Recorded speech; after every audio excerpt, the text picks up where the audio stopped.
If something were to go wrong and the whole thing goes black, that means my computer fucked, and I'll have to just reboot and we'll try again. That does happen sometimes.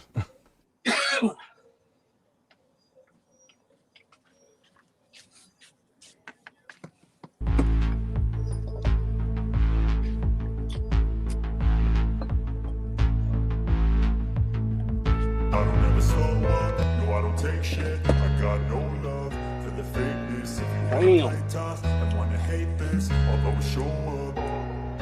I don't ever slow up, no I don't take shit. I got no love for the fakeness. If you wanna play tough and wanna hate this, I'll always show up and make a statement. I don't ever slow up, no I don't take shit. I got no love for the fakeness. If you wanna play tough and wanna hate this, I'll always show up and make a statement. Everything I do so instinctive and so passionate. Every word I move so descriptive like an adjective. I got a vendetta against people who patented being negative when you should be getting after it. I got facts over tracks. This and that, spitting slow, spitting fast. I could roast, I could gas, think I'm okay at last, but I don't know if that can erase all the past and the pettiness. A reflection of the emptiness, hilarious. You think you're worth my time, you're delirious, mysterious, because you hide behind a fake exterior, inferior. You know I'll always be a bit superior. Get off of me, this ain't no humble brag. Look at these studly dudleys. I want you to feel free from the chains that last, and to believe in what you got, it was built to last. Yeah. Now that I've been through hell, I never got anyone's help. I had to do it all myself. Wait a minute. I'm listening to Manny being Manny's chat. I mean, space about that dude Jeremy who got all charges are dropped. Yeah.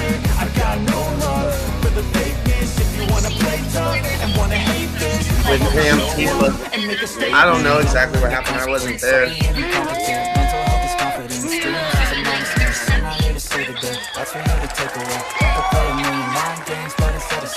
Hey, Josh, I rolled you one, bro, but I can't get it to you.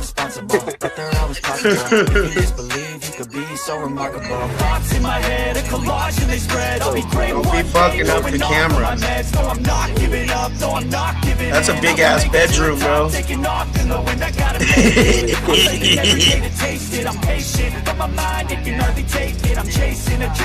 I'm excited for the State of the Union, bro. That's where it has been. Hey everybody. How you guys doing? Yeah. Well, I just came to say hi and shit because the live with Climatics and Josh is about to start. Like in a couple minutes.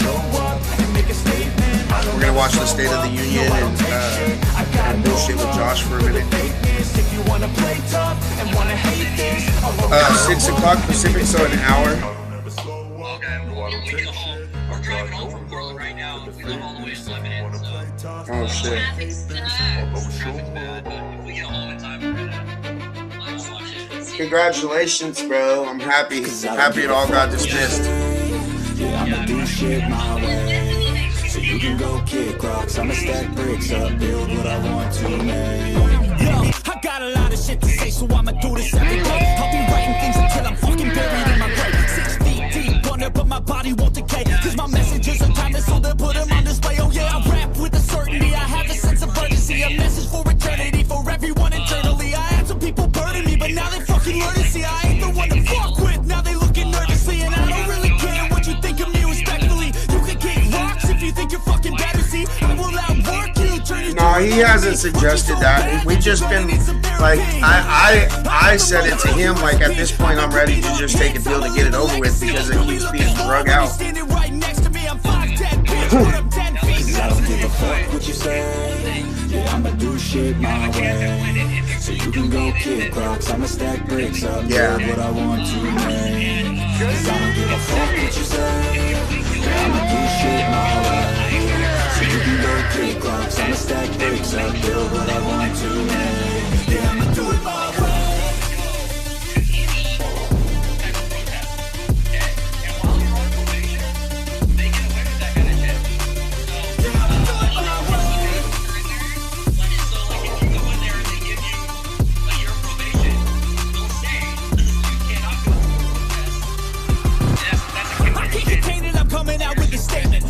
I wouldn't take a deal like that anyways. If they offer me that, I wouldn't take that deal anyways. I would just fight it, yeah. 100 songs, 100 weeks, didn't change it. Experiments, developing intelligence and patience. I'll do it all again, cause I never feel complacent. Let's keep the good vibes, positivity's contagious. I'm never looking back, cause I made a life that's passionate. A college graduate suppressing all his talents, yeah. He found a way to go and change, become an advocate. For taking control of your life, go out and battle. And you think you have a dream, then act on it. Get after it, get out your head and fucking capture it. You got one life to master it. Don't give up on your future. We all start losers. We're all late bloomers. Consider my case. All right, My Tommy. attorneys filed a motion for the. All right, I muted Tommy since he's on the phone. Hold on, Josh. Give me a second. Hey, what's up? Can everybody hear me? Okay, are we on? I need one person to say, "Let's go." Wasn't disorderly conduct. Yeah. So when Jeremy. All right, Tommy, time to get out of the space. All right, I gotta go. All right, hold on, Josh. It's live. You know what I mean? Yeah. Hey, what's up?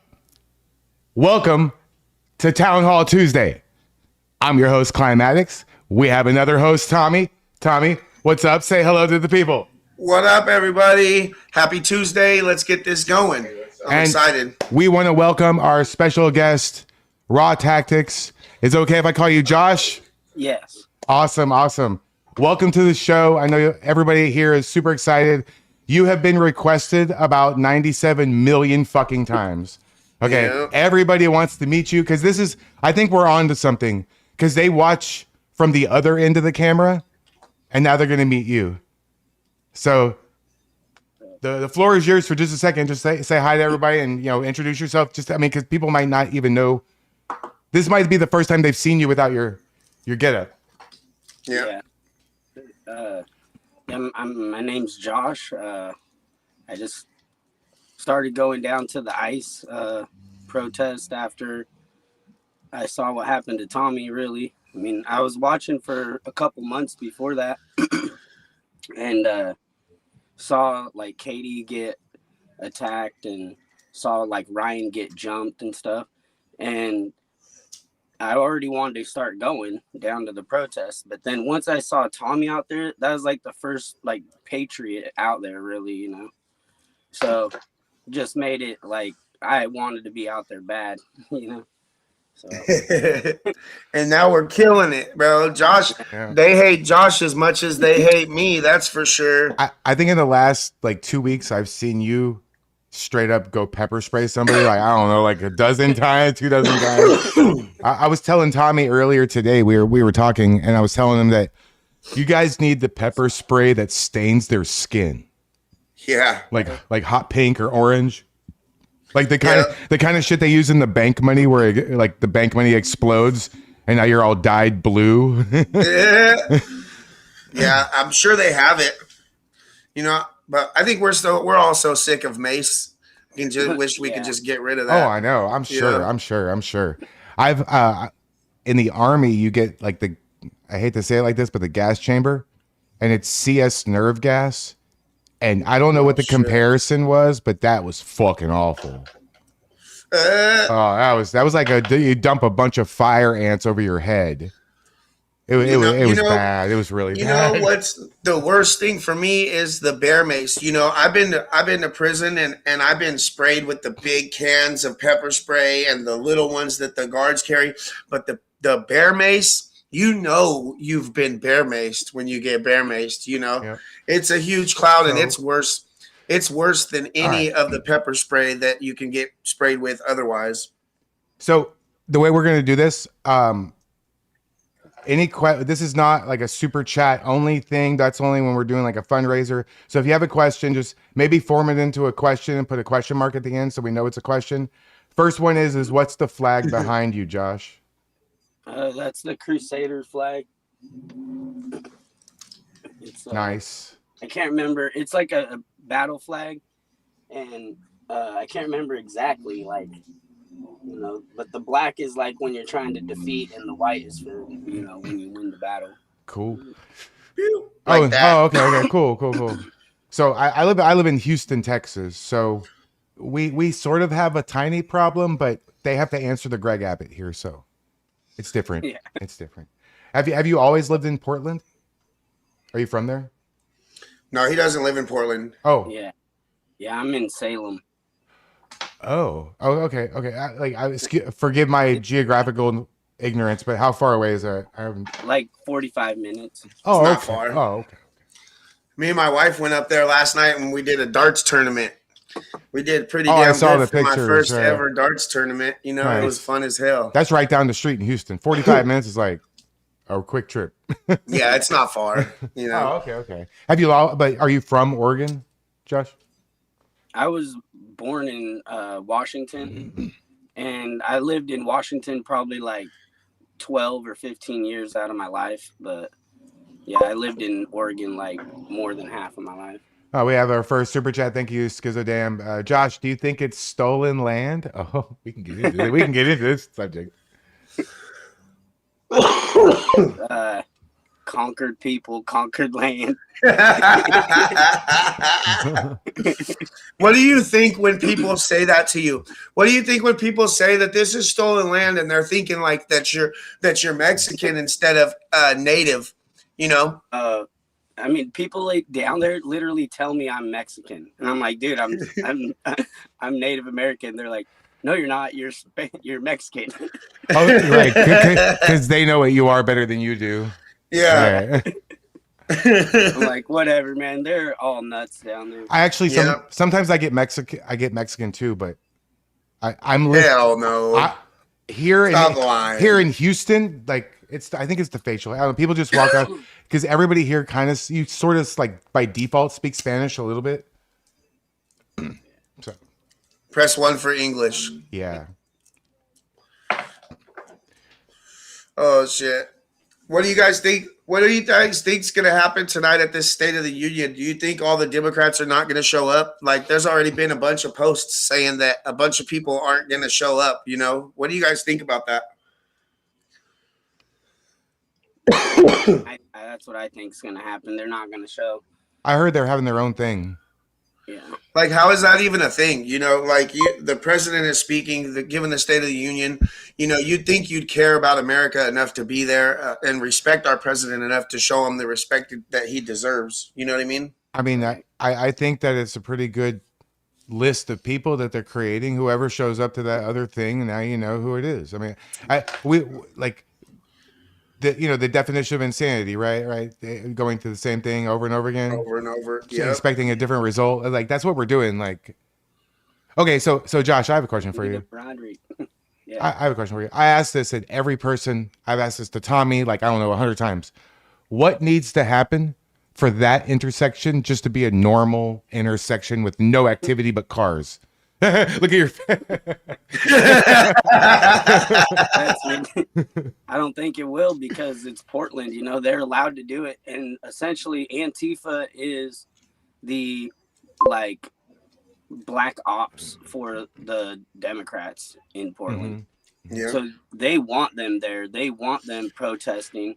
And, you know, they can't do it themselves because they're the politicians, you know, and they're the officials and stuff, so they can't. And sometimes they even go to protest, like city hall or city council and stuff goes to some protests and stuff too. So yeah, you know, oh yeah, for sure. They want black bloc there, and right. That's why we know that because they've told all the police to stand down. You know, like if they didn't want the protesters there, they wouldn't have the police standing down. Yeah. You know. Thank you, Maddie the Surfer. Tommy and Josh, thank you for what you do. Tommy, Juanita Broderick tweeted about you. Oh, that's pretty cool.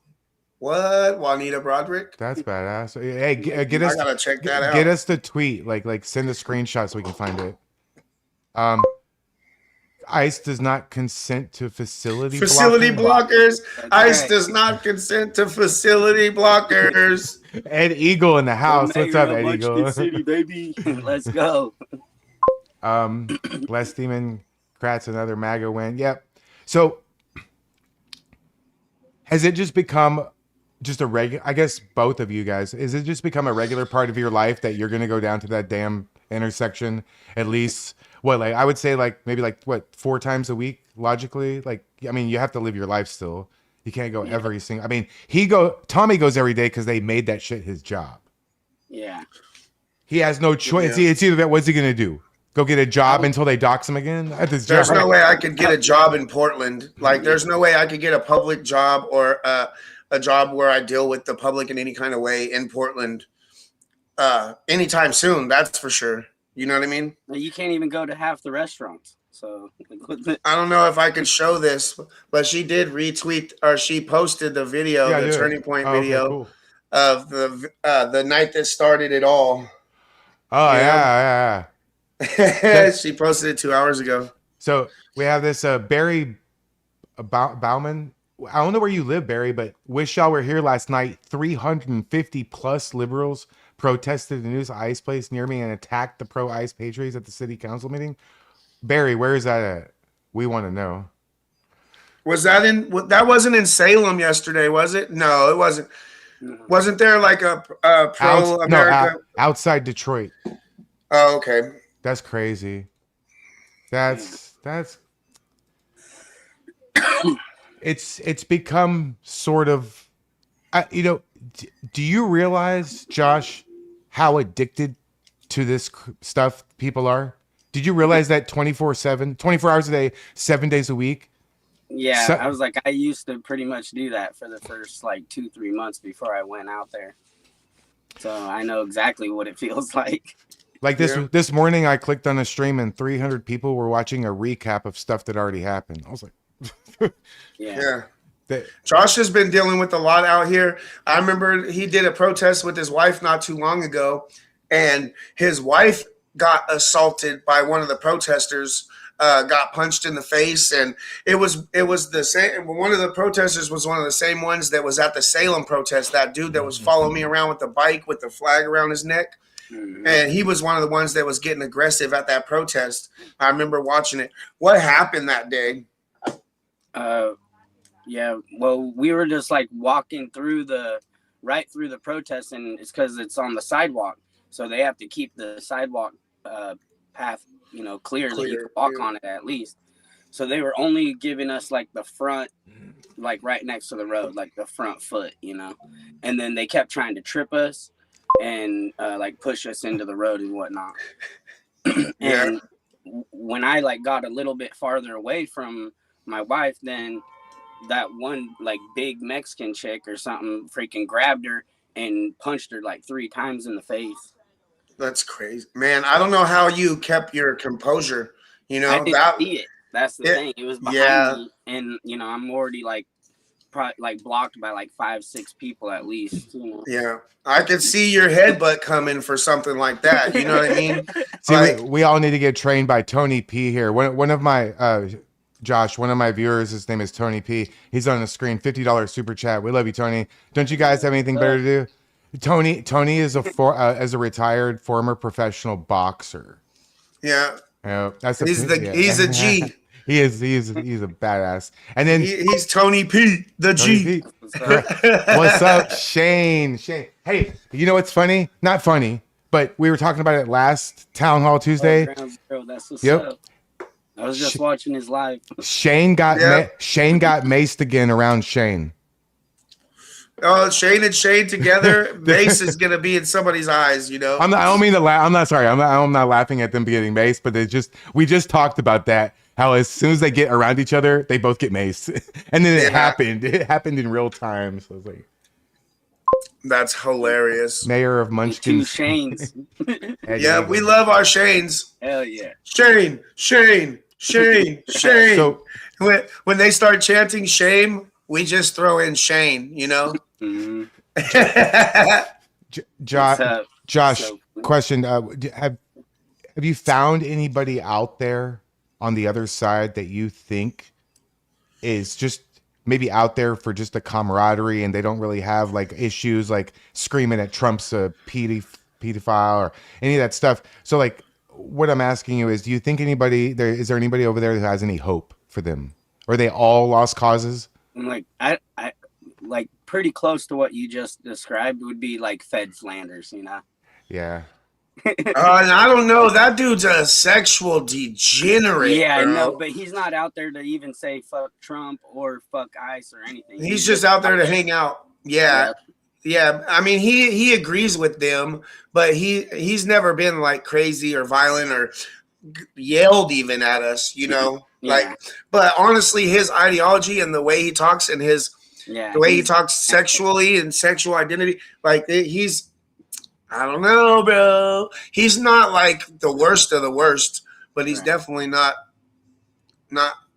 a redeemable at this point, you know. It's like I used to think Sandy maybe almost was, but it's like nah. I don't think With the dog mask. Yeah. I'm serious. Yeah, so I'm never gonna get over the fact that I think that's Beavis from the City Hall.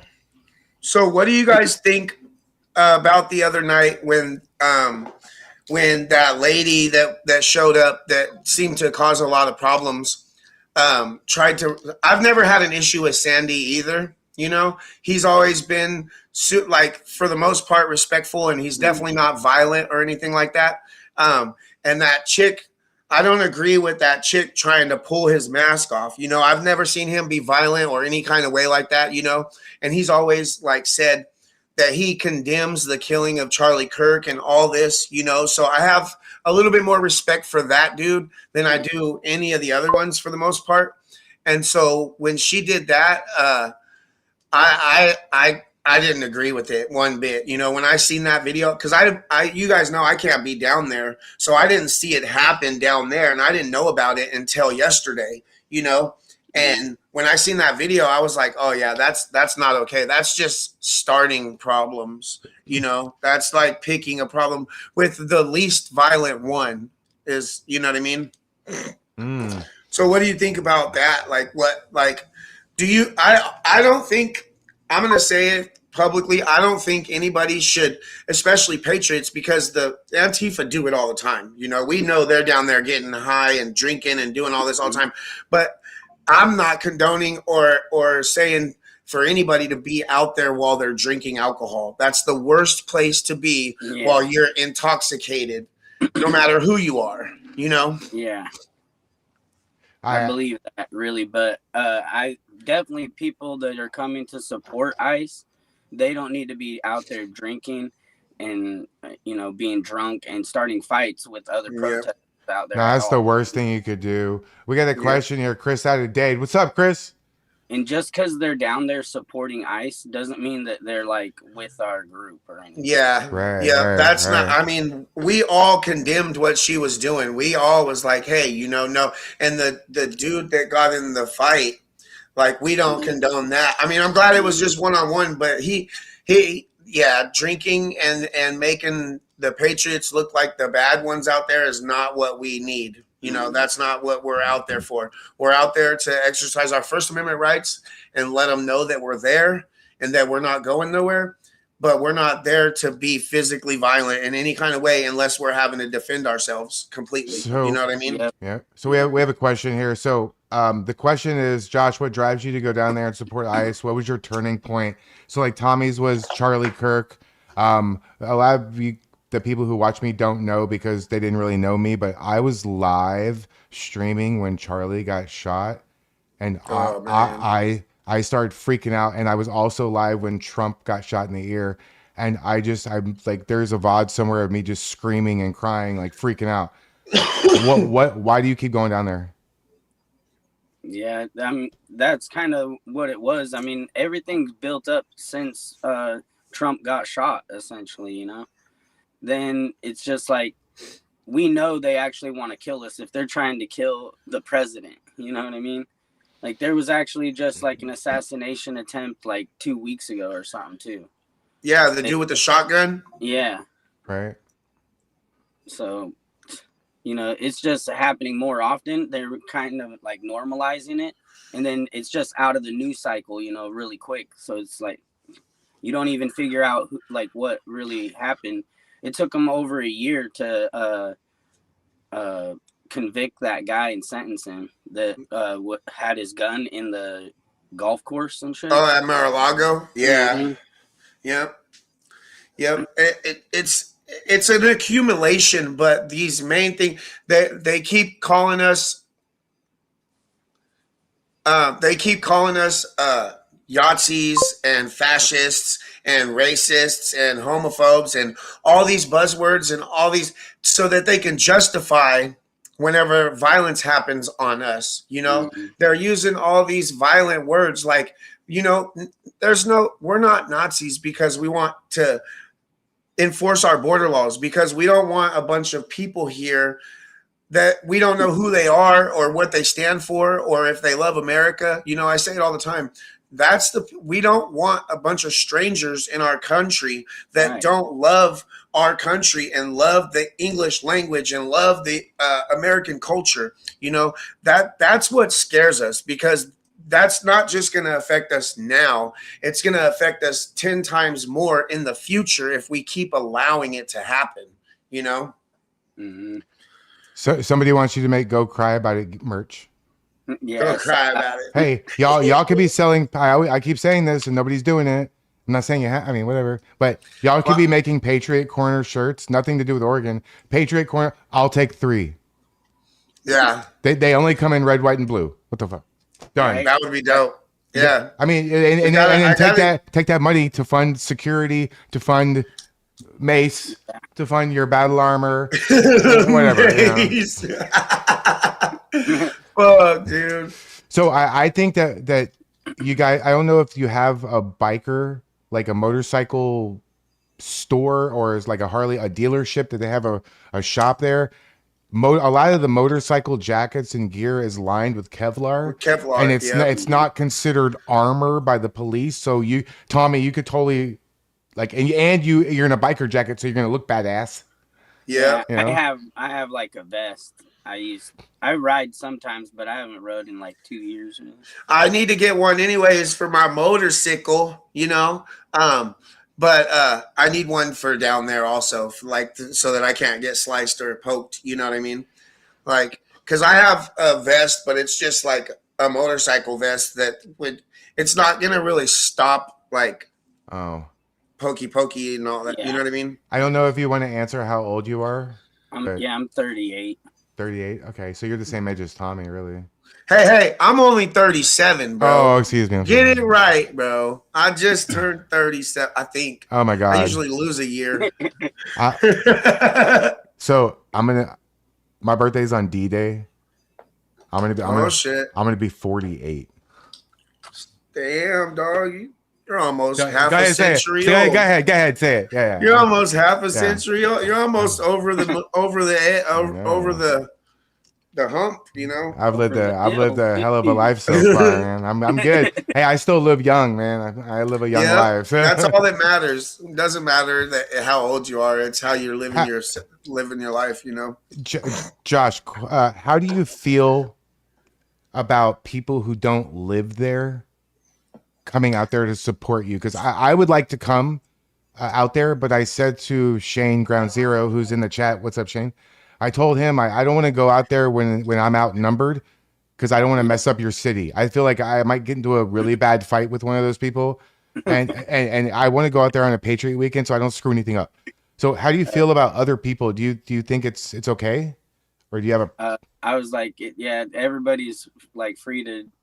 I mean, this is America. Even we had the guy from Canada come down, and Patriot Mike from Canada, Canadian Patriot Mike. So, I loved that dude. Yeah.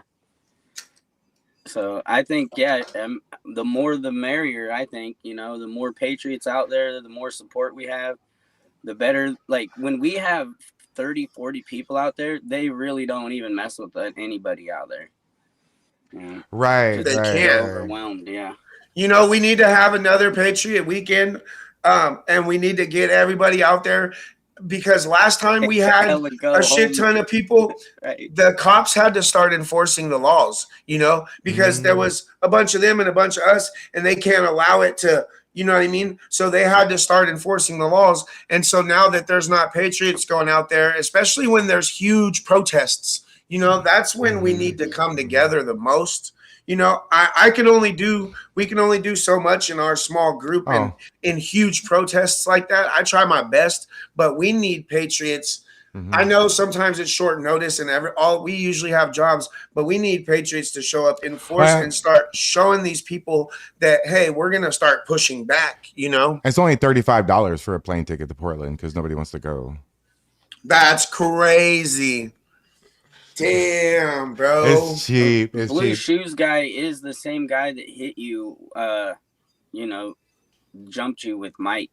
I'm pretty, or Tupac.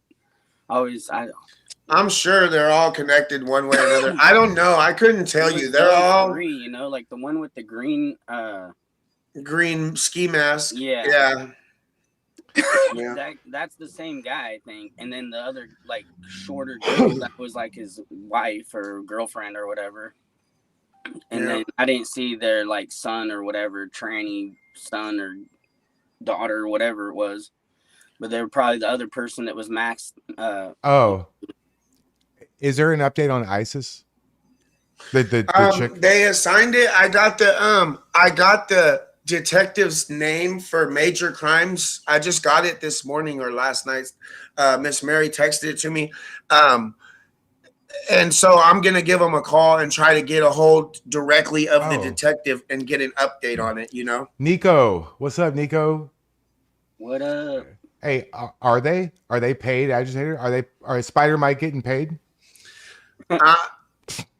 He doesn't look like he has money. Go ahead.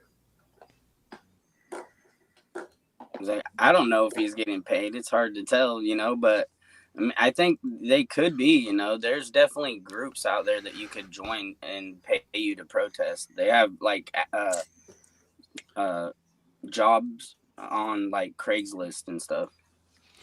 Do they get okay? I don't know how you would know this, but do you think they get together outside of that corner and plan stuff, or they just all show up randomly? You think that it seems like when Pam's there, they're pretty damn organized and they're really aggressive and confident when she's there, but otherwise it seems like they're just a scattered mess. They don't. You think they organize at all? Yeah, they're all on Signal chats and stuff. Okay, they organize through that.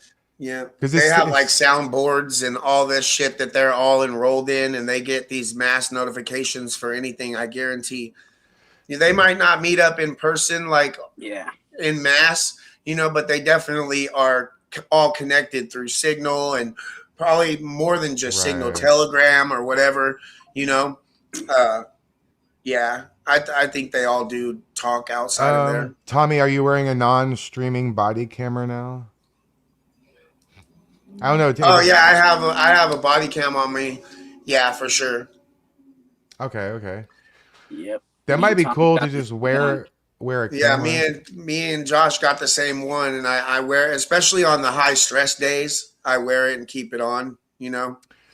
It's almost like you ought to put one on the front and the back of you so you can record what's behind you too. I have a 360 camera that people tell me to put on my helmet, you know. Oh, it's so easy for them to just run by or jump by and snatch it, you know, especially when they're all around me. Thank you, you know, it'd be way too easy for them to just take it from me, like they tried to do with Cam Higbee. You know, they've done it lots of times. Yeah. Oh, okay. Okay, I see. Yeah. That's what I'm talking about. You don't want to have that out there. It's $600, you know. Right. Yeah. No. You can get like a shoulder mount for it but even that is risky because it's so easy. Like those little plastic parts, them grabbing a hold of it and pulling, that's all it's going to take. You know what I mean? Oh, it says one wheel Josh doesn't need a megaphone. Nah. It's so funny. Is it? That's why his voice is gone. Oh, okay. So you're just loud. I got you. That's why his voice is gone right now. I see. Right. That's funny. Everybody loves you, man. I don't know if you knew that. I don't know if you pay attention to what people say, but when we announced that you were going to be on the show, there was like 20 people went, fuck yeah. It's like, oh shit. Okay. Let me see what we got here. We got some more stuff. I appreciate all the support. That's for sure. Okay, I love you guys too, man. I appreciate everyone tuning in. No, you're going to have a Patriot weekend. I'm going to go. I want to go. I don't know if the expectation is I have to suplex somebody. I don't know. I mean, I will. No, Just come out there and support. Yeah, I want to go, and you're gonna try to get me to eat that disgusting burger. That's probably gonna be Oh, we're amazing. definitely going to get a peanut butter pickle bacon burger, you know, and then you can stop talking shit about it and be like, all right, you were right. I'm about to just mail you one, bro.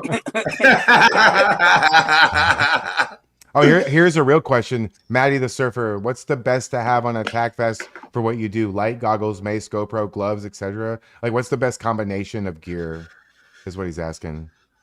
I usually, light. I'll go. Yeah, he has the tactical vest. Yeah. Oh, yeah. You want to have it as empty as possible, really, just what you need, you know. And like it's good to have a battery pack that you can just have I wish Oh, in I the had front it. couch or something. I wish I would have remembered about this video and had it queued up. That was the first time I ever saw you. It was when you just straight WWE headbutted that son of a bitch.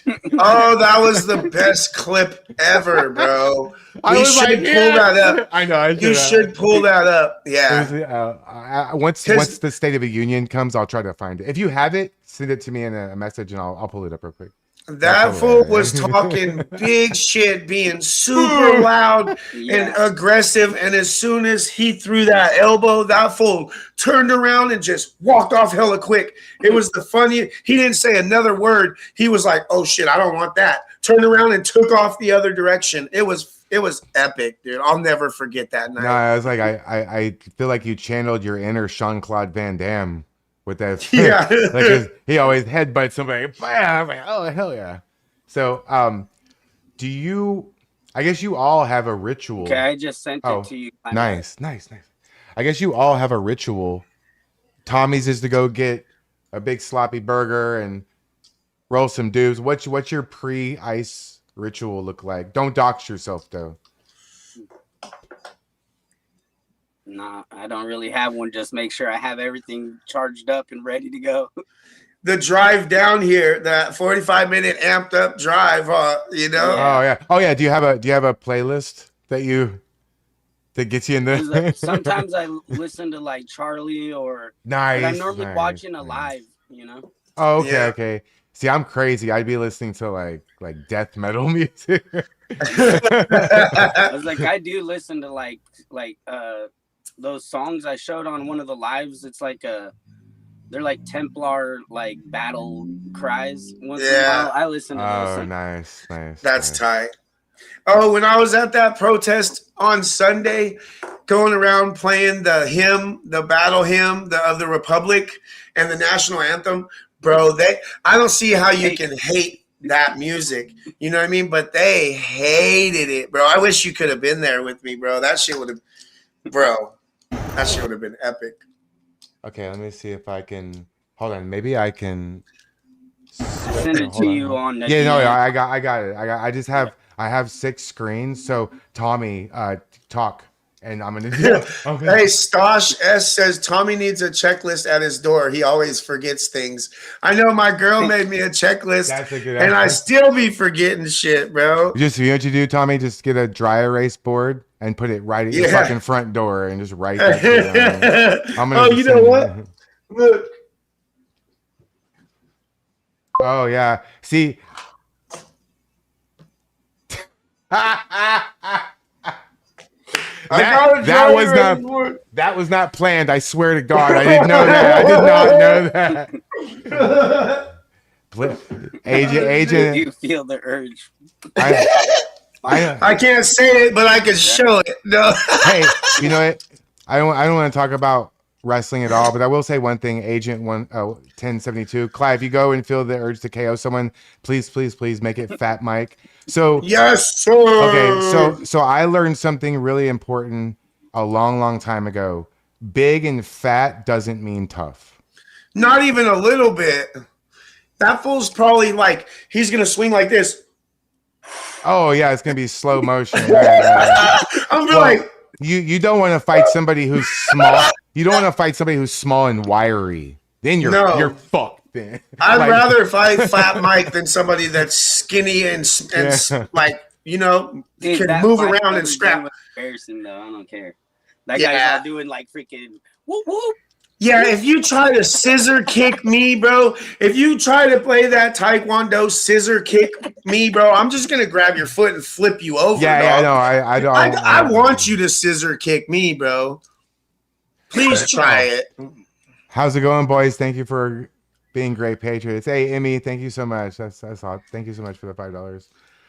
Emmy, thank you. Okay, so I want to try to pull this clip. Wait, y'all do that. I'm going to try to stop sharing this screen. Share screen. Okay, hold on. It's gonna be Tommy, take over. Tommy, take over. You guys need to take a second look at that character. Eat the same one that kicks Shane's ass. Huh? Moondog. I don't think that made much sense. Oh, yeah. Some of my viewers have 3 left thumbs. You know what I mean? Where does your court case stand? I'm going to meet up with my lawyer tomorrow. And I have court on the 26th, so we'll find out then. Oh, why does Spider Mike called Spider? Does anybody know the origin of that name? Like we give a fuck, but no, I think he gave himself that name. Oh, you that know, makes his real name is Wider Mike. Right. Wider Mike. Waddler Mike. Waddler Mike, Diabetes, Wider Mike, Diabetes Mike. Yeah. Okay, I have the video. Okay, so let's watch it real quick. Yes. Okay, let's see. Yes. Okay, hold on. Okay. King Josh. Wait. Hey, look, BCP's angle. Yeah. Oh, by the way, shout out to BC Preacher. We're going to have We him. love BCP. I talked to him. He has church on Tuesday night, so he's with Jesus right now. But we're gonna have him on the show. We'll work something out. We'll have him on the show. Maybe we'll do a later broadcast in the evening or whatnot. Pam lost in court today. Is that true? Hey, we're gonna be having Zach X on here pretty soon too. Maybe we can have Zach X on at the same time as BCP because I think BCP can offer a lot to that conversation. You know, and we can do that before next Tuesday, or we can do that before a Tuesday because Zach wants to do an interview before then. You know, so okay. Well, maybe we could. We'll talk about it. Yeah. I was thinking we could fluctuate between Tuesdays and Thursdays. I don't know. We'll figure it out because I have my regular stream days, but yeah, we'll talk about that later. That's not important now. All right. Let's watch this. Let's go. Get off your fucking scooter! Let's go! One-on-one!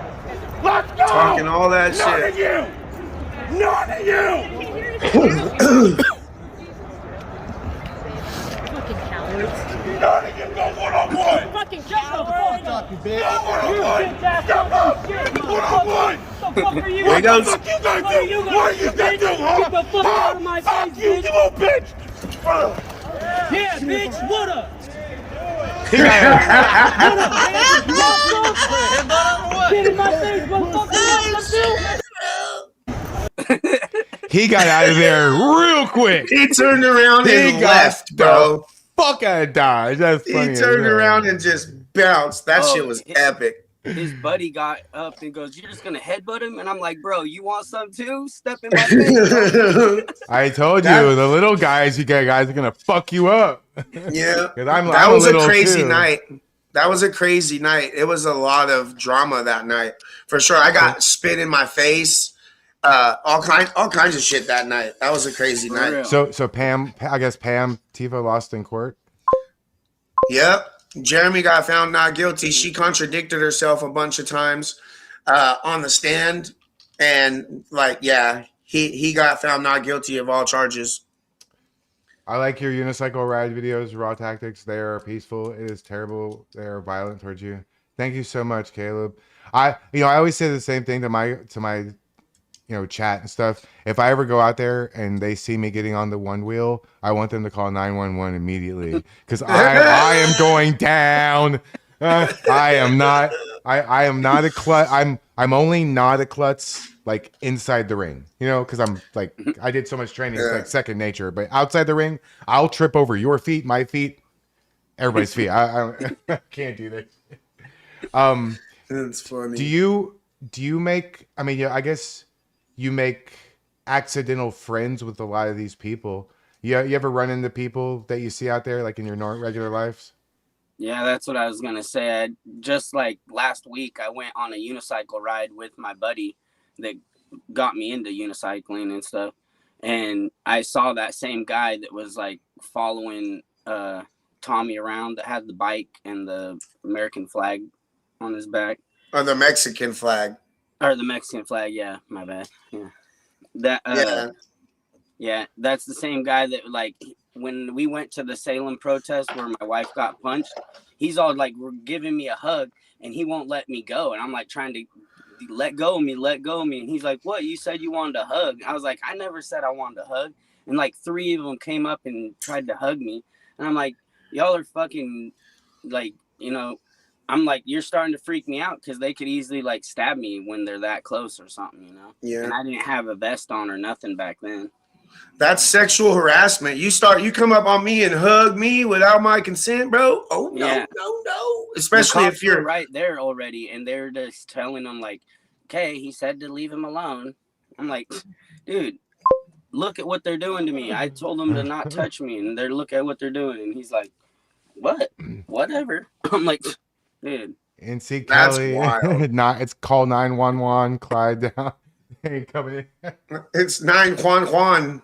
They like ain't the coming Salem anyway. cops. I know a guy that his brother works for Salem cops, and he's in SWAT and special response team and stuff, and they all hate ICE.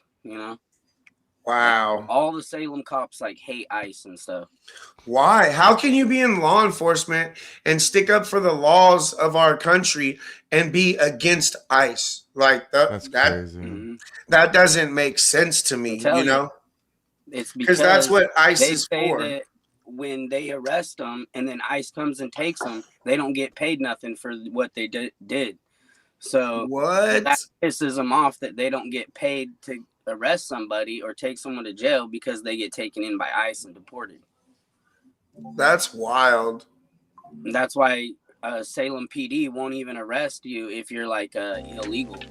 Like even if you like stab somebody, they're not even gonna arrest you. Wow. If you're Yeah. illegal. We need to end this sanctuary state shit because I don't care if you get pulled over for a traffic violation, you don't have insurance and an ID and a driver's license, you go to jail, they need to be turned over to ICE instead of released back on the streets, especially the real criminals, the ones that are hurting people and selling drugs and all this stuff. No, I'm just saying 5 screens. Go ahead. Keep going. Oh yeah. And so that's who I think that in sanctuary city status, release the illegals to ICE. I don't see how that could be a problem for anybody. We're ready to go on the State of the Union, guys. In 15 minutes, it's going to go live. I already have it up, ready to go. See, it's ready to go. I'm just waiting. Okay, no worries. I have done like a deep dive on this whole damn thing, figured out what to do. So we got Shrooms. Thank you so much, bro. I don't like your comment, but I'll read it anyways. Tommy, don't let Clyde fool you. The only reason he wants to go out there is because he has a hot date with Maceface. Oh damn, bro! Hey, don't be holding secrets. Look. No, Maceface cannot be saved. I was about to say I know the hot topic is I can save her. I cannot save her. Nobody can save that person. I didn't realize that. You know what? Until the city council, when they were like down in the the bottom floor, and you were like up on the top, like a week ago. Until that night, I didn't realize that she was like the voice of that she was the one always doing the ICE out of Portland chance. It's over for her. There's only one thing that will save her. I'm not going to go look for the image, but I'll just tell you what it is. The only thing I can tell that could help that girl is the United States Marine Corps. Yeah. She needs to go now. Yeah, she needs to get away from all the people down there and, away from Portland, Oregon. Right. Exactly. Her story is her first day out there. There was like a jingle dress dancer, Native American jingle dress dancer. and she went past the blue line and ended up getting tackled and arrested, and that's what kind of radicalized Leilani. Oh. Her first day, you know, everybody's Oh. a little more hot on their first day out there, you know. I got Yeah. you. Well, don't go on the other side of the blue line. Right. They always cry about Oh. stuff. They create the issue. Hey, yeah, hey, exactly. not Tina Kotex. Hey, while you're here, I wanted to talk to you What up? about being on the show next week, guys. Next week, I guess I can say we're gonna have Tinkerton, Nice. and Oh, shit. I really want not Tina Kotex to join Tinkerton since they're always out there together and they're buds. I think that would be a badass panel. So not Tina, I sent you a message. Just get with me if you're down. You got to be on camera though. Said no, not my Cameraman, Marine Corps. cameraman, hot diggity dog, it's a cameraman. I love Natina. Shout out Natina Kotex. He is always out there. He goes every All single the time. protest, Yep.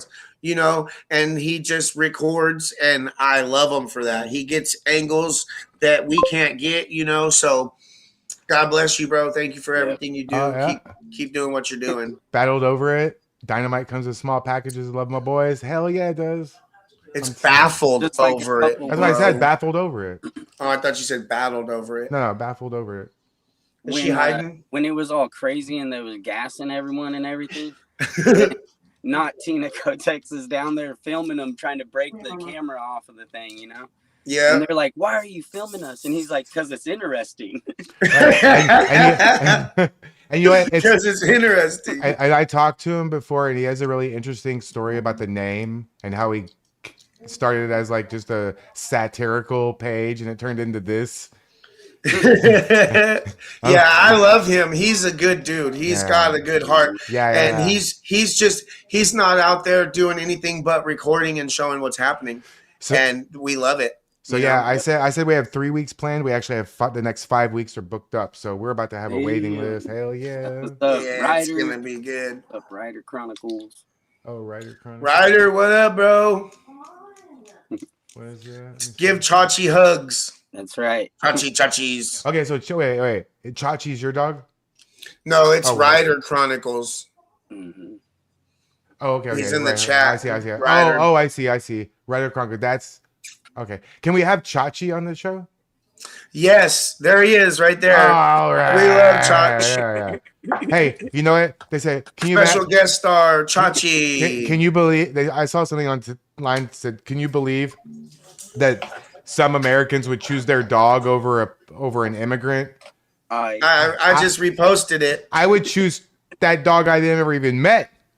Yeah. I would choose Chachi over any. Yeah, we will choose our dogs. Our dogs are American. Our dogs are American. Yeah, our dogs are American. I would choose my dog.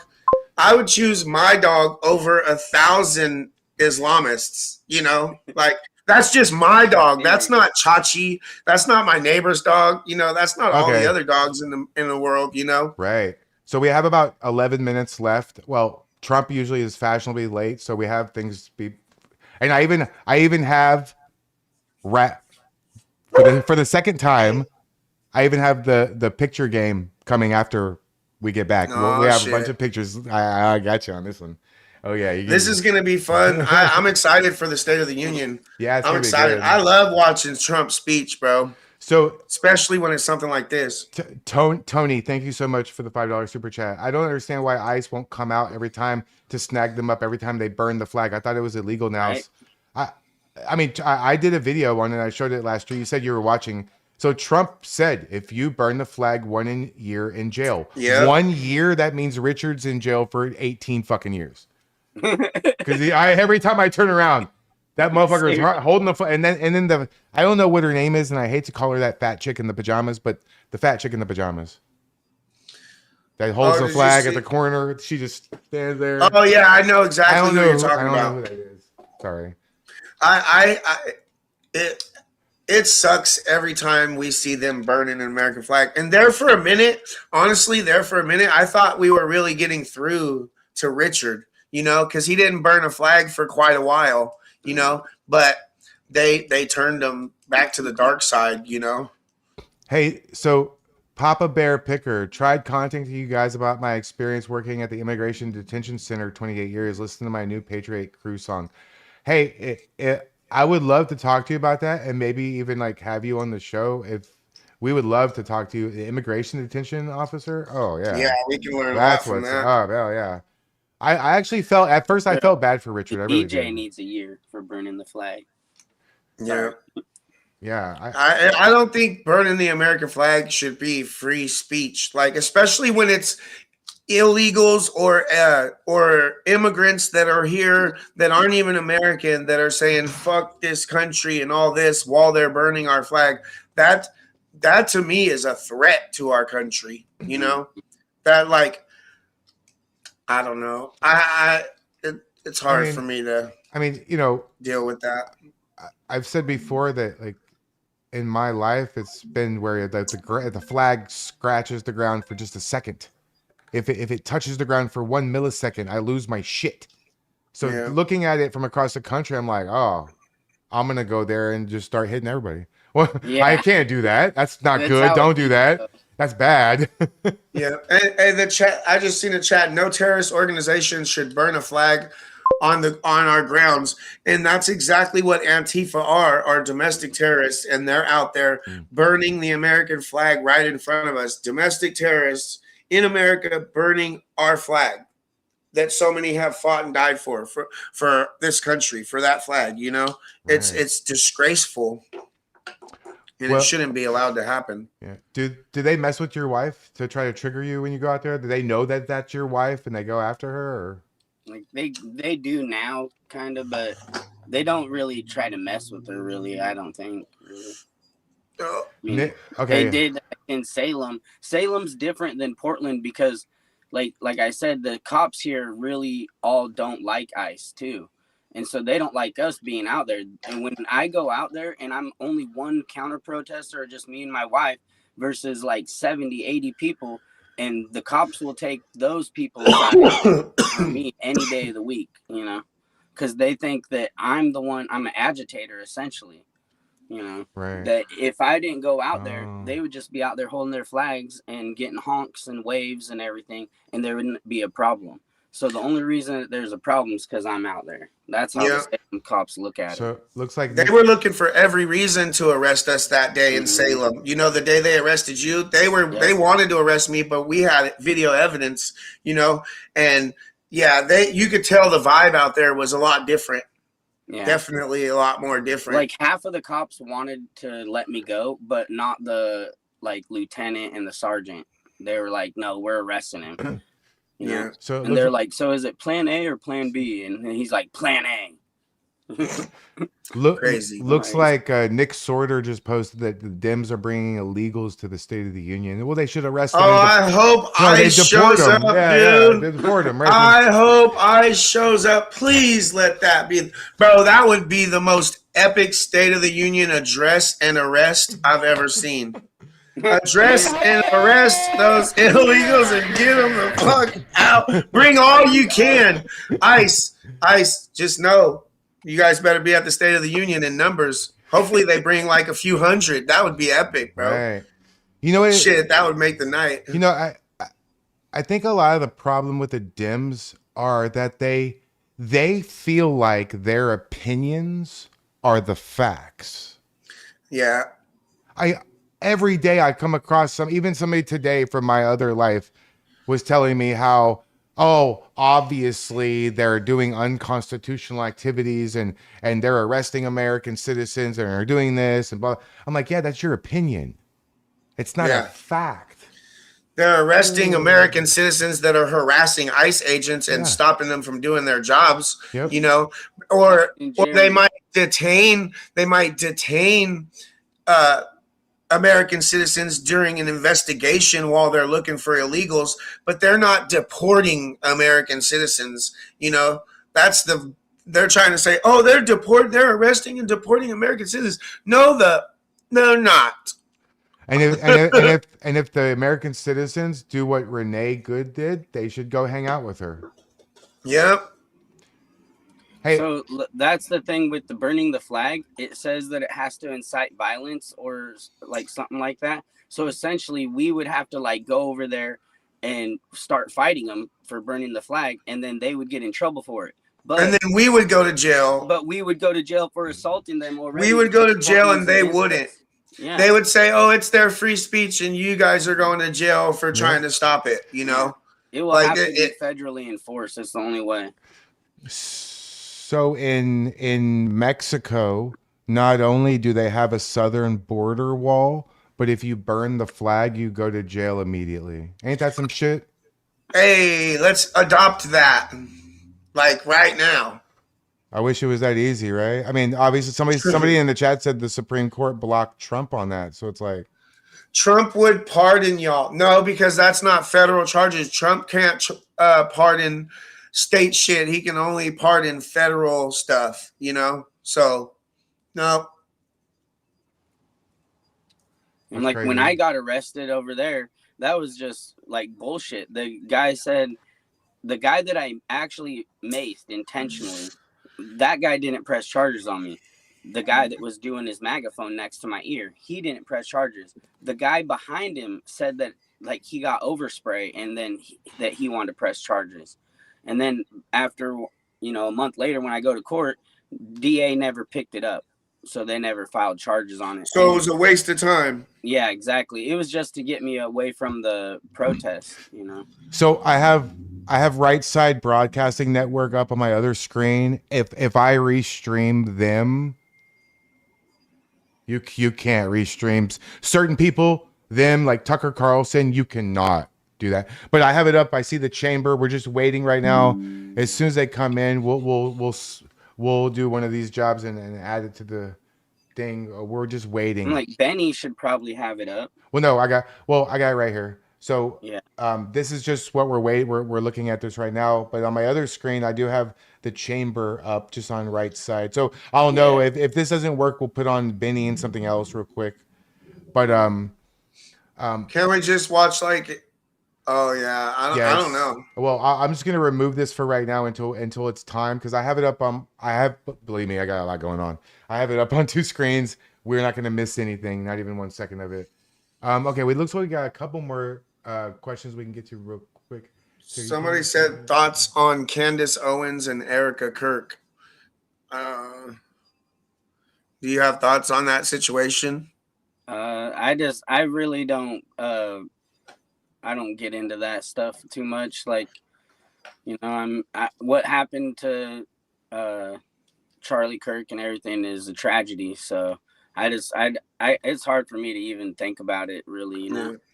And I don't.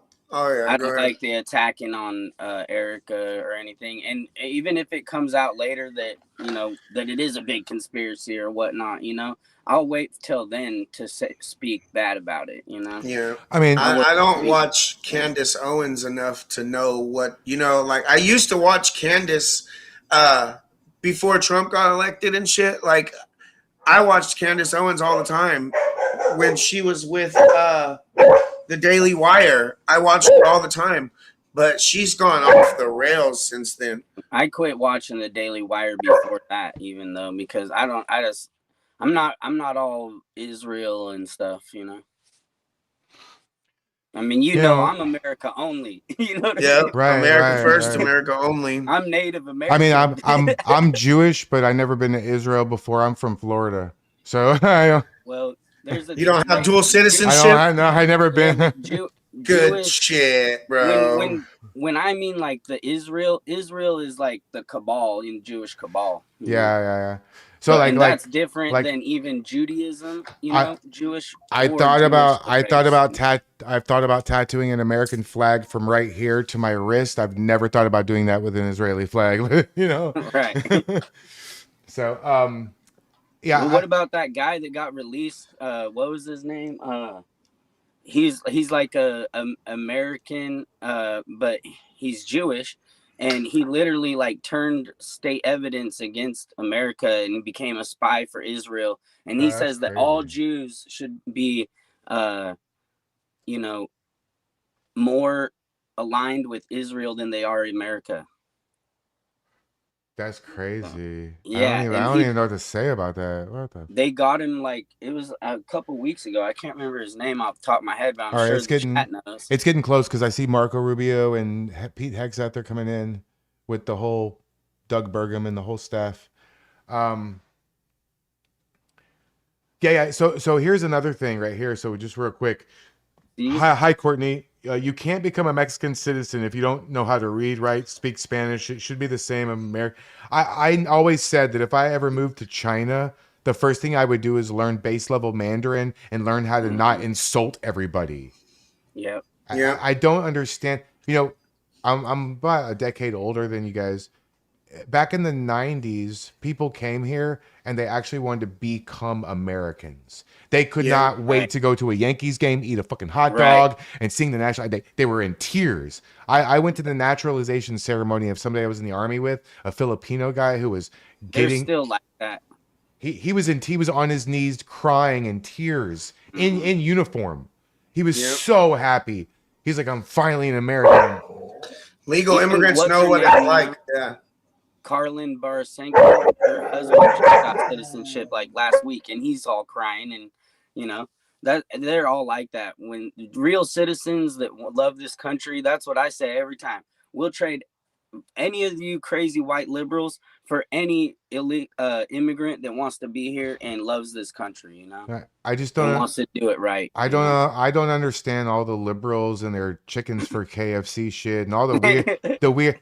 All the weirdo shit that they have. It's like, have you never seen a movie? Like, I mean, maybe you haven't been out of the United States, but I think everybody needs to go to a third world hellhole at least one fucking time. Yeah. I mean, when I was in the army, I went to Bosnia and Czechoslovakia. I was like screaming. I could not wait to get back here. It was not America. Yeah, I agree. I don't want to go. I mean, I wouldn't mind going out of the country and seeing stuff, but I don't need to. Our country is gigantic. I can go somewhere new every day for the rest of my life and see something new in this country alone every day for the rest of my life if I wanted to. You know what I mean? There's too much to do here, too much to support here, I can't say America first and America only if I'm trying to go to other countries and visit them instead of doing it in my own country and giving the revenue to this country. You know what I mean? It's crazy. I love America. Yeah. I definitely love America. This is the greatest country this side of heaven. Yeah. Sure. And even heaven has border walls. That's right. Even heaven has border walls. Strict border. Let me make sure. Wait, let me make sure that this is. I just want to make sure that this is. My fucking dog's going crazy. Your dog wants to be on the show. We were booked. We're booked for 5 weeks. Yeah, well, she's taking her out, so she's going nuts. I guess there's people out there.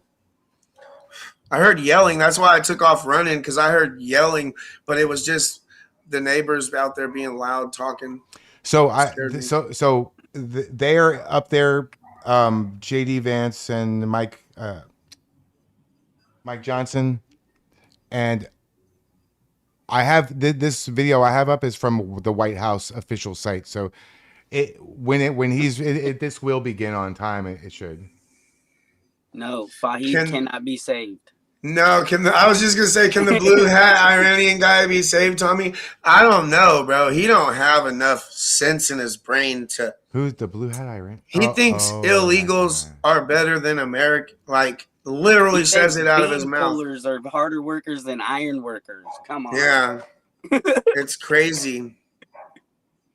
My dogs are staring at the laptop looking for the other dogs. Yeah, I can hear my dog out there barking still. I can hear her through the window. It's funny as fuck. She goes crazy for the first few minutes out there. Your dog is triggering all the other dogs. Yeah. Cats all took off from the dog bark.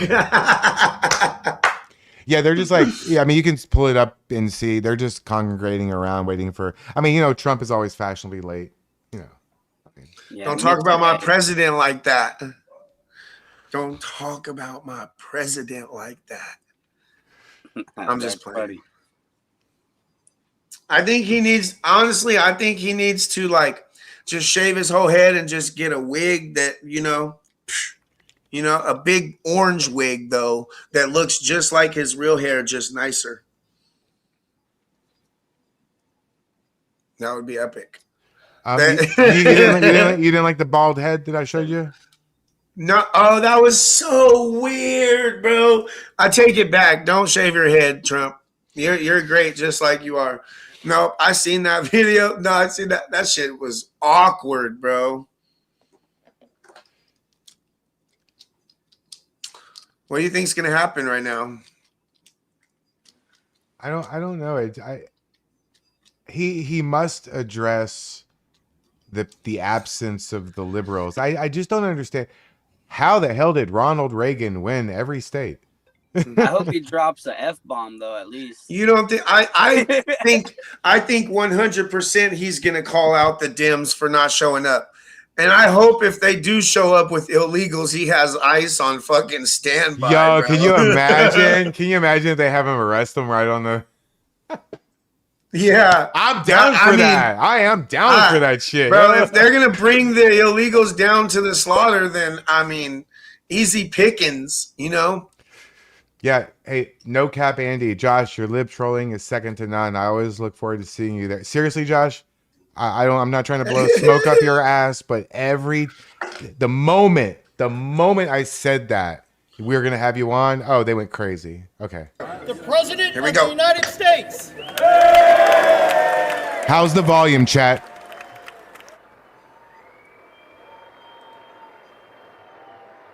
I don't hear shit. They're just clapping right now. There is nothing to hear right now. Oh well, you asked how the volume is, and then I couldn't hear nothing. So I asked chat. you're You're not chat. I'm backstage. You should change. It says Patriot. You should put Patriot co-host. Patriot co-host. Oh, I have to put co-host on your mind too, but you could just I look. wonder if I could do Just that because, right so now. nobody will talk shit about me this week. You could just be the host, and I'll be the co-host. How about that?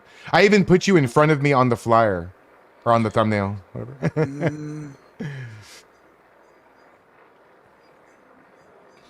Edit name and headline. Josh, don't mess anything up now. Hi, Rebby. Don't do it now. Well, I don't want you to. I mean, if you think you can It do it says without, I can do it. okay, do it. Do it. Hey, I'm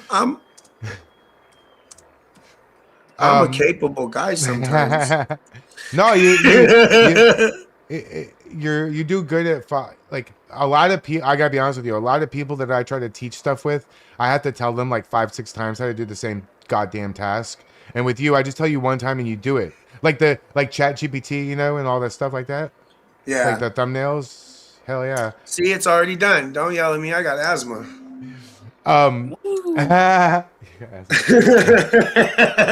Hey Josh, have you ever done an interview before like this? Is this your first one? Yeah. Cool. You're doing amazing, dog. Well, hopefully we can get you some. Because seriously, everybody loves you. Yeah. Hell yeah! And I was I appreciate it. that headbutt took me from who is this guy to okay, we're friends now.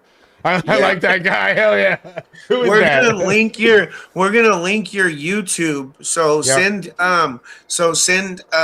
Climatics your YouTube And your Amazon wish list. Yeah. Also.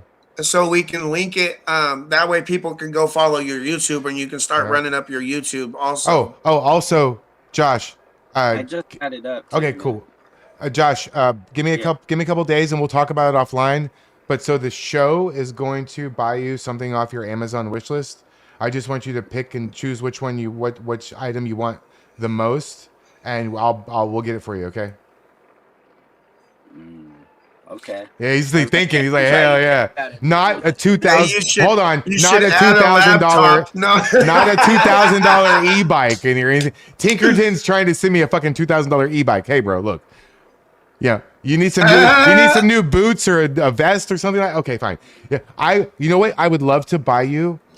I would love to buy you mace. so that when you mace somebody, I can feel completely responsible for it. Josh is The thing off the maced top up. of my head, I would say, is the tack pants that are on my Okay, wish okay, list. okay. Oh yeah.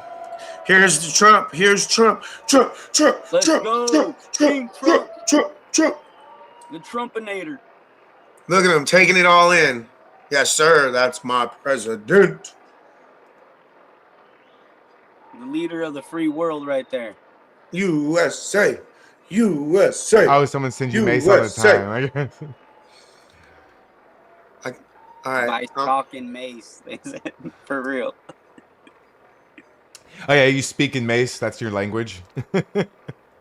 That's funny. Bro, when he got what's his name the other night, I almost died from laughing, bro. So good. Mr. Weak Ass Punch guy.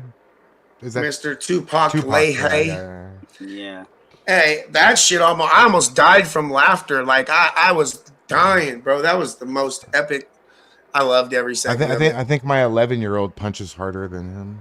Yeah, like if you're gonna hit me, at least hit me. You know, like if you're already gonna assault me, you might as well hit me in my face or something. Not go like this, like a fuck. Bro, he didn't want to get close to me because he knows that right hook of mine is no joke. You know, he felt it.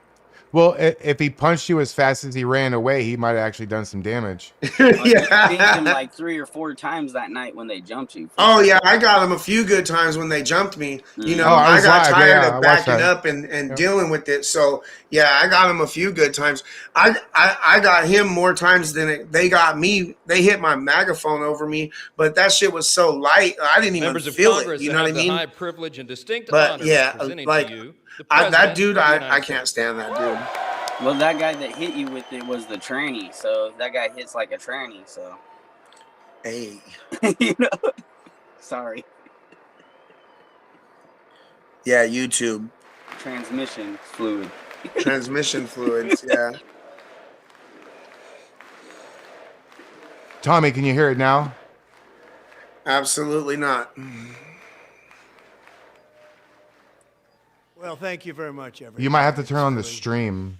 An honor, You can't. You really can't hear it. Vice President No. Vance, Can you hear it, First Josh? Lady of Nope. the United States. Oh no.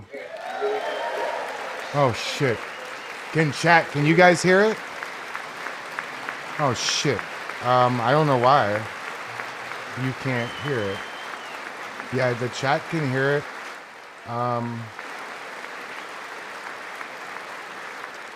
Hold on. Second Lady of the United States. Can volume up? I don't. I heard him. No, because it's on there. Oh no. Oh crap. I'm like, I think I can hear it, but like I don't have a headset in. See? Oh, the chat. Maybe pull Members of pull it Congress up on a and different device my and just fellow mute Americans. yourself for it. Our nation is back. All right. Bigger, Sorry, better, richer, sorry. I'll have to and work that out. I don't know why. than ever before. I was like, I can. Because the chat, all the chat can hear it.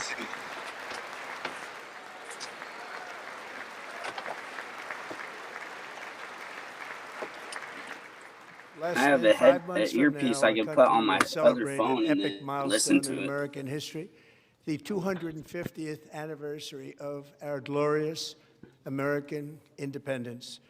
This July 4th, we will mark 2.5 centuries of liberty and triumph, progress and freedom in the most incredible and exceptional nation ever to exist on the face of the earth. And you've seen nothing yet. We're going to do better and better and better. This is the golden age of America.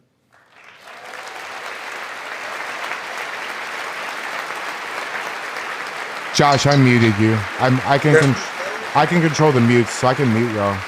They're saying that it's low in the chat also. When I last spoke in this chamber 12 months ago, I had just inherited a nation in crisis with a stagnant economy, inflation at record levels, a wide open border, horrendous recruitment for military and police, rampant crime at home, and wars and chaos all over the world. But tonight, after just 1 year, I can say with dignity and pride that we have achieved a transformation like no one has ever seen before and a turnaround for the ages. It is indeed a turnaround for the ages.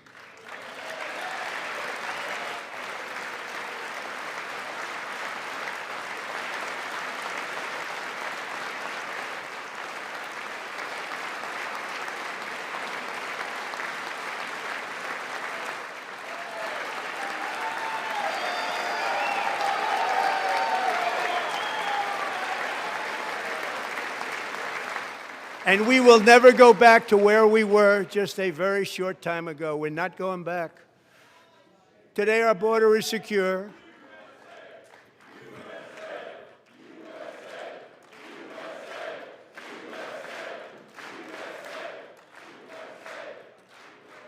Thank you. Today, our border is secure. Our spirit is restored. Inflation is plummeting. Incomes are rising fast. The roaring economy is roaring like never before, and our enemies are scared. Our military and police are stacked, and America is respected again, perhaps like never before. Hey, Tommy, I texted you. So I muted both of them. I'll keep myself on mute. The chats, I pulled it up on my phone. It sounds fine. After 4 years in which millions and millions of illegal aliens poured across our borders, totally unvetted and unchecked, we now have the strongest and most secure border in American history by far.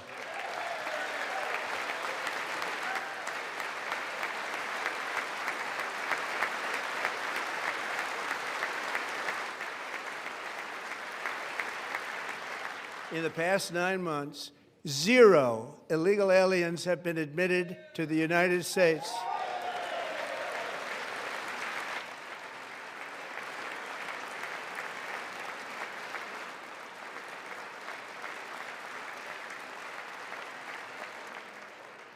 But we will always allow people to come in legally, people that will love our country and will work hard to maintain our country. Tommy will be right back. Josh, you're on mute. But if you need something, Josh, just message me on X, and I'll see it. I assume you can hear me. The flow of deadly fentanyl across our border is down by a record 56% in 1 year.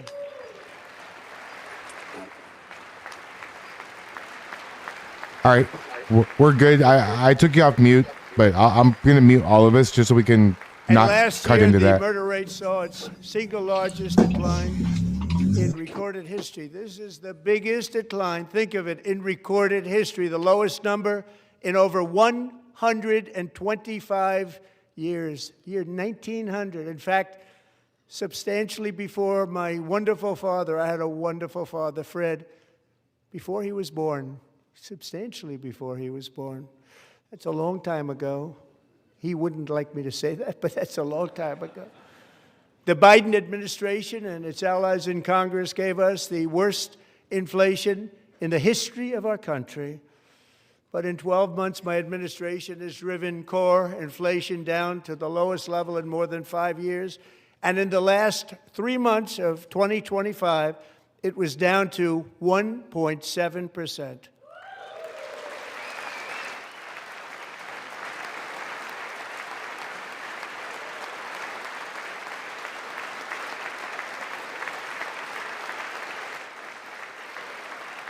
Gasoline, which reached a peak of over $6 a gallon in some states under my predecessor, it was quite honestly a disaster, is now below $2.30 a gallon in most states, and in some places, $1.99 a gallon. And when I visited the great state of Iowa just a few weeks ago, I even saw $1.85 a gallon for gasoline.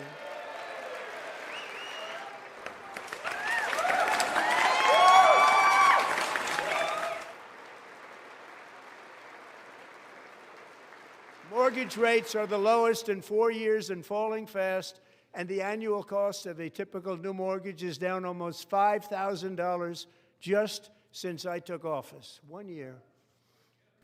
Bring me. And low interest rates will solve the Biden-created housing problem well, At the same time, protecting the values of those people who already own a house that really feel rich for the first time in their lives. We want to protect those values. We want to keep those values up. We're going to do both. And we are going to keep it that way. The stock market has set 53 all-time record highs since the election. Think of that, 1 year. Boosting pensions, 401ks, and retirement accounts for the millions and millions of Americans. They're all gaining. Everybody's up, way up. In 4 long years, the last administration got less than $1 trillion in new investment in the United States. And when I say less, substantially less. In 12 months, I secured commitments for more than $18 trillion pouring in from all over the globe.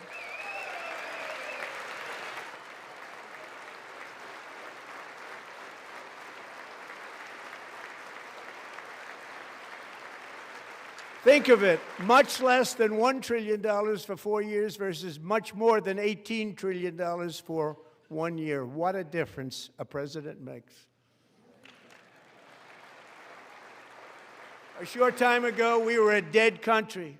Now we are the hottest country anywhere in the world, the hottest.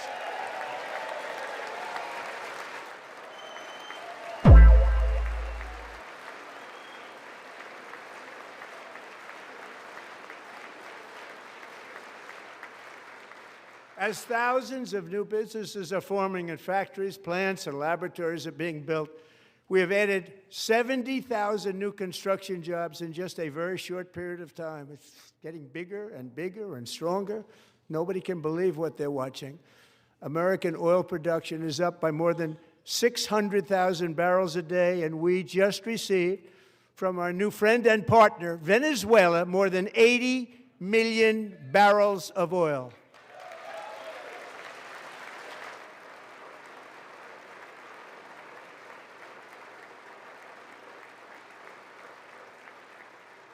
American natural gas production is at an all-time high because I kept my promise to drill, baby, drill.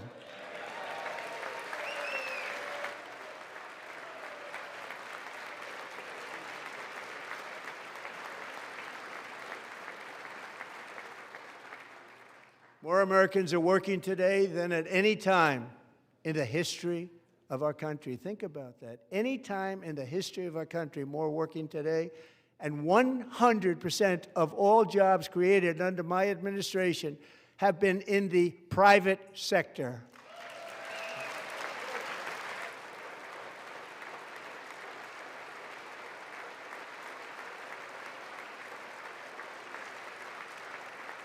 We ended DEI in America.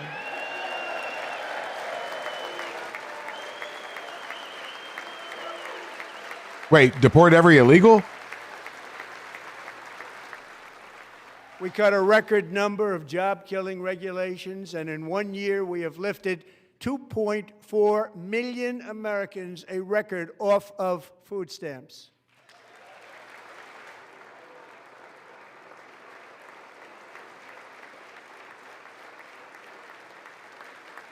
And for all of these reasons, I say tonight, members of Congress, the state of our union is strong.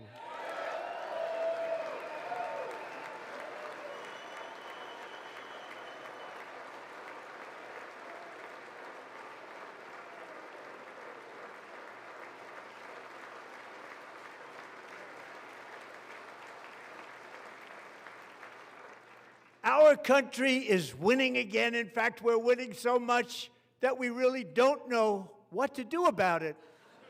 People are asking me, please, please, please, Mr. President, we're winning too much. We can't take it anymore. We're not used to winning in our country. Until you came along, we're just always losing, but now we're winning too much. And I say, no, no, no, you're going to win again. You're going to win big. You're going to win bigger than ever. And to prove that point, here with us tonight is a group of winners who just made the entire nation proud. The men's gold medal Olympic hockey team. Come on in.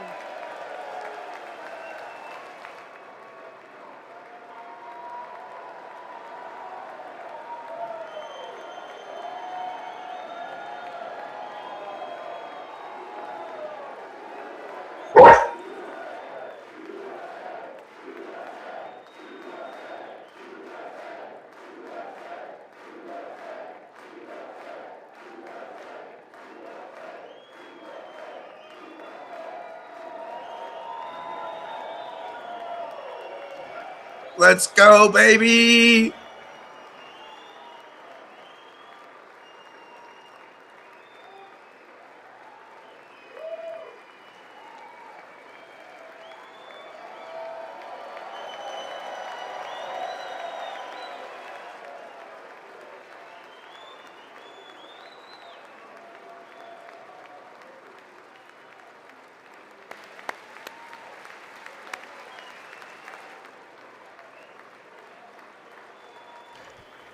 See, Go Josh. ahead. See, Josh. They're clapping for you. They know you're on the show, and they're all excited to see you. Look at them all. I think he probably has this on mute.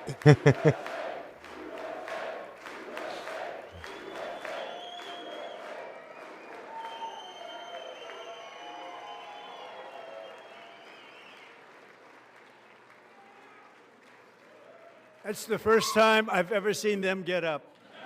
Hey, And USA. actually, not all of them did get up.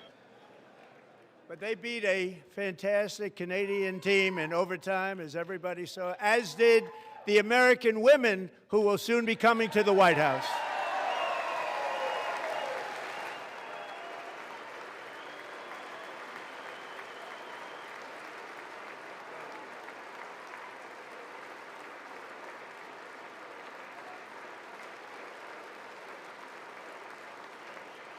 We got one, Greenland.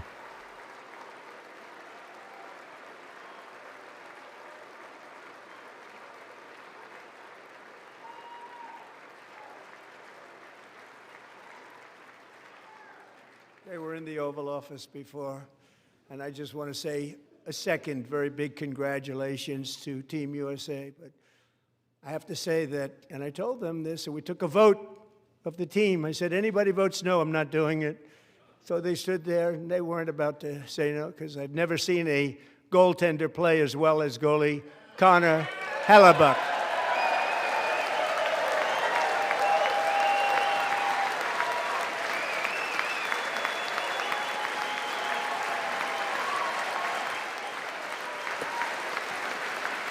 President Trump really gives a puck.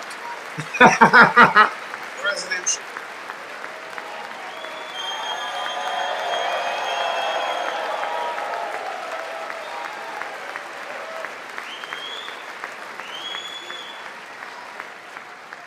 Think of it, 46 shots on goal, and I asked him, the one shot, the one where you put your stick in the back and it hit the neck of your stick and bounced off, do you practice that, or was that a little lucky?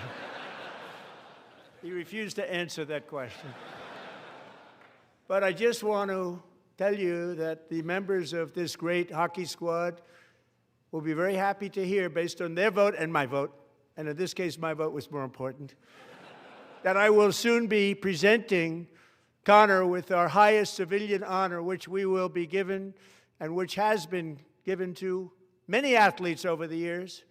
But when I say many, not too many, like 12, it's called the highest civilian honor in our country, the Presidential Medal of Freedom.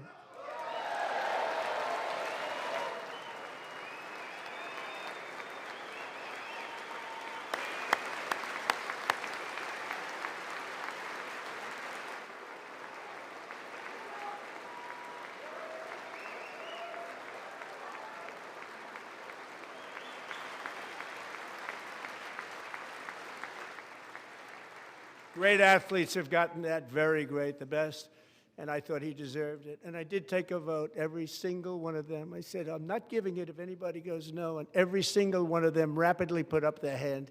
So I want to thank you. What a special job you did. What special champions you are. Thank you very much.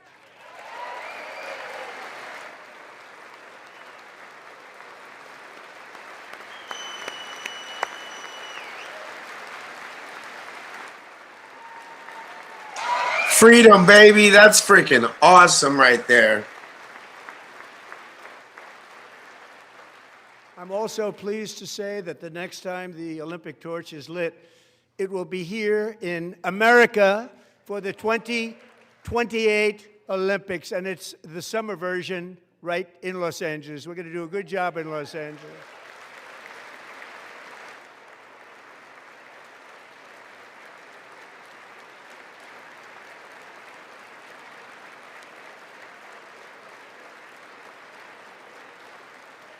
Oh, got a lot of Los cleaning up to Angeles is do. going That's to the be case. safe, just like Washington, D.C. is now one of the safest cities in the country.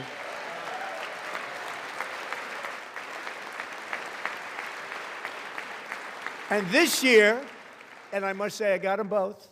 I got them in my first term, and I was disappointed because I didn't think I'd be the president when this happened. But strange things took place, and now I've got them because I got the Olympics and I got the 2026 FIFA World Cup, and I wanted to claim the 250th, but I didn't get away with that one. I couldn't claim that one for myself. But we're getting the World Cup, so we have the World Cup and the Olympics coming, and that is exciting news.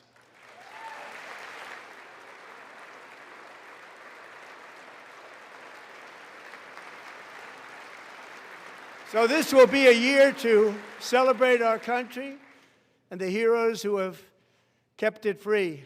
Men like Buddy Taggart. At age 17, Buddy volunteered to defend America in World War II, serving in the Pacific under the great General Douglas MacArthur. He fought bravely in the famous Battle of Manila, worked so hard.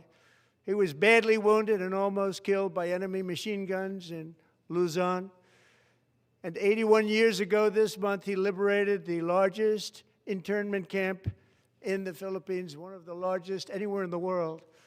But he earned many honors, including a Purple Heart and a Bronze Star, came home, started a family, and tonight he is in the gallery looking forward to July 4th, 2026, his 100th birthday.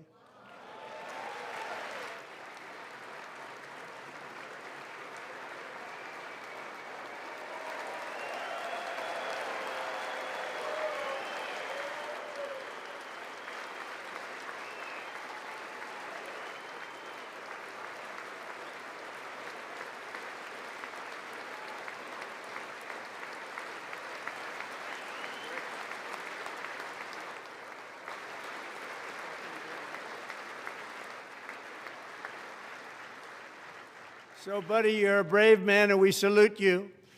Even in times of challenge, setback, and immense heartache, the spirit of 1776 has always shone through very brightly. It was July 4th of last year when floodwaters tore through a girls' summer camp in Central Texas, one of the worst things I've ever seen. I was there, rising 26 feet in the matter of minutes, tragically claiming many, many lives. You all remember that one. As the waters threatened to sweep her away, 11-year-old Millie Kate McClelland closed her eyes and prayed to God. She thought she was going to die. Those prayers were answered when Coast Guard rescue swimmer Scott Ruskin descended from a helicopter above. Nobody knew where he came from. It was Scott's first ever rescue mission, a young guy, but very brave, very, very top, always top in his class. And he lifted not just Millie Kate, but 164 others to safety.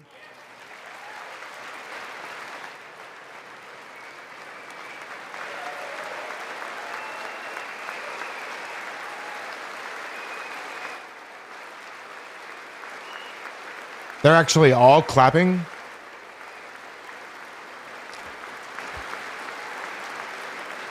That's crazy. They didn't clap for DJ Daniels, that 10-year-old little kid with like the 20 brain surgeries. People watched Scott from a distance, and they couldn't believe what they were seeing. The winds were blowing, the rain was pouring, everything was going, and that rapid water, nobody's ever seen anything like it. They said, wow, that's something.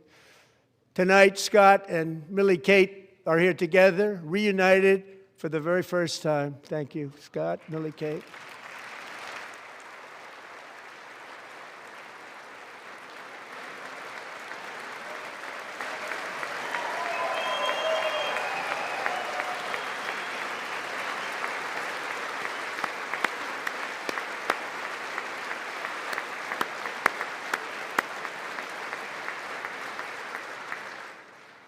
And Petty Officer Ruskin, I'm pleased to inform you that I am now awarding you the Legion of Merit for extraordinary heroism, which is what it was, extraordinary heroism. Thank you.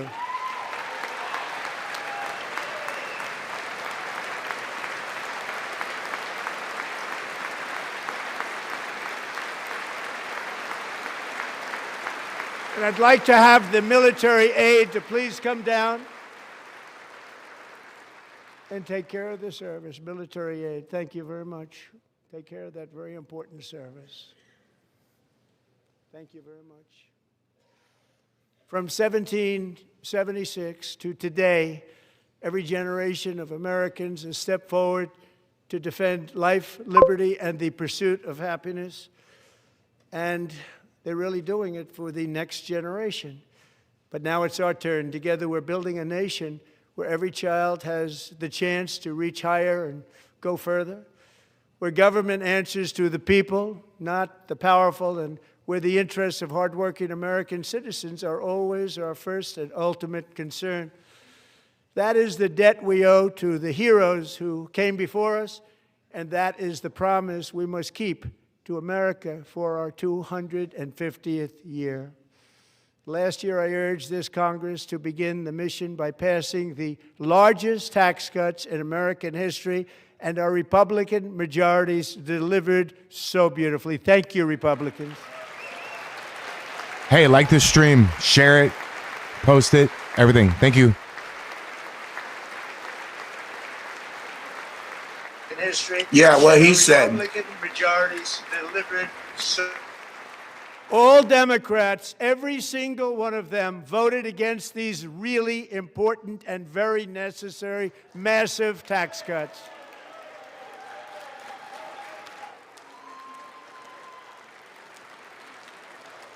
They wanted large-scale tax increases to hurt the people instead. But we held strong, and with the great, big, beautiful bill, we gave you no tax on tips, no tax on overtime, and no tax on Social Security for our great seniors.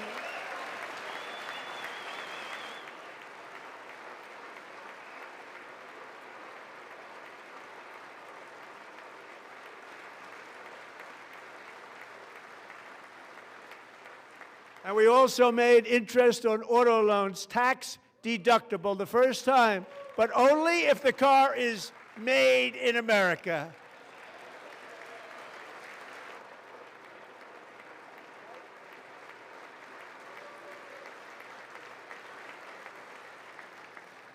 Recently in Pennsylvania, I met Megan Hemhauser, a devoted mom who's homeschools her children, beautiful, 2 children, during the day while waiting tables at night as her husband works overtime operating very heavy equipment. Megan is here this evening, and she's happy to tell you that she is so much richer because with no tax on tips, no tax on overtime, and our expanded child tax credit done again by Republicans, Megan and her husband will take home more than $5,000 extra just for the year, cutting her tax bill in more than half.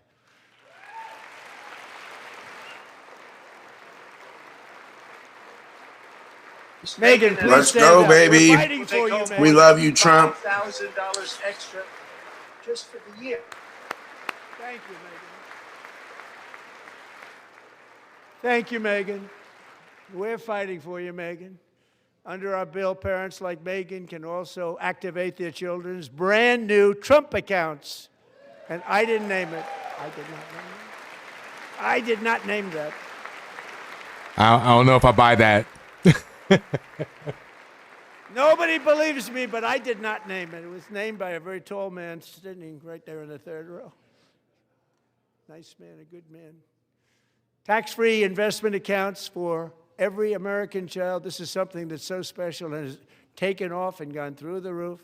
Millions will be pre-funded courtesy of the U.S. Treasury and private individuals like Michael and Susan Dell, who have donated $6.25 billion to fund the Trump accounts for 25 million American children.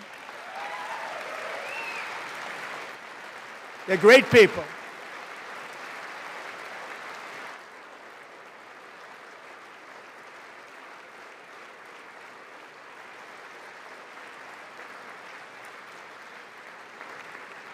You know, I asked Michael Dell, how do you make all that money? He said, well, I just sat on my dorm in school, and I made computers, and I'd sell them to people. And I just kept selling and selling and selling, and pretty amazing story. That's called the American dream. He sold a lot of computers, a lot of those laptops, so I congratulate him on that, but I really thank him and Susan, as well as others like Brad Gerstner, a very tremendous guy. He was behind it right from the beginning. Brad Gerstner. Thank you, Brad.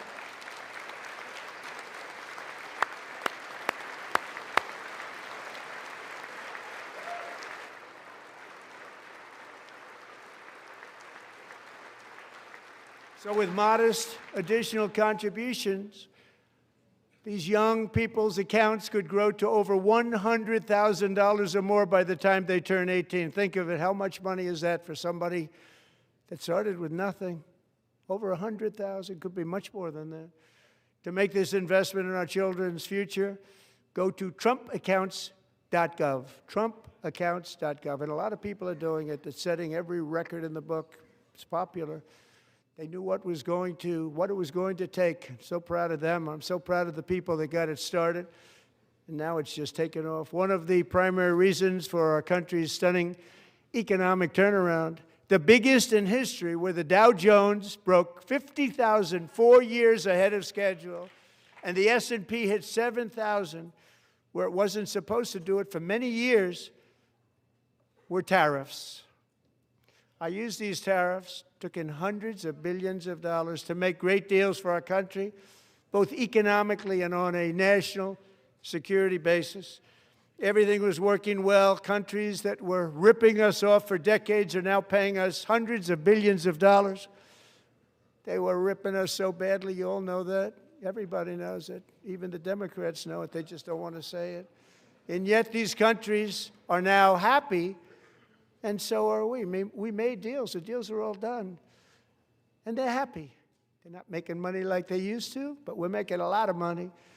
There was no inflation, tremendous growth, and the big story was how Donald Trump called the economy correctly, and 22 Nobel Prize winners in economics didn't. They got it totally wrong. They got it really wrong. And then just 4 days ago, an unfortunate ruling from the United States Supreme Court. It just came down. It came down. Very unfortunate ruling. But the good news is that almost all countries and corporations want to keep the deal that they already made, right, Scott? Knowing that the legal power that I, as president, have to make a new deal could be far worse for them, and therefore they will continue to work along the same successful path that we had negotiated before the Supreme Court's unfortunate involvement. So despite the disappointing ruling, these powerful country-saving, it's saving our country, the kind of money we're taking in, peace-protecting. Many of the wars I settled was because of the threat of tariffs. I wouldn't have been able to settle them without. Will remain in place under fully approved and tested alternative legal statutes. And they have been tested for a long time. They're a little more complex, but they're actually probably better, leading to a solution that will be even stronger than before. Congressional action will not be necessary. It's already time-tested and approved. And as time goes by, I believe the tariffs paid for by foreign countries will, like in the past, substantially replace the modern-day system of income tax, taking a great financial burden off the people that I love.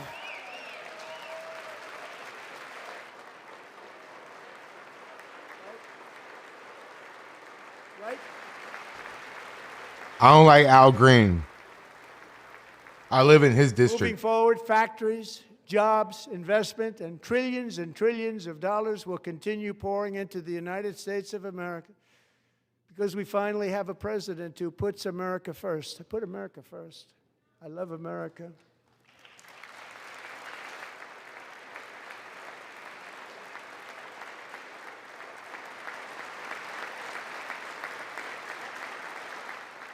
For decades before I came along, we had the exact opposite, from trade to healthcare, from energy to immigration. Everything was stolen and rigged in order to drain the wealth out of the productive, hardworking people who make our country great, who make our country run. Under Biden and his corrupt partners in Congress and beyond, it reached a breaking point with the Green New scam, open borders for everyone. They poured in by the millions and millions from prisons, from mental institutions. They were murderers, 11,888 murders. They came into our country. You allowed that to happen. And record-setting inflation that cost the typical family $34,000 in just a speck of time. Now the same people in this chamber who voted for those disasters suddenly use the word affordability, a word they just used it.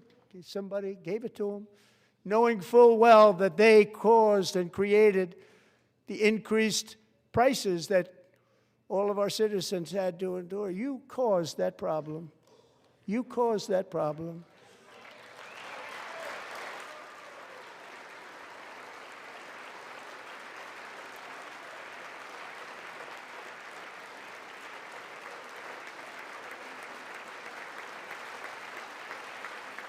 They knew their statements were a lie. They knew it. They knew their statements were a dirty, rotten lie. Their policies created the high prices. Our policies are rapidly ending them. We are doing really well. Those prices are plummeting downward.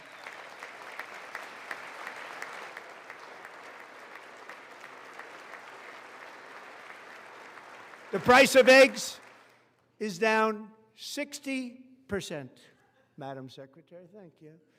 The cost of chicken, butter, fruit, hotels, automobiles, rent is lower today than when I took office by a lot. And even beef, which was very high, is starting to come down significantly. Just hold on a little while, we're getting it down. And soon you will see numbers that few people would think were possible to achieve just a short time ago. Nobody can believe when they see the kind of numbers, and especially energy, when they see energy going down to numbers like that, they cannot believe it. It's like another big tax cut. I'm also confronting one of the biggest ripoffs of our times, the crushing cost of health care caused by you. Since the passage of the Unaffordable Care Act, sometimes referred to as Obamacare, big insurance companies have gotten rich. It was meant for the insurance companies, not for the people. With our government giving them hundreds and hundreds of billions of dollars a year as their stock prices soared 1,000, 1,200, 1,400, and even 1,700%, like nothing else. That's why I introduced the great health care plan. I want to stop all payments to big insurance companies and instead give that money directly to the people so they can buy their own health care, which will be better health care at a much lower cost.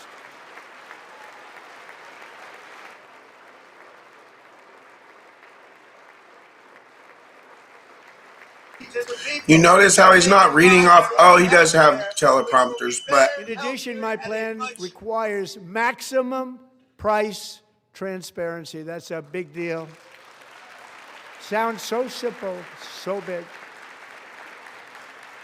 And I did that in my first term, and the Democrats immediately terminated it with full knowledge that they were doing a very bad thing for the people. Costs were going to go way up, and that's what happened, and now I'm bringing them way down on health care and everything else. I'm also ending the wildly inflated cost of prescription drugs like has never happened before.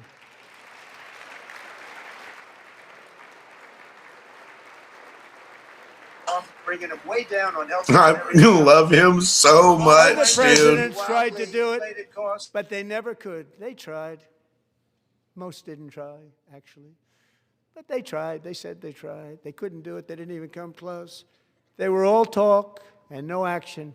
But I got it done. Under my just enacted most favored nation agreements, Americans who have for decades paid by far the highest prices of any nation anywhere in the world for prescription drugs will now pay the lowest price anywhere in the world for drugs. Anywhere. The lowest price.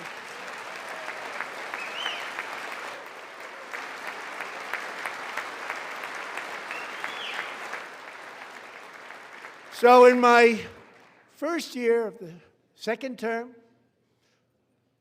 should be my third term, but strange things happen. I took prescription drugs, a very big part of healthcare, from the highest price in the entire world to the lowest. That's a big achievement. The result is price differences of 300, 400, 500, 600% and more, all available right now at a new website called TrumpRx.gov. And I didn't name that one either, by the way.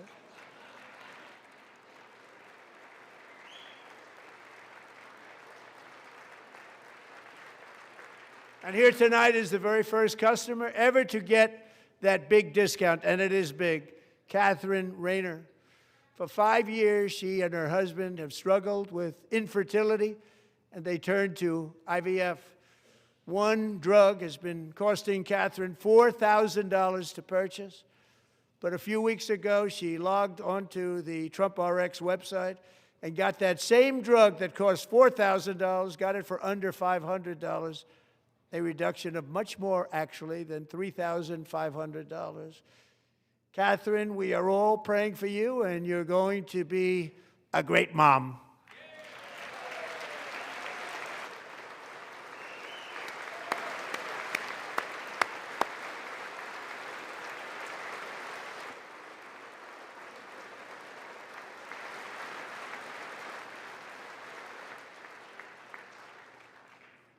So now I'm calling on Congress to codify my most favored nation program into law. Now, the one thing, I'm not sure it matters because it's going to be very hard for somebody that comes along after me to say, let's raise drug prices by 700 or 800%.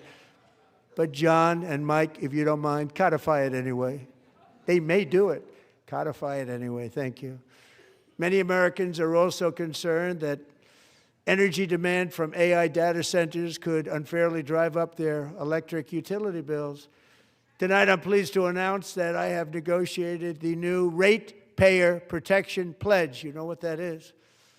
We're telling the major tech companies that they have the obligation to provide for their own power needs. They can build their own power plants as part of their factory so that no one's prices will go up. And in many cases, prices of electricity will go down for the community, and very substantially down. This is a unique strategy never used in this country before. We have an old grid. It could never handle the kind of numbers, the amount of electricity that's needed. So I'm telling them they can build their own plant. They're going to produce their own electricity. It will ensure the company's ability to get electricity while at the same time lowering prices of electricity for you, and could be very substantial for all of you cities and towns. You're going to see some good things happen over the next number of years. Another pillar of the American dream that has been under attack is homeownership. With us tonight is Rachel Wiggins, a mom of two from Houston.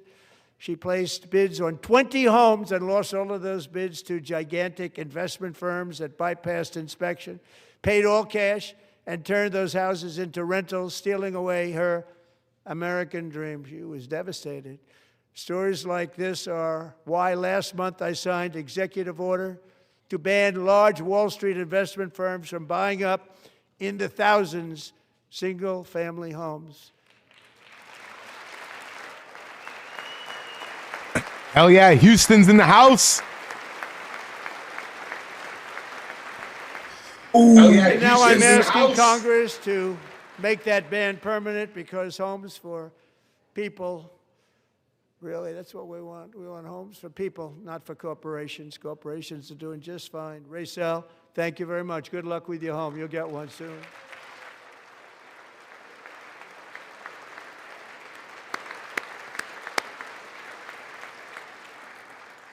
We're also working to make it easier for Americans to save for retirement. And under this administration, we will always protect Social Security and Medicare. They are not protecting it for our seniors. We will always protect Social Security, Medicare, Medicaid.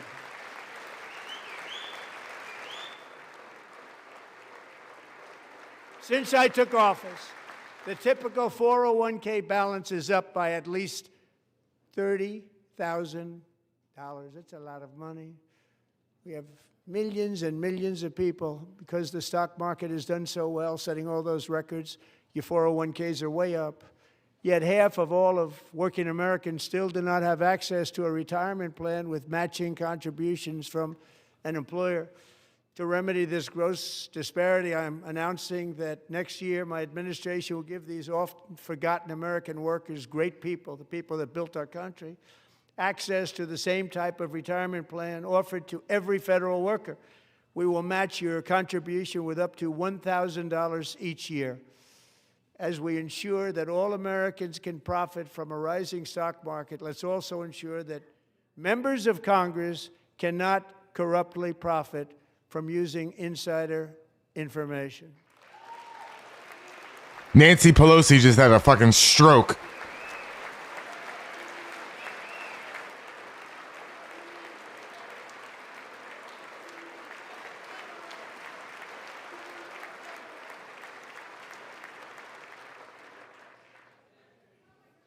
They stood up for that. I can't believe it. I can't believe it. Did Nancy Pelosi stand up if she's here? Doubt it. Pass the Stop Insider Trading Act without delay.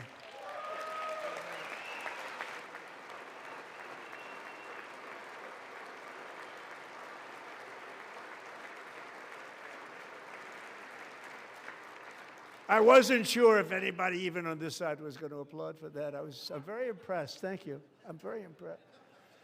But when it comes to the corruption that is plundering, it's plundering America. There's been no more stunning example than Minnesota, where members of the Somali community have pillaged an estimated $19 billion from the American taxpayer. Oh, we have all the information. And in actuality, the number is much higher than that. And California, Massachusetts, Maine, and many other states are even worse. This is the kind of corruption that shreds the fabric of a nation, and we are working on it like you wouldn't believe. So tonight, although started 4 months ago, I am officially announcing the war on fraud to be led by our great Vice President, J.D. Vance.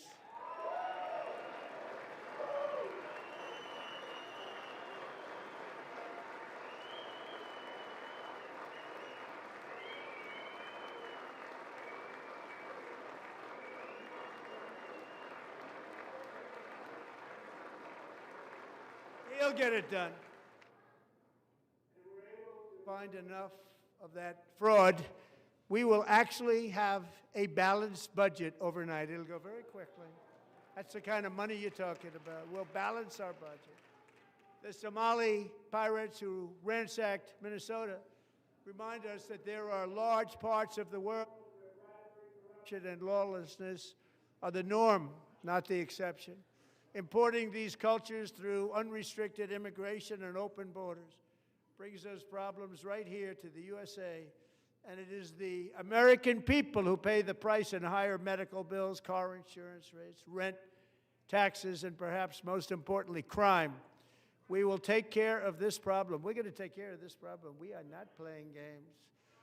Delilah.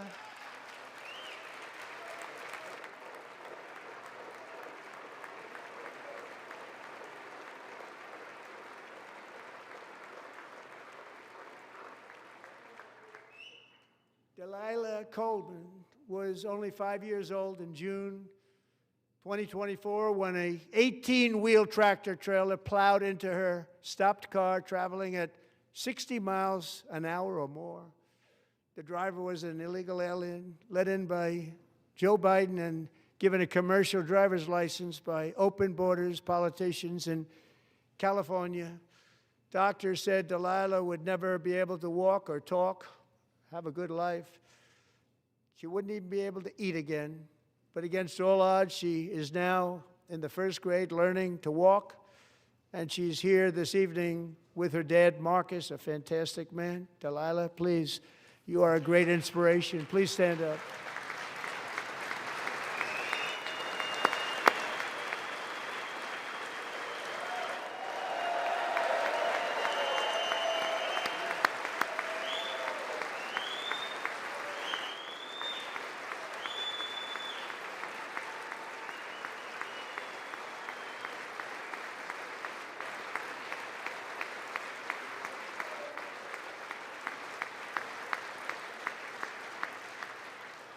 Thank you, Delilah.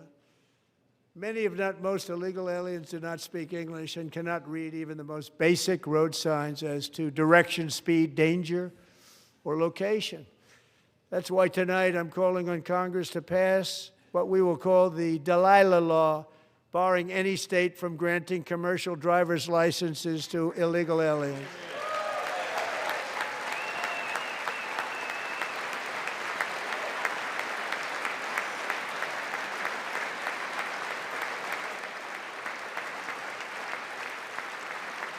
And yesterday, as you probably saw at the White House, I hosted a ceremony with Americans who lost their treasured loved ones to the scourge of illegal immigration. People came into our country, how we allowed this to happen with our open borders. These are the angel moms and families that for decades our government betrayed and our media totally ignored. It was terrible. Hard to believe, actually. In 2023, a 16-year-old high school cheerleader named Elizabeth Medina was supposed to perform in her town's Christmas parade, but she never arrived. Her mother, Jacqueline, went home to look for her, and she found her lying dead in a bathtub, bleeding profusely after being stabbed 25 times. Elizabeth's killer was a previously arrested illegal alien who had broken in and brutally extinguished the brightest light in her family's life, violently and viciously.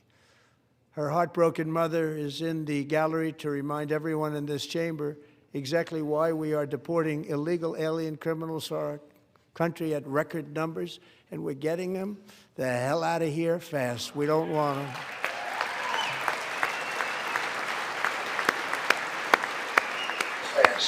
Yes, sir. Get them all out. Get them all out. God bless you. Let's go. Yes, sir. Get them all out. Get them all out. God bless you. Let's go. Thank you very much, Jacqueline. Thank you. We can never forget that many in this room not only allowed the border invasion to happen before I got involved, but indeed they would do it all over again if they ever had the chance. If they ever got elected, they would open up those borders to some of the worst criminals anywhere in the world. The only thing standing between Americans and a wide open border right now is President Donald J. Trump and our great Republican patriots in Congress. Thank you. Thank you.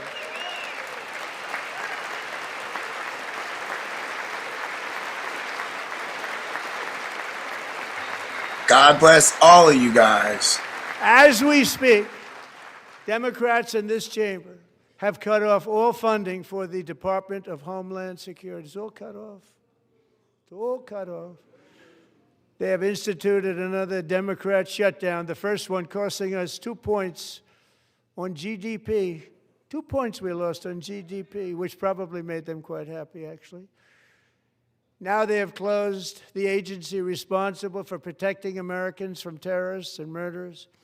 Tonight I'm demanding the full and immediate restoration of all funding for the border security, homeland security of the United States, and also for helping people clean up their snow. We have no money because of the Democrats, and it would be nice, we'd love to give you a hand at cleaning it up, but you gave no money. Nobody's getting paid. It's a shame. So you have to think about it. We have, in case you didn't know, a pretty large snowstorm out there. One of the great things about the State of the Union is how it gives Americans the chance to see clearly what their representatives really believe. So tonight I'm inviting every legislature to join with my administration in reaffirming a fundamental principle. If you agree with this statement, then stand up and show your support. The first duty of the American government is to protect American citizens, not illegal aliens. Let's go. Let's go. Look at half of them aren't even standing up. That is pathetic. That is pathetic. Sorry, my mic's too good. Half of them aren't even standing up. That is pathetic. That is pathetic. Sorry, my mic's too good.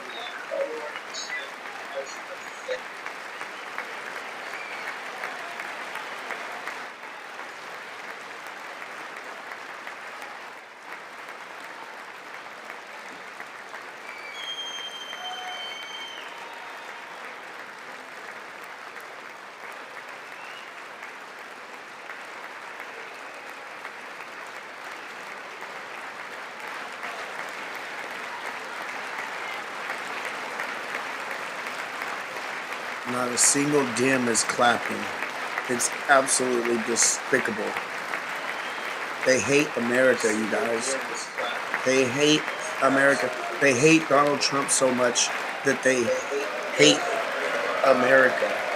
It's infuriating.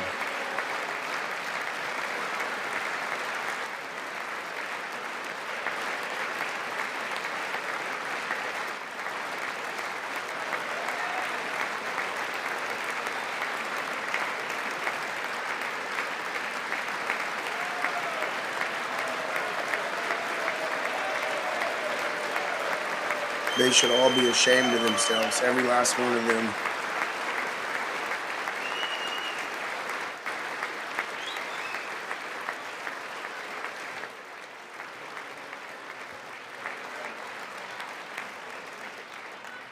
Isn't that a shame? You should be ashamed of yourself not standing up. You should be ashamed of yourself. That is why I'm also asking you to end deadly sanctuary cities that protect the criminals and enact serious penalties for public officials who block the removal of criminal aliens. In many cases, drug lords, murderers all over our country, they're blocking the removal of these people out of our country, and you should be ashamed of yourself. Tell them, Trump, tell them, President Trump, tell these motherfuckers. Tell them.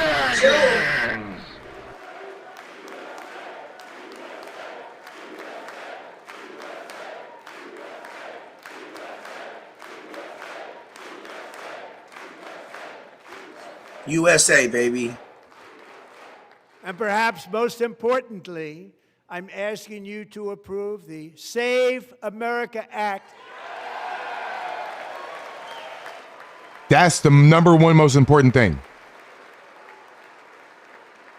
Voter ID Illegal aliens and mandatory. others who are unpermitted persons from voting in our sacred American elections. That cheating is rampant in our elections. It's rampant.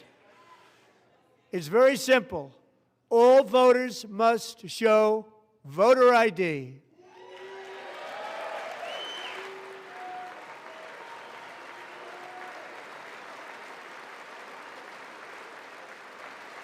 It's very simple. All voters must show proof of citizenship in order to vote.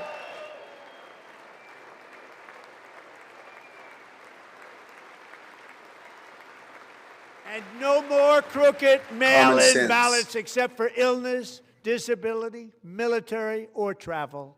None.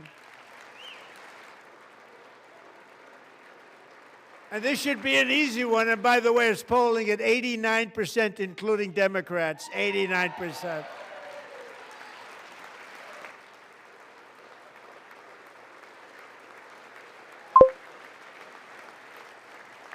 And even the new communist mayor of New York City, I think he's a nice guy, actually. Speak to him a lot. Bad policy, but nice guy. Just said they want people to shovel snow. They got hit hard. Wants them to shovel snow, but if you apply for that job, you need to show 2 original forms of ID and a Social Security card.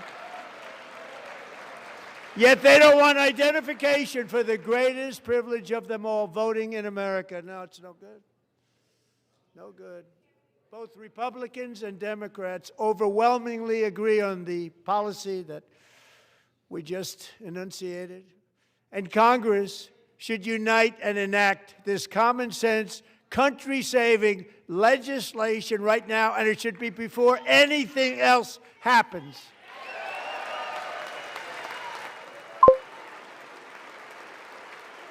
Thank you, Tony P. Rock star, some bitch. I love you, man. Yes, sir. Yes, sir. Thank you, Tony P. Thank you, He's killing it tonight. Our president is killing it tonight. Yes, sir. And the reason they don't want to do it, why would anybody not want voter ID? One reason, because they want to cheat. There's only one reason. They make up all excuses. They say it's racist. They come up with things, you almost say, what imagination they have. They want to cheat, they have cheated, and their policy is so bad that the only way they can get elected is to cheat. And we're going to stop it. We have to stop it, John. We're going to stop it. We have to stop it.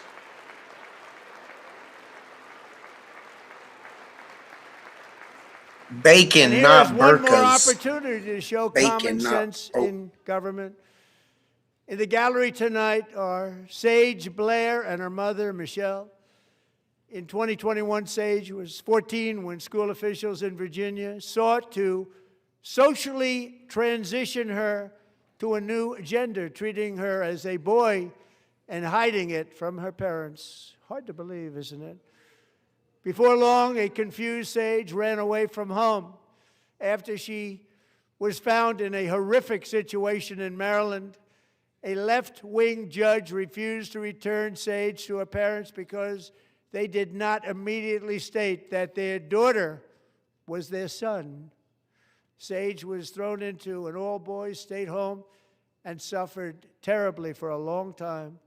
But today, all of that is behind them because Sage is a proud and wonderful young woman with a full-ride scholarship to Liberty University.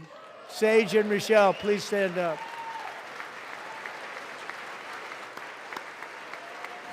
We need to end the radical transgender ideology in this country.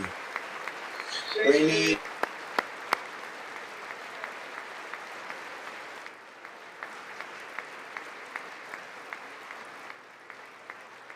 And thank you for your great bravery. And who can believe that we're even speaking about things like this? 15 years ago, if somebody was up here and said that, they'd say, what's wrong with him? But now we have to say it because it's going on all over numerous states without even telling the parents. But surely we can all agree no state can be allowed to rip children from their parents' arms and transition them to a new gender against the parents' will. Who would believe that we're even talking about this? We must ban it, and we must ban it immediately. Somebody tries to do that shit with my kid, I will kill you. I think Tommy's frozen. Yep, he disconnected again. He'll be back. Stands up. These people are crazy. I'm telling you, they're crazy.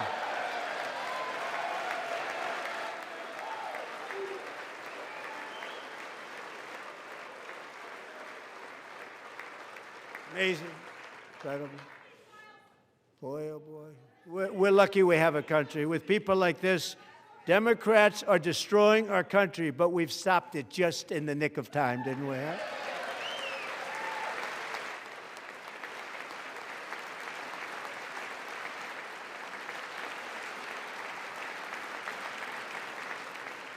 No one cares more about protecting America's youth than our wonderful First Lady. Now a movie star. She's a movie star. Can you believe it? Who would have believed that? Over the past year, she has had an incredible impact championing AI legislation, advancing a landmark executive order on foster care, and helping secure $30 million to launch the Melania Trump Foster Youth to Independence Initiative. It's a tremendous, really a tremendous thing that happened and had a lot of bipartisan support. She gets much better bipartisan support than I do. I get none. She gets a lot. Someday you're going to have to tell me how you did that. And students and educators in every state have joined the First Lady's efforts in the presidential AI challenge, keeping America's next generation positioned to succeed and strongly succeed in the future. Tonight, we welcome two young people whose lives reflect the First Lady's impact, Sierra Burns and Everest Nevermont. Thank you both, and Melania, thank you. I know how hard you worked on it. Thank you very much.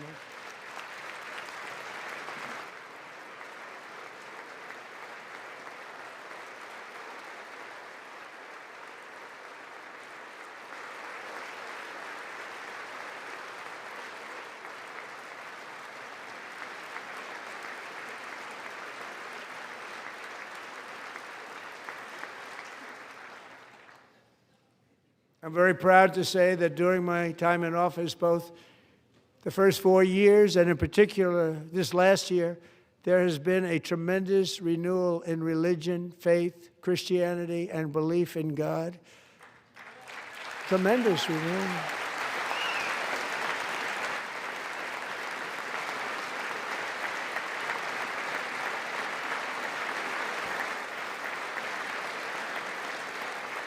This is especially true among young people, and a big part of that had to do with my great friend, Charlie Kirk, a great guy, great man.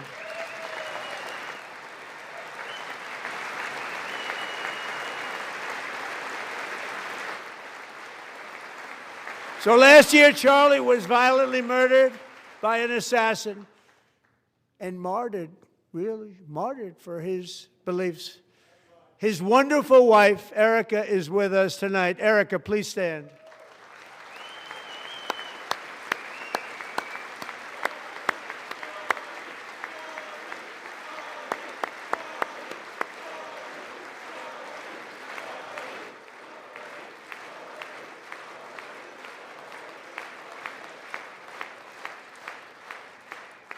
Thank you, Erica. Been through a lot. In Charlie's memory, we must all come together to reaffirm that America is one nation under God, and we must totally reject political violence of any kind. Tommy's internet went out. He's rebooting. He'll be right back.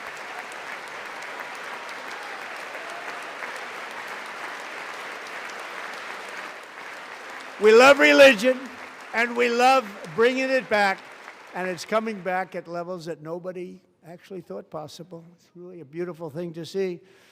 Above all, unleashing America's promise requires keeping our communities safe. We have made incredible strides, yet dangerous repeat offenders continue to be released by pro-crime Democrat politicians again and again. We are honored to be joined tonight by a woman who's been through hell, Anya Zuretska. In 2022, she and her beautiful daughter, so beautiful, what a beautiful young woman, Irina, fled war-torn Ukraine to live with relatives near Charlotte, North Carolina. And by the way, what's going on with Charlotte? Last summer, 23-year-old Irina was riding home on the train when a deranged monster who had been arrested over a dozen times and was released through no cash bail, stood up and viciously slashed a knife through her neck and body. No one will ever forget, there were people on that train. No one will ever forget the expression of terror on Irina's face as she looked up at her attacker in the last seconds of her life. She died instantly. She had escaped a brutal war only to be slain by a hardened criminal, set free to kill in America, came in through open borders. Mrs. Zuretska, tonight I promise you we will ensure justice for your magnificent daughter, Irina.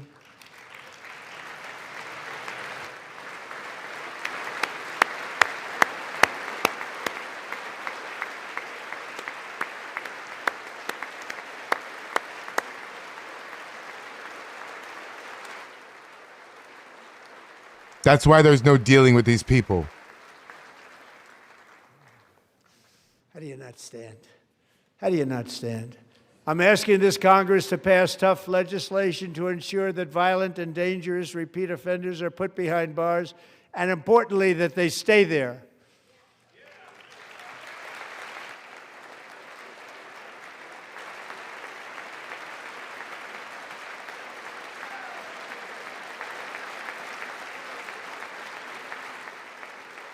Starting last summer, I deployed our National Guard and federal law enforcement to restore law and order to our most dangerous cities, including Memphis, Tennessee, big success, New Orleans, Louisiana, big success, and our nation's capital itself, Washington, D.C., where we have almost no crime anymore in Washington, D.C. How did that happen?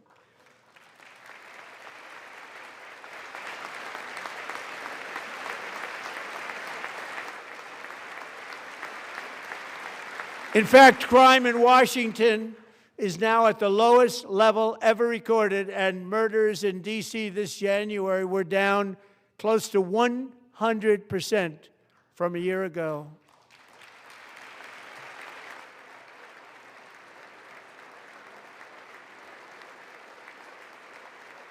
Shit like that is why I'll never be nice to them again.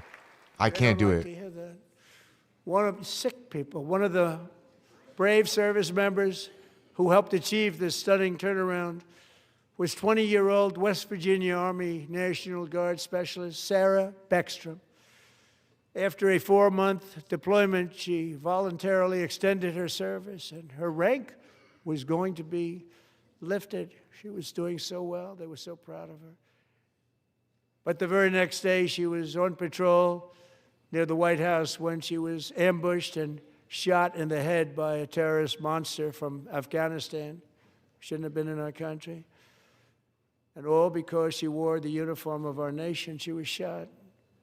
He traveled here because he didn't like people wearing our uniform. He was sick and deranged, shouldn't have been in our country.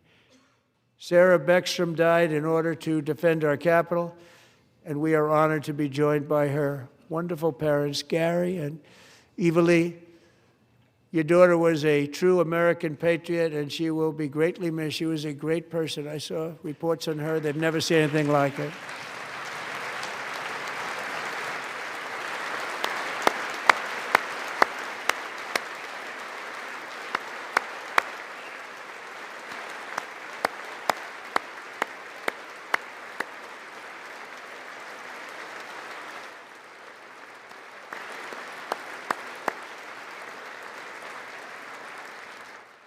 So sorry. Thank you very much.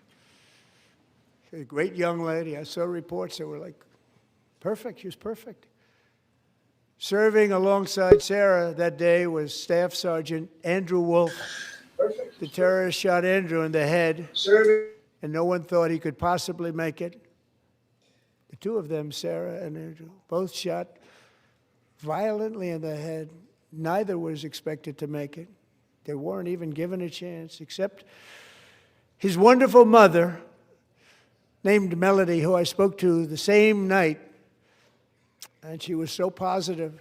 The doctors thought that Andrew was gone, but his mother said, no, Mr. President, Andrew will be fine. He's going to make it. I've never seen anything like it. I mean, he was given almost no chance.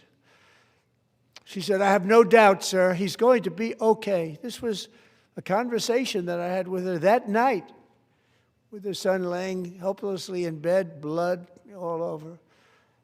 Everybody is praying, she said, sir, he will be okay. The doctors didn't understand what she was saying, and after looking at the results of the damage done, neither did I. She was so strong and conclusive that even Andrew's great father felt she didn't really understand the gravity of the situation. But she turned out to be right. Right, Melody? She turned out to be right.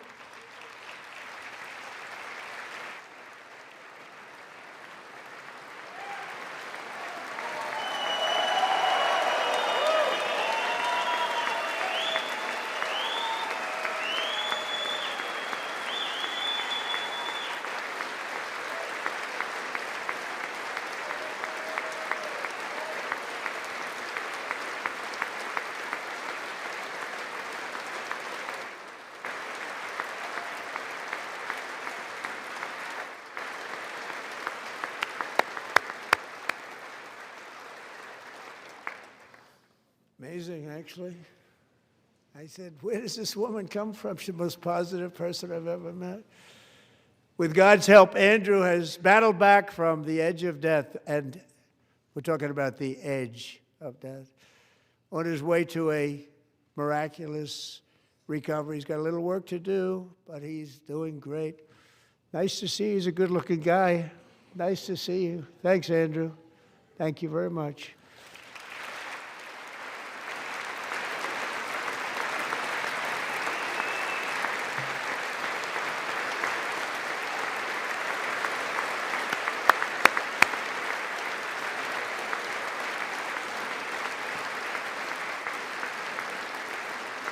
So, Andrew, while you're up, now I'm going to ask a highly respected General James Seward to present Staff Sergeant Andrew Wolf and the great family of Sarah Beckstrom with the award created by our late great President George Washington himself. It's called the Purple Heart.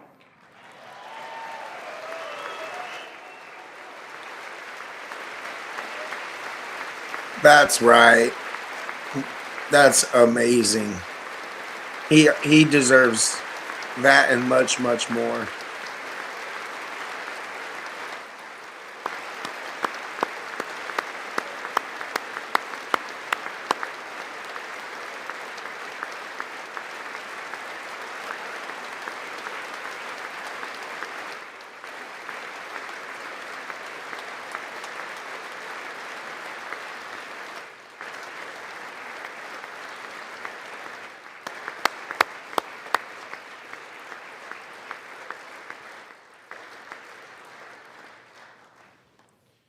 We love you all. Love you. We're proudly restoring safety for Americans at home, and we are also restoring security for Americans abroad. Our country has never been stronger. In my first 10 months, I ended 8 wars, including Cambodia. Isn't it funny? Sick people. Cambodia and Thailand, Pakistan and India. Would have been a nuclear war. 35 million people, said the Prime Minister of Pakistan, would have died if it were not for my involvement. Kosovo and Serbia, Israel and Iran, Egypt and Ethiopia, Armenia and Azerbaijan, the Congo and Rwanda, and of course the war in Gaza, which proceeds at a very low level. It's just about there. And I want to thank Steve Witkoff and Jared Kushner for your help. Thank you, Steve. Thank you, Jared. President of Peace.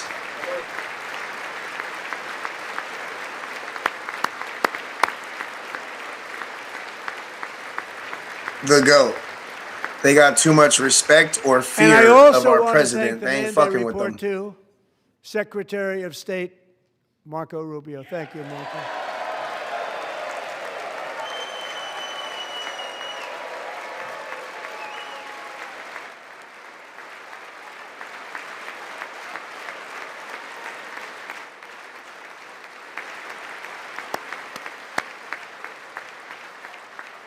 People like you. You know, Marco got 100% of the votes when he was in confirmation. I think our next one was about 54%. And some of the Democrats are now saying, I can't believe we approved that guy. And he said it's an honor that they feel that way, right, Marco? You have done a great job, great Secretary of State. I think he'll go down as the best ever.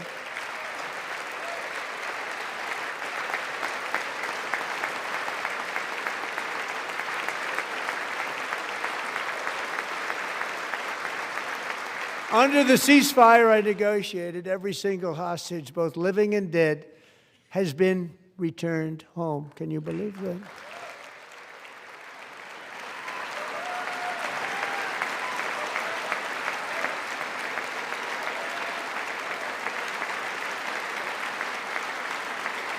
Nobody thought it was possible.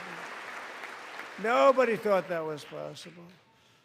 Both living and dead. And those parents who had a dead son, their boy, they'd always tell me their boy, they wanted him as much as though he were living. It was an amazing period of time. And they came back, and when we got all of the living hostages back, and many, many before them, but I always said those last 20 are going to be very tough, but we got many, many more, hundreds. But I said those last 20 are going to be tough. We got them back. But we only got back 14 or 15 of the dead of the 28. And believe it or not, Hamas worked along with Israel, and they dug and they dug and they dug.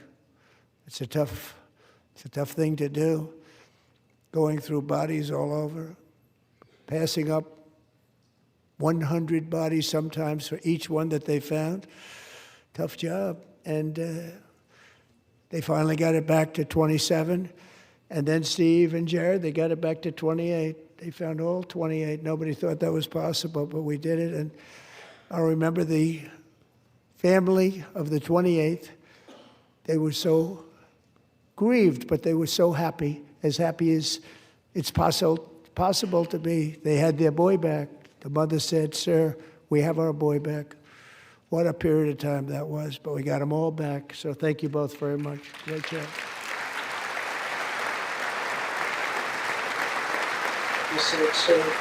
That's our president. That's our president. Bunch of anti-American swine. And we're working very The hard. Democrats to end on the war, right, they're the killing pathetic, of bro. Between Russia On and the right, Ukraine, where president. 25,000 soldiers are dying each and every month. Think of that, 25,000 soldiers are dying a month. A war which would have never happened if I were president. Would have never happened. As president, I will make peace wherever I can, but I will never hesitate to confront threats to America wherever we must.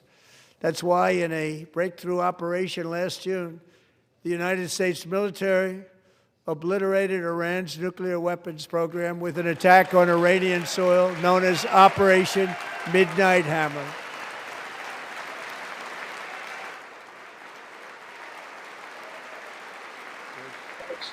With an attack on Iranian soil known as Obliterated. Operation Midnight Hammer.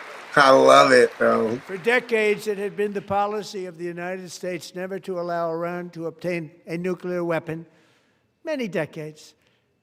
Since they seized control of that proud nation 47 years ago, the regime and its murderous proxies have spread nothing but terrorism and death and hate.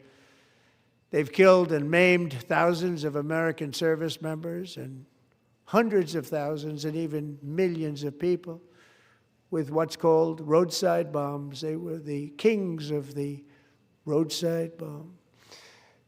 And we took out Soleimani. I did that during my first term. Had a huge impact. He was the father of the roadside bomb.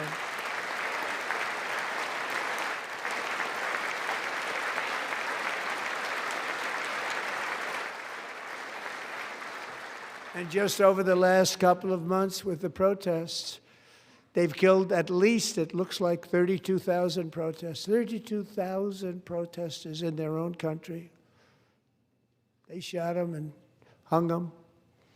We stopped them from hanging a lot of them with the threat of serious violence. But this is some terrible people. They've already developed missiles that can threaten Europe and our bases overseas, and they're working to build missiles that will soon reach the United States of America. After Midnight Hammer, they were warned to make no future attempts to rebuild their weapons program, and in particular, nuclear weapons. Yet they continue. They're starting it all over. We wiped it out, and they want to start all over again, and are at this moment again pursuing their sinister ambitions. We are in negotiations with them. They want to make a deal, but we haven't heard those secret words. We will never have a nuclear weapon. My preference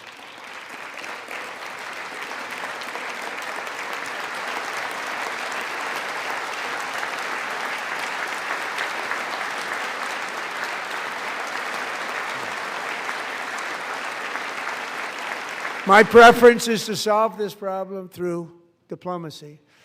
But one thing is certain, I will never allow the world's #1 sponsor of terror, which they are by far, to have a nuclear weapon. Can't let that happen.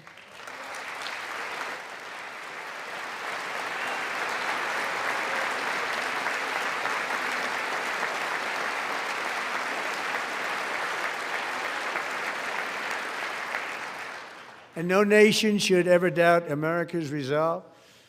We have the most powerful military on earth. I rebuilt the military in my first term. We're going to continue to do so.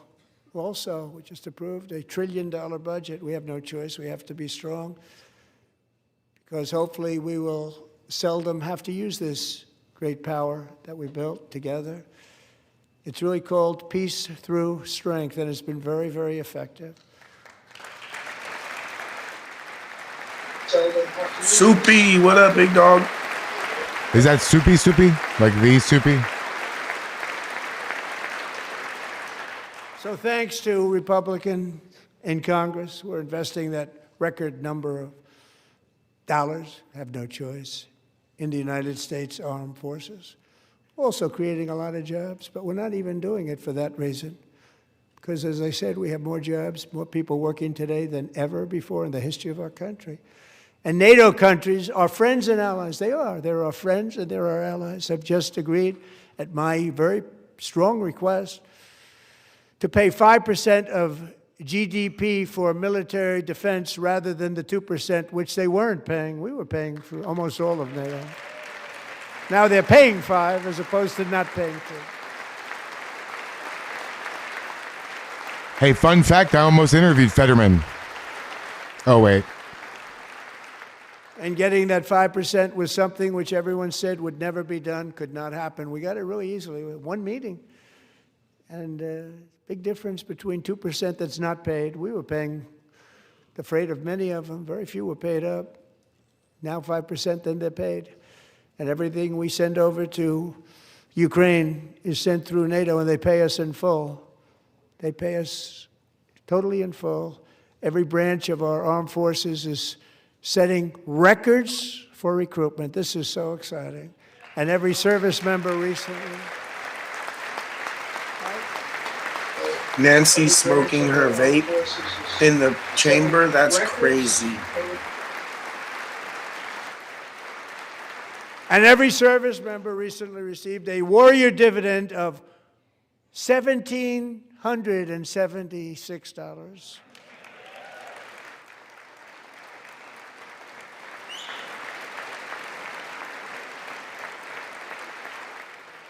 You know, they put it on my desk. We got the money from tariffs and other things, a lot of money we have. We have much more money than people understand.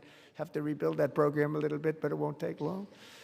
But we got the money, and it was $1,775, and they wanted my approval. And I said, what's the number? $1,775. I said, wait a minute. For one more dollar, we can have $1,776. It's going to I said, we're going to figure that. I never asked anybody if we could afford it. One more dollar, I said $1,776. And I said, that's good. And I'll tell you what, our military, that was 4 months ago, our military, I never see a person in the military that doesn't thank me for it, so we're honored to do it. They deserve it. And we call it 1776. It was great. And we love our military. We love our law enforcement. We love our firemen. You know, the firemen don't get mentioned enough. We love our firemen. We're also 1776. That's so perfect. Couldn't be no more perfect. We're also restoring American security and dominance in the Western Hemisphere, acting to secure our national interests and defend our country from violence, drugs, terrorism, and foreign interference. For years, large swaths of territory in our region, including large parts of Mexico, really large parts of Mexico, have been controlled by murderous drug cartels. That's why I designated these cartels as foreign terrorist organizations, and I declared illicit fentanyl as a weapon of mass destruction.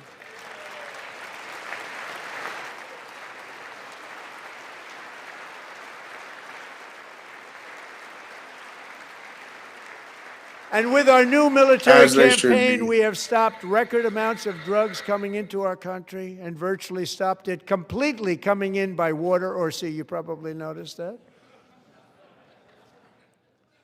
We very seriously damaged their fishing industry also. Nobody wants to go fishing anymore.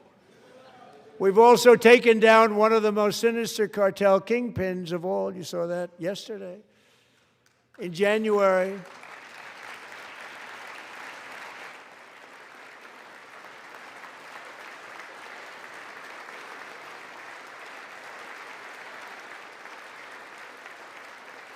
Kaboom! In January, elite American warriors carried out one of the most complex, spectacular feats of military competence and power in world history. No one's seen anything like it. Foreign leaders, I won't tell you who, called me and they said, very impressive, very good. They couldn't believe, they all watched. They saw what happened. This is a different fighting force that we had years ago when we fought to tie. You know, it's a great fighting force. I'm so proud of it. Look at Space Force. Space Force is my baby because we did that. My baby is becoming so important. Uh-oh. My camera is not working. Uh-oh. Hold on. You disappeared. Yeah, I know. Paramedics is I a know. ghost. Yeah, my camera's not working. Hold on. And America's armed forces overwhelmed all defenses and utterly defeated an enemy, good fighters, to end the reign of outlaw dictator Nicolas Maduro and bring him to face American justice.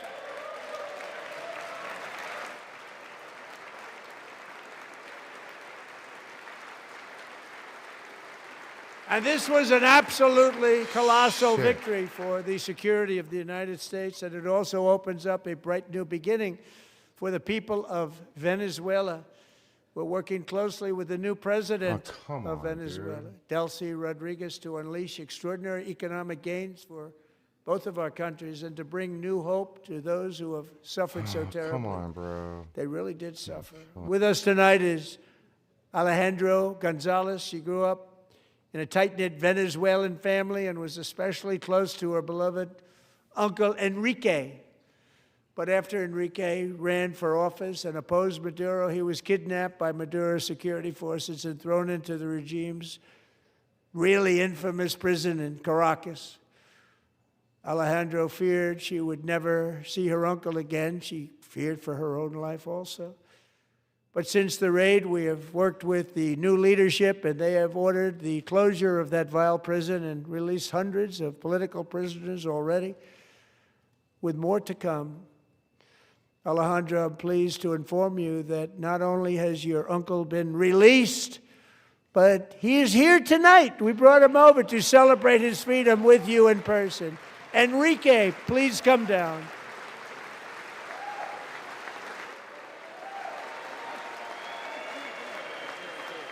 But he is here tonight. We brought him over to celebrate his freedom with you. Hell yeah. Enrique, please come down.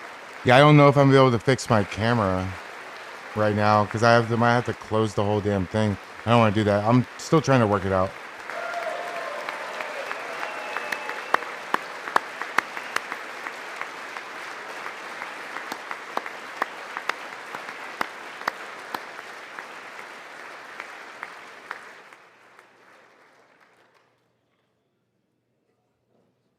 Thank you, Enrique. Have a good time. Nice to have you back, Enrique. There were many heroes on that January raid to capture Maduro, really great heroes. It was very dangerous. They knew we were coming. They were all set. But the deeds of one warrior that night will live forever in the eternal chronicles of military valor. Chief Warrant Officer 5, Eric Slover, planned the mission and was the flight lead in the cockpit of the first helicopter, a big, beautiful, powerful helicopter. It was a massive Chinook carrying, as you can imagine, many, many American warfighters. Wearing the dog tags his wife Amy had blessed with holy water before he left. She knew it was going to be a rough one. Eric steered the Chinook under the cover of night and descended swiftly upon Maduro's heavily protected military fortress. This was a major military installation, protected by thousands of soldiers and guarded by Russian and Chinese military technology. How did that work out? Not too good. While preparing to land, enemy machine guns fired from every angle, and Eric was hit very badly in the leg and hip, one bullet after another. He absorbed 4 agonizing shots, shredding his leg into numerous pieces. And yet, despite the fact that the use of his legs was vital to successful helicopter flight, legs are the most important part of flying a helicopter, to deliver the many commandos who would capture and detain Maduro was the only thing Eric was thinking about.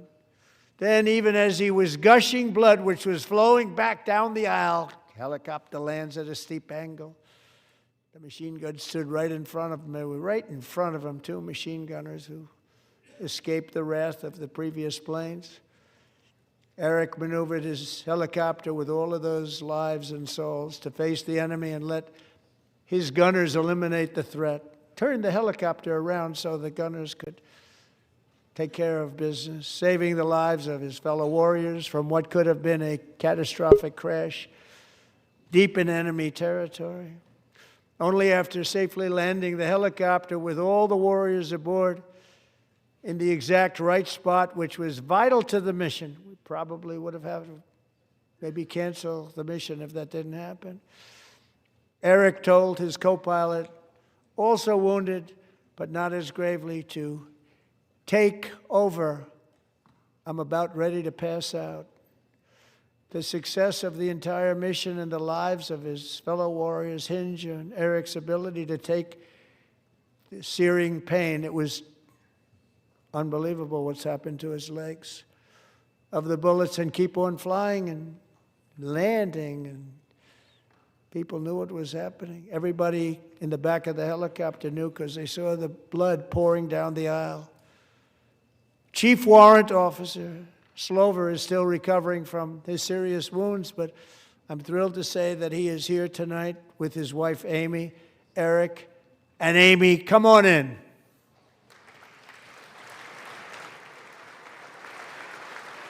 It's live. Sorry.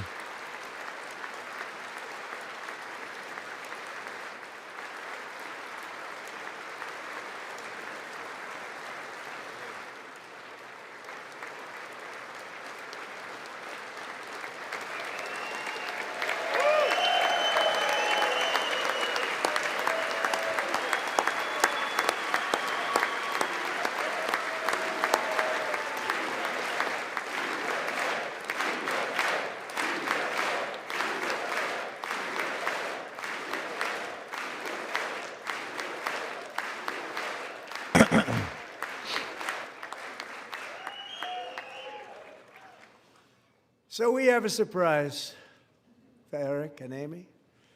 In recognition of Eric's actions above and beyond the call of duty, I would now like to ask General Jonathan Braga to present Chief Warrant Officer Slover with our nation's highest military award, the Congressional Medal of Honor.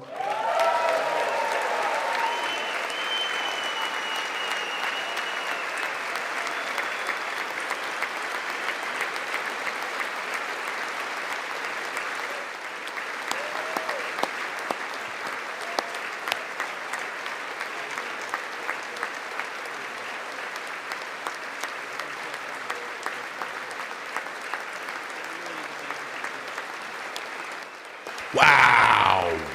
Whoa. Holy shit. Wait, am I doubled?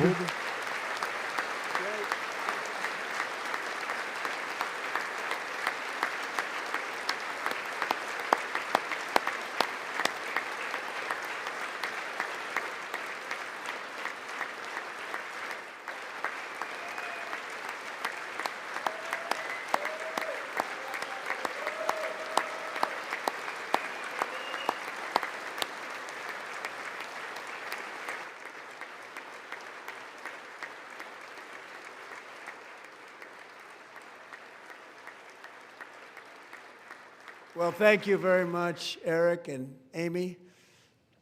Great to get to know you. I met with them and with a lot of their fellow warriors at Fort Bragg recently. You notice the name Fort Bragg, we have it back, we brought it back. We won the First World War with it, the Second World War with it, and then they decided to change the name. So we changed it back. Everybody wanted to change back too. And 10 of Eric's fellow warriors from that incredible night of victory will also be receiving medals at a private ceremony that will soon be held at the White House, and Eric will be there. Thank you.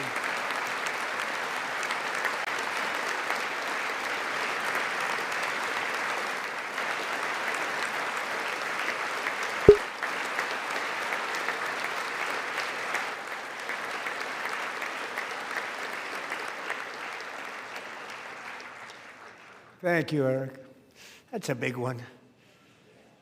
Tonight we've celebrated many truly extraordinary American patriots, but there is one last living legend to honor before we go. He is one more heroic American aviator, Navy fighter pilot. Royce Williams served in World War II, Korea, Vietnam, flying more than 220 missions. In the skies over Korea in 1952, Royce was in the dogfight of a lifetime, legendary dogfight. Flying through blizzard conditions, his squadron was ambushed by 7 Soviet fighter planes.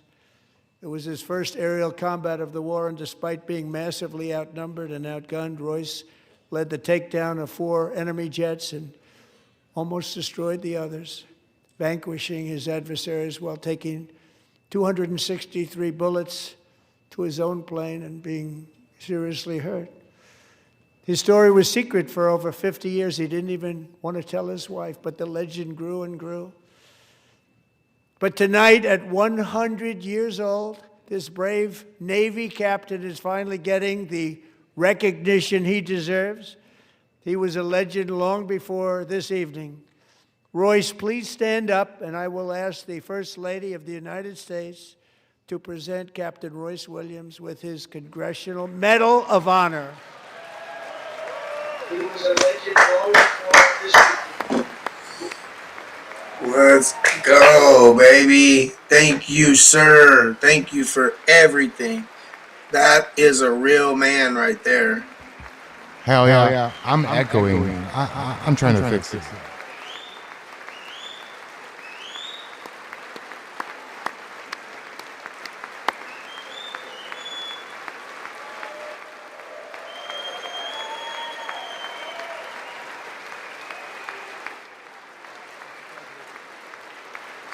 Look at Barron.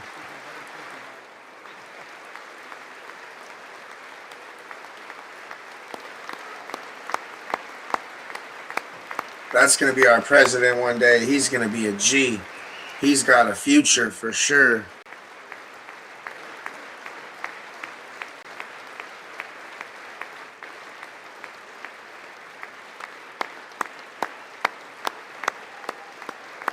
Check. Huh? Check.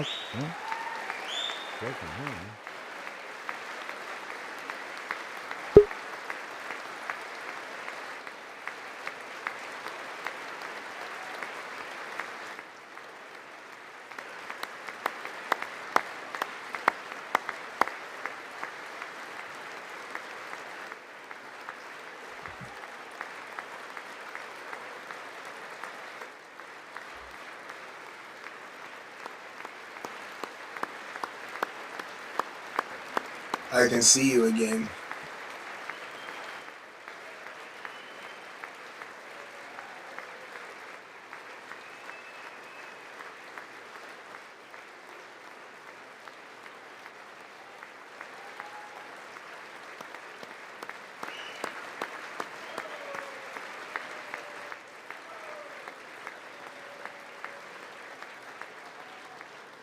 Thank you, Royce, and thank you, Eric.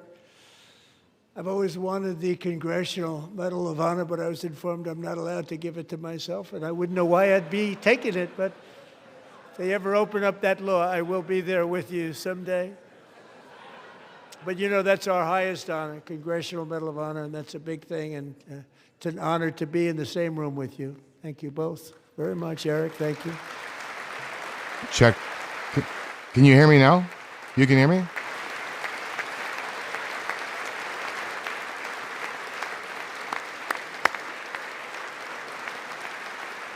You can't hear me. Yeah, you can hear me? Thank you. 250 years is a That's long much time in the better. life of a It nation. says I'm muted, though. But in another sense, it's really a mere moment in the eye of history. 2 of the gentlemen we met in the gallery this evening took their first breaths 1 century ago, 100 years before that, on July 4th, 1826, the author of the Declaration of You're not muted. Independence, brilliant, Thomas Jefferson drew his I know. last breath.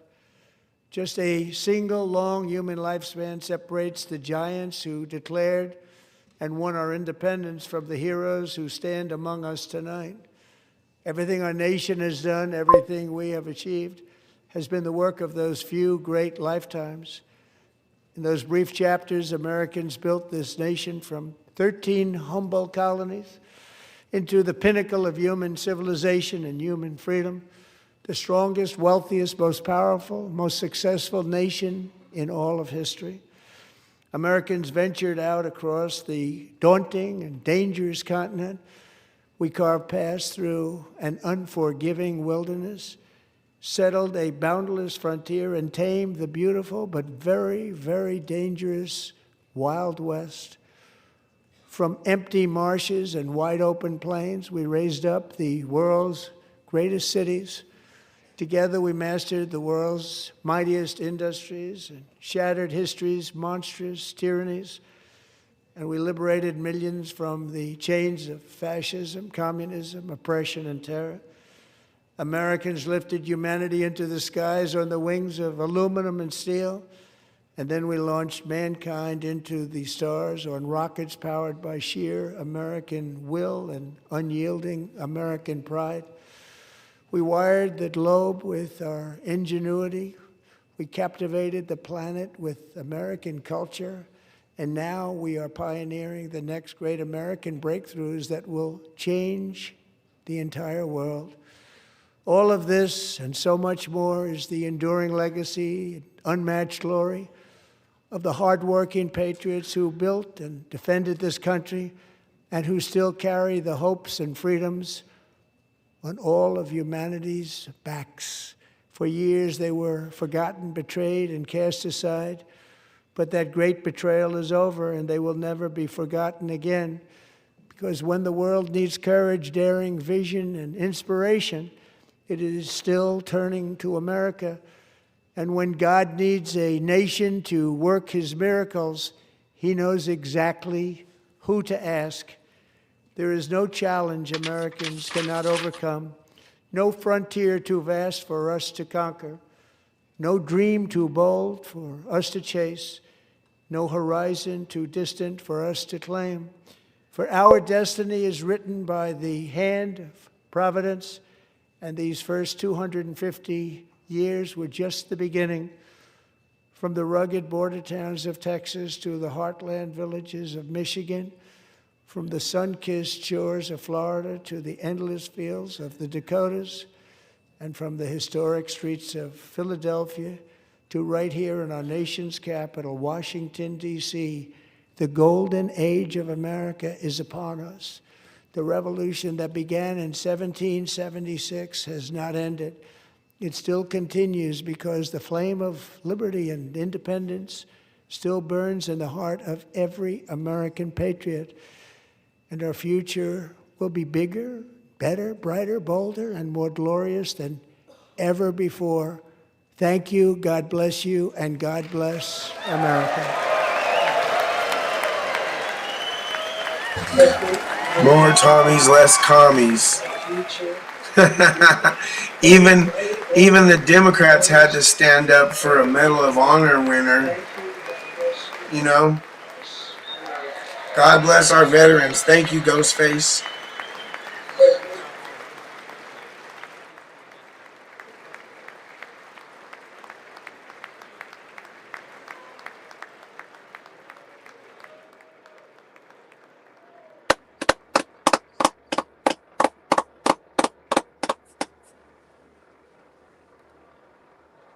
Are y'all also echoing now? That's great. Let me see if I can. That was great. Josh, are you? We can hear you, Josh. Josh, are you there? Nope. Oh, I forgot. No, I'm not echoing. I just have the TV in the background going, so it was reading off of that. Okay. I'm pretty sure I'm good. Wait. There we go. All right. It says I'm muted. I'm not muted. You can hear me, right, chat? I can. Everybody? Yeah, I'm good? Okay. Well, okay. Yeah, I'm pretty pissed off right now, so y'all gonna have to start. I'm mad at the I can't hear. Democrats. You can't hear? The heck? You can't hear us now? Oh fuck. No, like Josh can't hear. I don't know why. Can you hear me? No, check test. I'm looking at him. He can't hear me. Well, but if I unmute, now I'm doubled.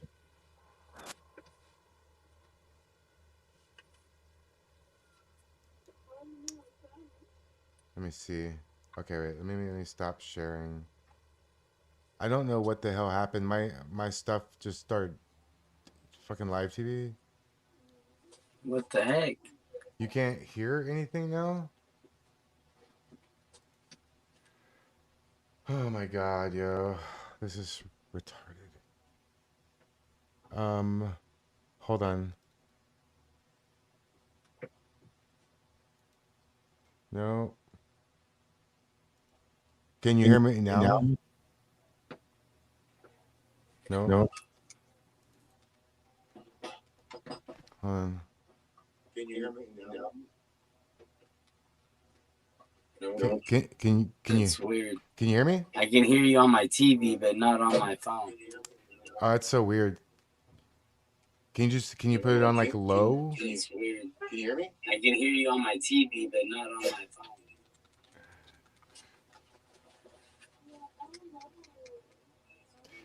That's so strange. I don't know why.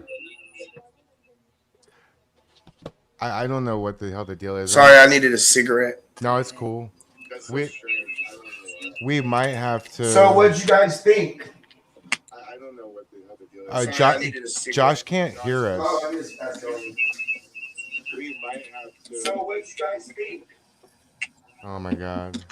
Josh can't hear us. Just restart it. Yeah, I'm gonna have to restart it, guys. Just restart the stream. Yeah.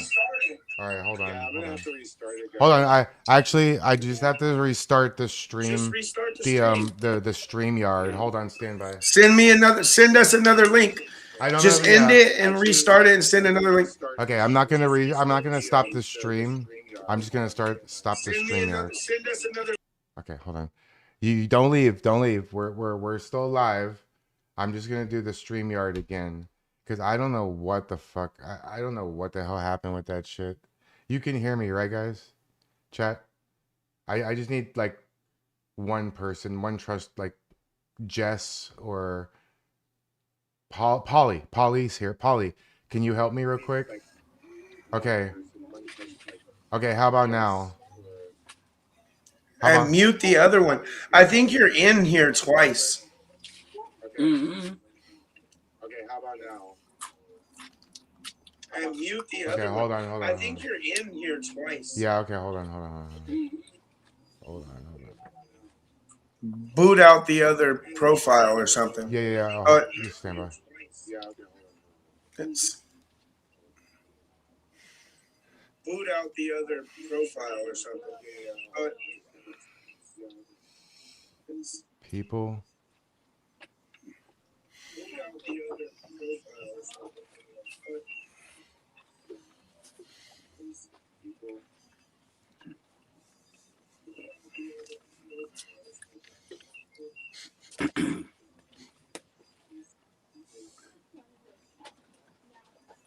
Damn my girl. Damn my baby. I love the baby. Okay. Oh, Am I chat? Am I doubled? Josh, can you hear me? Tommy, can you hear me? I can hear you. Okay. Am I chat? Am I doubled? I'm not doubled. I don't think I'm doubled anymore. Josh. You're echoing. You're echoing. I'm not doubled. Like, does somebody have something playing in the background? It's on my TV. Oh, mute your TV. Oh. Like, does somebody have something playing in the background? It's on my TV. Oh, mute your TV.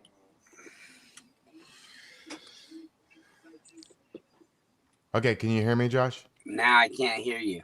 Now you can't hear me.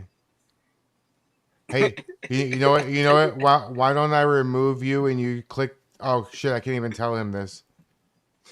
He's gonna remove you, and then you click back in.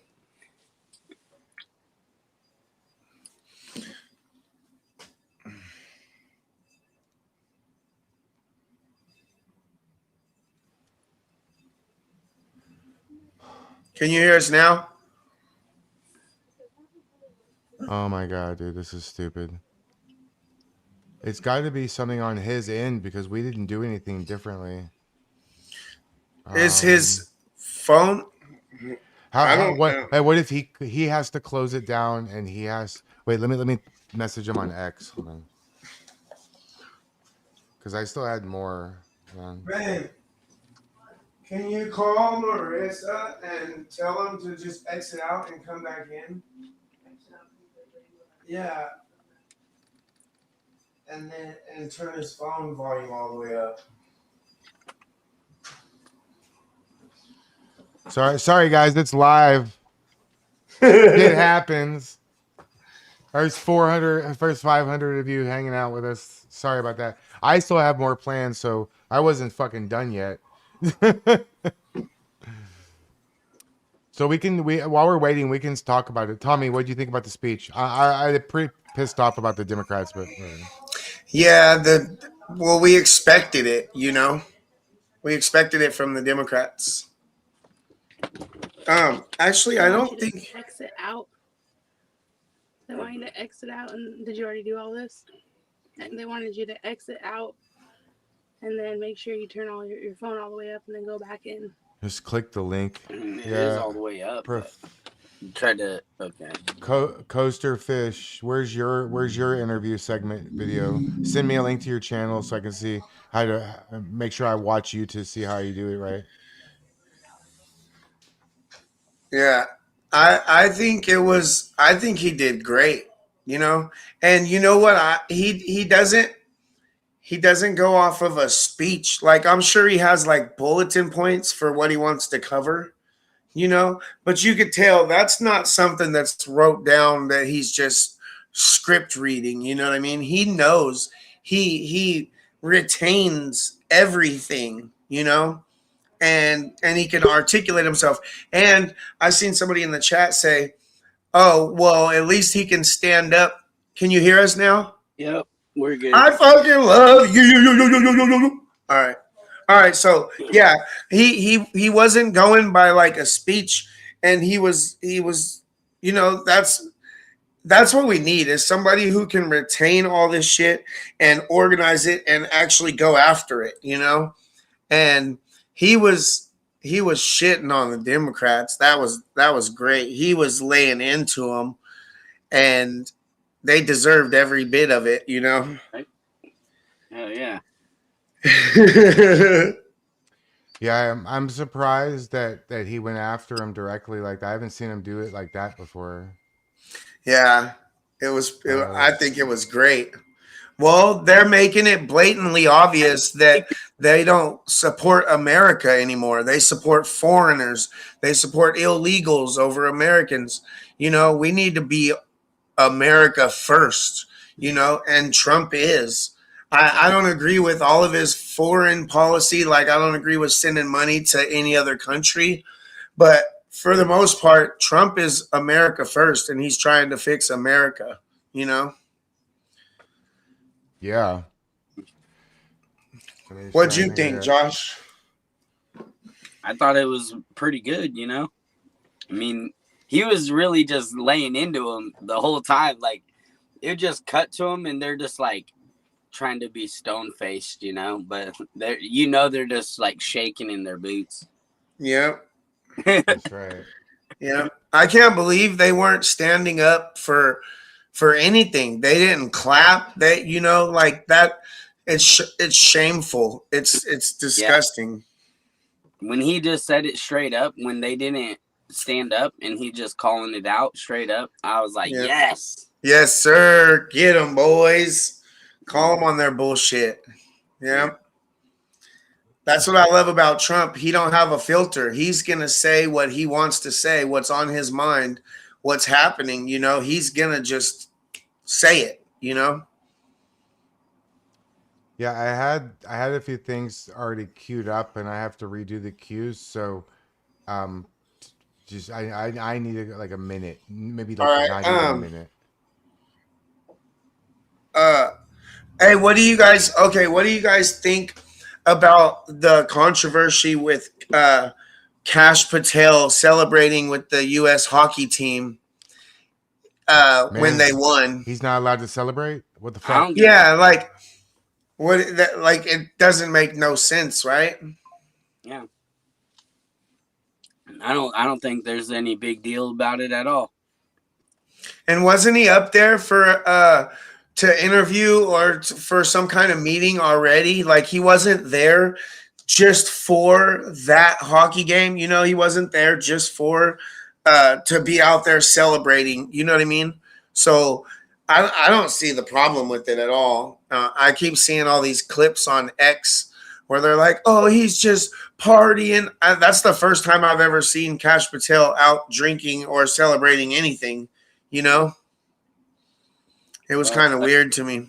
Like Heavy Duty Country.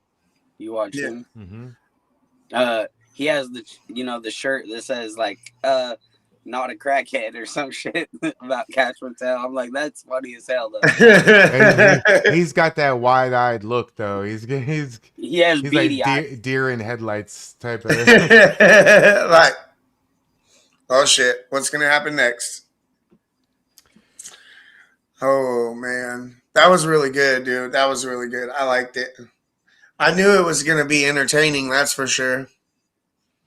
I love how they called him a liar, and then he started just listing all the wars he stopped. Yeah. Oh, the Trump accounts. How do I get one of those? I want to get one of those for my kid. What do I do? Yeah, the Trump account. So kind of like how natives have like 18 money or whatever people call it, that it just like they put money into your, like every year you get grants from the tribe, essentially. And because of how many enrolled members like the tribe has, and then they disperse that out. Like our tribe, we're pretty poor, but we had a casino built like 6 years ago, and we just started getting the money from the casino. So now we get like, I don't know, probably 3,000 a year or something like that. Oh shit, balling. I mean, that's still, a couple hundred a month essentially. Yeah. But, it just kind of helps out or whatever, It's better than nothing. Yeah. It was like we used to get like maybe 500, 600 a year, like two checks, like 400, 200 or something. Thank you, Street. We'll either give him that money or we will buy him something from his Amazon wish list. Somebody sent you $50, man. We'll make sure you get that. There we Yes, go. sir. Street Rodder. And then it looks like Captain Jerry is in the chat. What's up, Captain Jerry? Shout out Captain Jerry. We love you, brother. Seen him come in when we're watching. I can't see the chat on the screen. Yeah, I'm almost ready to do a little picture thing. I guess we could start it.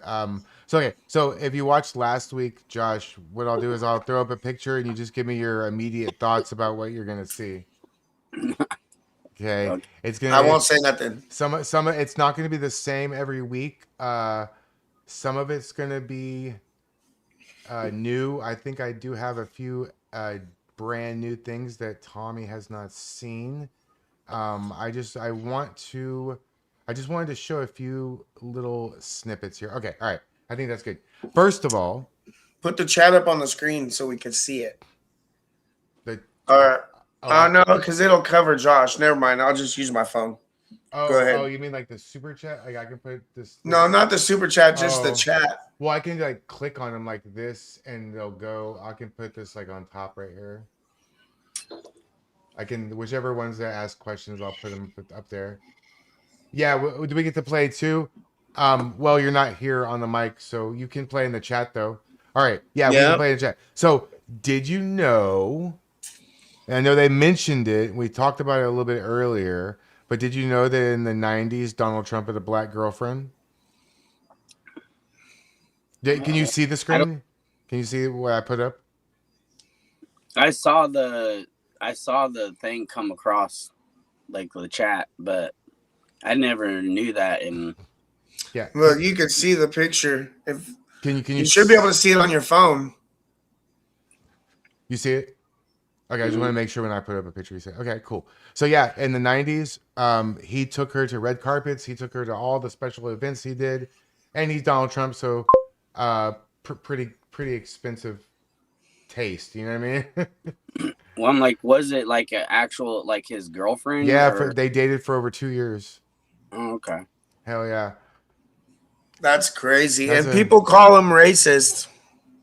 Yeah, and he was on Soul Train, like what in the '80s. He was on freaking. Oh yeah. He's been commemorated by like the NC Double A. AP, yeah. NAACP. NAACP, yeah. There you go. Yeah, that was it. There you go. Yeah, I was thinking the NCAA. That ain't right. If you can't tell she's black, maybe that's a you problem. I don't know. So okay, I just want to think some of them are going to be positive, some are going to be negative. You know, we're going to get to one. So I want to ask you what you think about this person here. I know that. Yeah, Kate Bennett for sure. She is. Hell yeah, boy. She's a firecracker, and thank you so much, Trina. Hi from Montana. Love the Patriots. Thank you so much. So Trina. Trina. I had to ask her, how do you pronounce your name? Trina. Okay. It is Trina. Yeah. Okay. So, fun fact, Josh, you're like, oh, I like that flag. That's what you need, Tommy. You need a big ass flag like that. Yeah, I have big ass flags. Behind you, I mean, but you need one you take out with you. Yeah, I think I have one somewhere. I have a lot of stuff. Just ask Spider Mike where he got his flagpole from, you know? Yeah, Amazon has everything. So, fun fact, today I sent an official request for Caitlin Bennett to come on our show. We'll see. I've been watching Caitlin Bennett for a long time. I catch my wife watching her all the time, that was too. Another thing I wrote down. Like people to have on your show, that would be hella cool. Even Francisco, you know? Francisco. Adam Francisco. Yeah, I love him. That's a good idea. Yeah, dude. So I reached out to her. I reached out to Ben Bankus, the comedian. He's fucking hilarious. And I reached out to Tom McDonald. So Tom McDonald. Well, that's gonna be rough. I don't know. Well, so the thing with Tom is we have something in common. Before he was a rapper, he was an independent pro wrestler. So if he reads my message, he by the code of being a wrestler, he has to at least respond to me. He could say no, but he has to respond to me. That's awesome. Right. So I wanted to show you, Tommy. You've never seen this before. Look what Donald Trump does to women. Hey,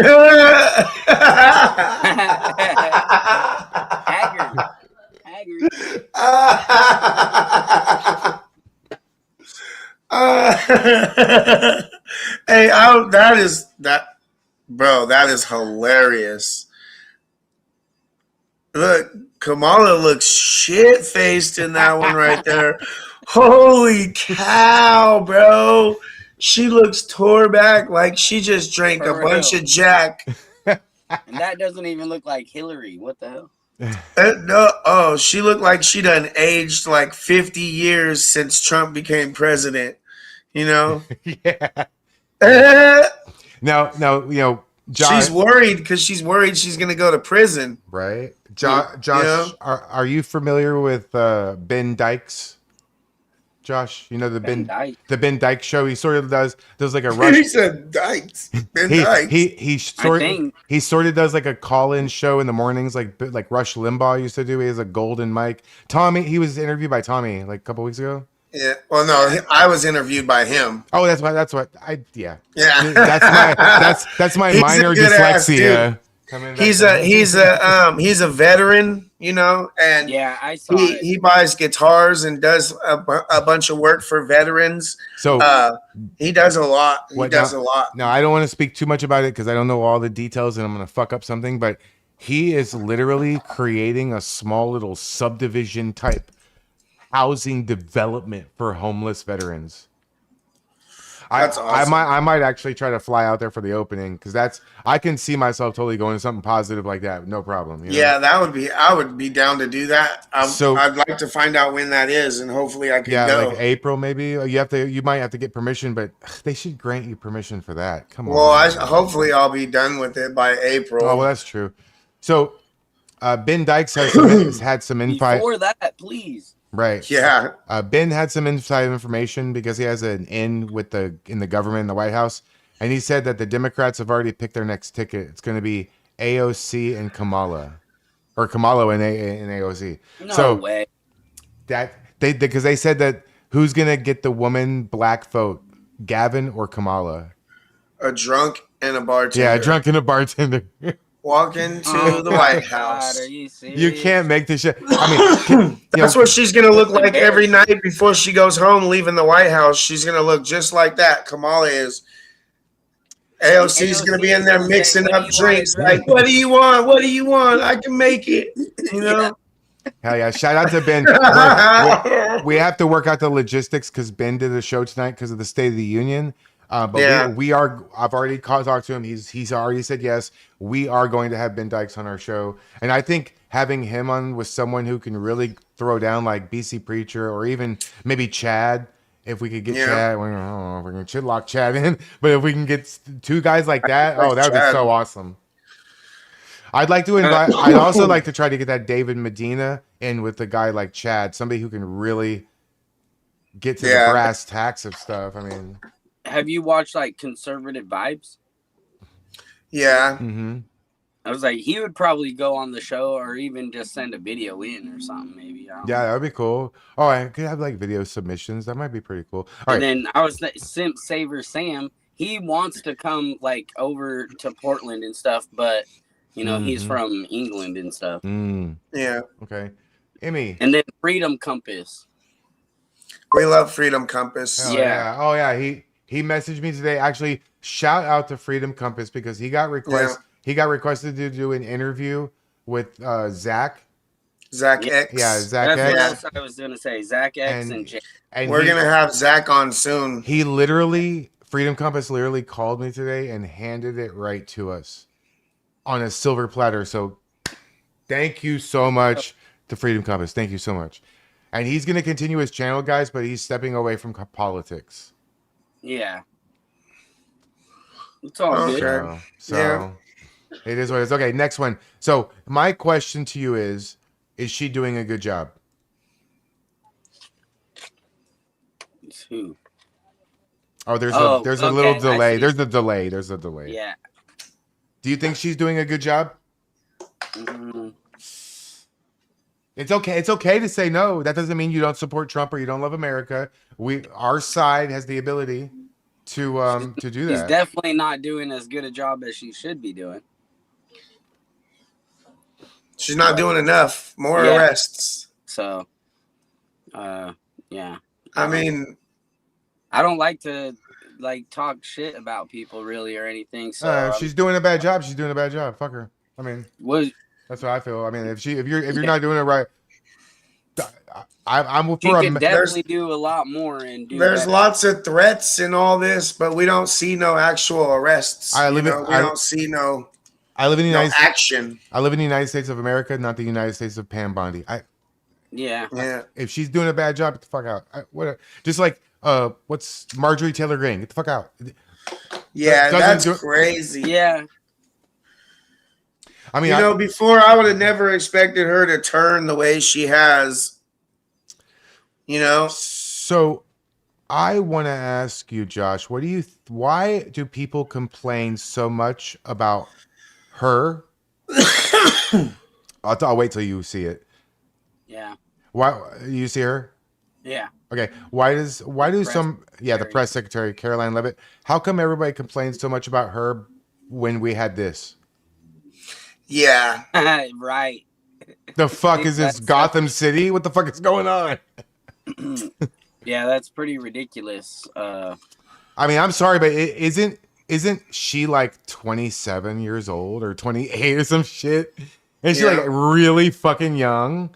And she's really good at her job. Yeah, she's doing so good. She has an answer for everything. Every single one of Trump's press secretaries have been the best. Yeah. Each one just gets better, it seems like, even. Chat's It's hard to calling her beat mother. like the best already. And then the next one is even better. Still the best. And then the next one's the best. She makes me want curly fries. Yeah. Did you She's just see annoying. And Did the you- other one, Jen Psaki, whatever, before that. Oh my Oh god. yeah. Circle back. Circle back. I was about to say. Did you see the clip where Caroline Leavitt and Trump were, I think it was like on an airplane or something, and Trump was like, I'm looking for something to grab. He was trolling the protesters, and you could see Caroline in the back just cracking up, laughing her ass off, bro. It's the funniest clip ever. We should definitely show that one of these times. It's fucking hilarious, bro. Did you see her face when he answered the alien question? Nuh-uh. Oh, Barack Obama said that there was aliens, and then Peter Ducey on the plane asked Trump if that was true, and he said, well, Barack Obama gave classified information. He shouldn't have done that. And she was behind him going, That's probably just declassify it. Right. Essentially, that he Okay. That's funny. Now on to something positive. Tommy, I don't know if you've ever seen this. It got made, and this is like an AI thing, sort of, but it did right after Charlie thing. Somebody had this idea, and I think that they should do this. Oh yeah. Shout out to Terrible. Yeah, I agree. It says there should be a memorial for Charlie Kirk at every college campus. Yeah. What were you doing, Josh, when you found out about Charlie? What can you just like walk us through that, like those moments, like what went through your mind when, like, did you have like a complete life-changing epiphany for 5 seconds like everybody else? I was watching Conservative Vibes live. He was at UVU, you know. So he was doing like a meet and greet the same day, and I was watching his live, and then he's like, whoa, and he like runs inside and everything. And I'm like, what the heck? And then just like within like 2 or 3 minutes, there was already the video on X. Yeah. I made a mistake of actually accidentally watching the close-up one. You know, I've seen like Faces of Death shit and like horror movies and gore shit, you know, like, you know, all kinds of, you know.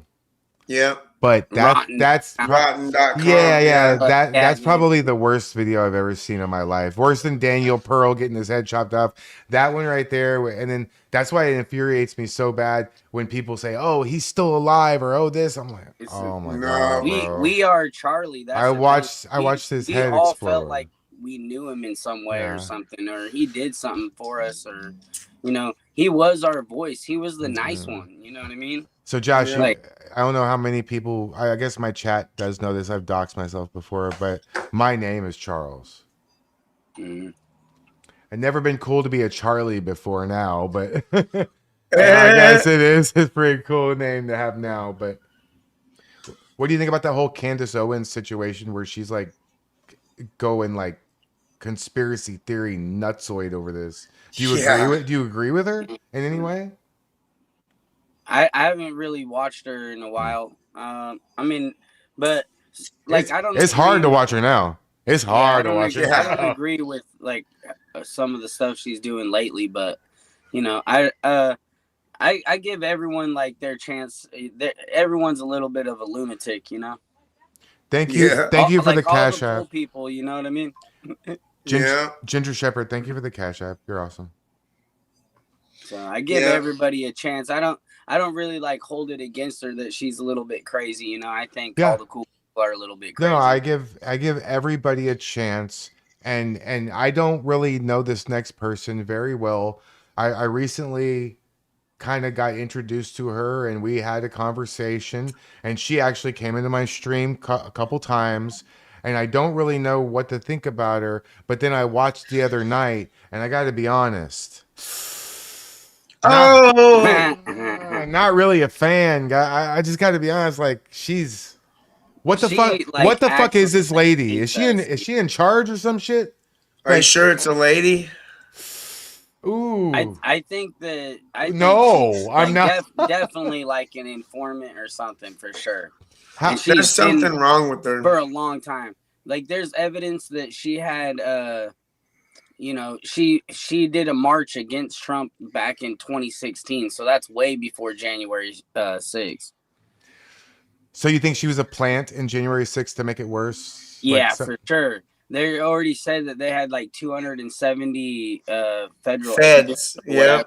And I think that even people that are like, certified informants or whatever, they're probably part of that list too, I got a question. Do you guys believe her story, or did you guys see the X post? I seen an X post or something that she's been writing a book for like 10 years about her mom that was a serial killer, and she's seen her mom kill a bunch of like illegal immigrant babies. Her mom did. Like, I seen a post about it. I don't know how true it is, but supposedly she's writing a book about her serial killer mother. Do you guys think that's true? I mean, that her mom was a serial killer, maybe. She said her mom killed 20 to 30 baby kids. it would explain why she's so fucking wacky. I think that's she's probably just doing that, and like, how can you prove it? Like, she has, like, the thing, it said her mom's name is unknown or unlisted, like there's no corroboration, it's just her word. And she sure does like her last book, didn't it get pulled for like plagiarism? One of her books got pulled for plagiarism.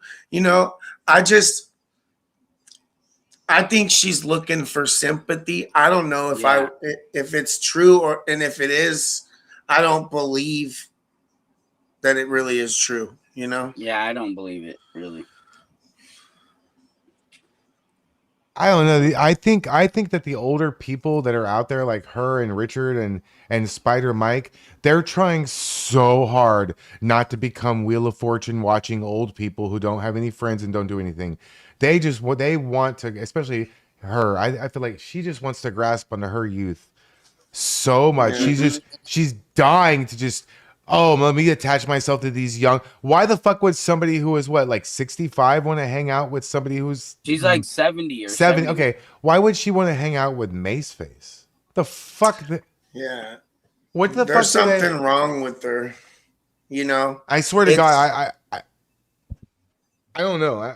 I'm never gonna be not convinced that her and Richard are Chandler's parents.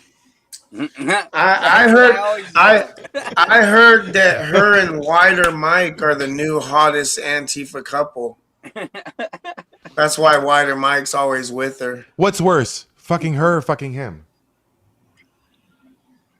For me, fucking him. But neither one is an option. That's for sure. Okay. I was gonna say, Emmy, I saw your other one.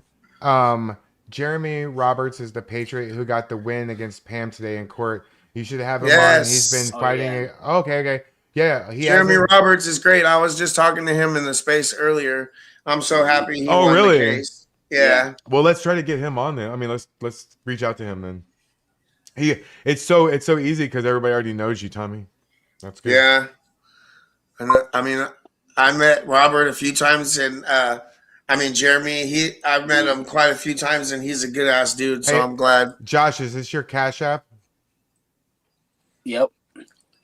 Okay. Yeah, there's this Cash App, guys. If you want to send Josh and you don't want to give money to YouTube too, because the super chats YouTube takes a little bit, go ahead. You're not going to hurt my feelings or Tommy's feelings at all. Cash App, I'm just a schmuck behind my screens. I'm not out there like these Josh guys. deserves so help him. all the Cash Apps. All's the cash apps for Joshy boy. Yeah. King Josh. We are Hey, not, we're gonna be doing darts more often. You know, I'm gonna go get my own set of darts. We're gonna be playing darts You're gonna tournaments. have a I had a lot of mansion fun. soon. I had a lot of fun, dude. It was fun. I haven't played darts like that. Like, I've never played in a tournament, and I think we did pretty decent. Travis Juras, Pam, and How's Spider your Mike's little elbow? child. My elbow hurts a little bit right here. You know, it's sore right in here from throwing, but it's worth it. So, what I see all the time out on all these protests and all the videos I make and everything that we are doing here, I always see these people disregarding where they fucking live. And this last picture I have queued up is I don't understand why these fucking people don't understand that they literally live in the best place in the entire world. And if they just went one plane trip away, they're gonna find out that Hamas. No? That is a Singapore cane, in I maybe like Indonesia, I think, something like that. And Islam. It is ridiculous that they think America is so bad. It's like chickens for KFC bullshit, you know? Yeah. They just, I don't understand why all these, don't they realize, and I always say this, and I just want to say it in front of you, Josh, to see your reaction. If we were the fascist dictator Nazis that they claim we were, they would already all be dead. At this point, and this point has been going on for the whole year out there, they would no longer exist, or they would be in real concentration camps. Like, right. No, at the beginning of the year, even when they first started, like in June or whatever, they would have been put in concentration camps, just started off. And if they kept fighting, they would have been gassed or whatever, you know? If we're real fascists, if we're Nazis. See, that's the other thing. I just tell them, you know, that Nazis, they're from like 1945 or whatever, 1935 and shit. I was like, if you're saying that we're like the Nazis, don't just say that we are the Nazis. You know what I mean? Yeah. Like I just to trip them up on their words. It doesn't make sense. Them to think. Yeah, it doesn't make sense because they call you a Nazi and scream all this shit at you. If you were a Nazi, your response would be just to kill them right then and there. Yeah. Yeah, I would. Yeah, exactly. Like, oh, you think I'm a Nazi? Here you go. Well, you know who's really mad about all that shit, right? Actual fucking Nazis, like real Nazis. You know, from now on, they're like, they're not Nazis. What the heck?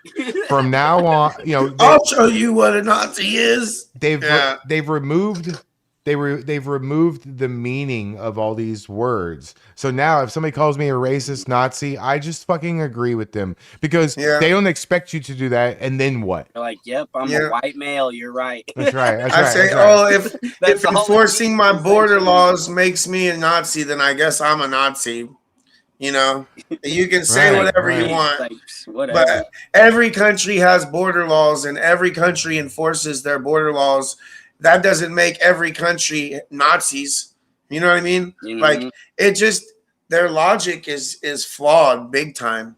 They're brainwashed so hardcore that they can't fathom what's real and what's not, you know? They just like to use these fucking buzzwords. There's a channel on YouTube called Infographics. You might have seen it. It's like cartoon depictions of a lot of different subjects. They do a really good job. It's like an animated thing. I'll send you a link. They have one about the first day of a Nazi concentration camp. It's so fucking bad. I could barely watch the fucking cartoon of it. It's horrible. I mean, I'm Jewish. Some people would call that propaganda. You know how insulting it is for me to be Some people would call that propaganda. Yep. You know how insulting it is that they called me a Nazi? I'm sitting here with a Star of David around my... I literally have the Jewish letter for S, which is called a shin, which is one of the sides of the dreidel. I literally have that tattooed on my calf. So, like, it drives me crazy. But then after a while, I started realizing, like, the word, when they call me a Nazi and a fascist and a racist, all that they're saying is, hey, you don't agree with me. Hey, the chat say Costin blew their heads off that night at Ice, bro. Kabowski. Ah, that shit's hilarious. That was so funny with his mini stash. He drew the little stash and he went down there and he was like, And you know it was pretty funny, bro. And you know what's funny is they wrote me like as soon as they ended the stream, I got a message.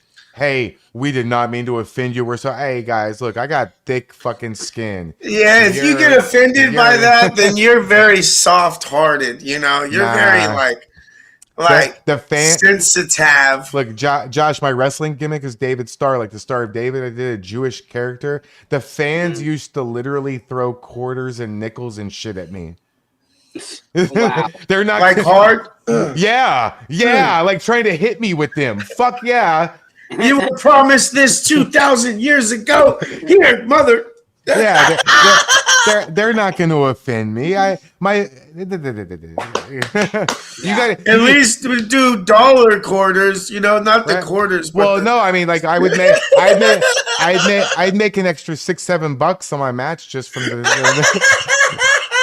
We're like, that's like five tacos from Jack in the Box. Let's fucking go. Hell yeah. That's hilarious. We played freaking Call of Duty growing up, man.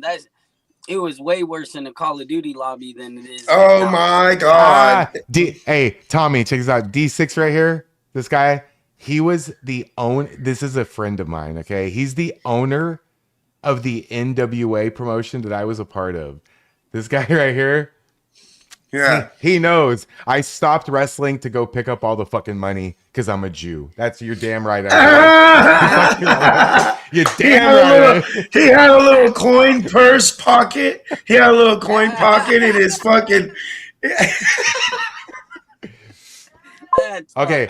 Last thing I'll tell you about that is I did something fucked up, and I don't even think D6 knows.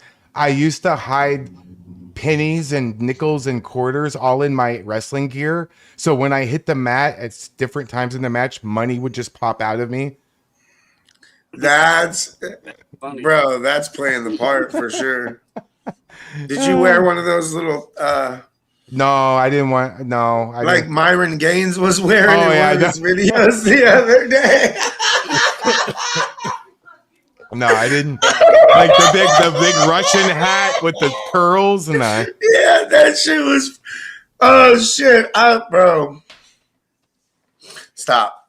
Leroy, Trump is your president. You're right. Trump is my president. I wish I could Trump vote. is your president. I wish I could vote. I think we should have a vote to see if he should be king. King Trump. I say yes.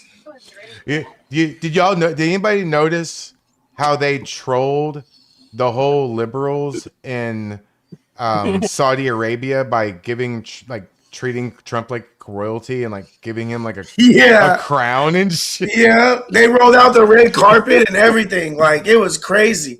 They respect Trump. Hell yeah. What about the attack on Danny last week or whatever? Oh yeah. Oh yeah. Cool.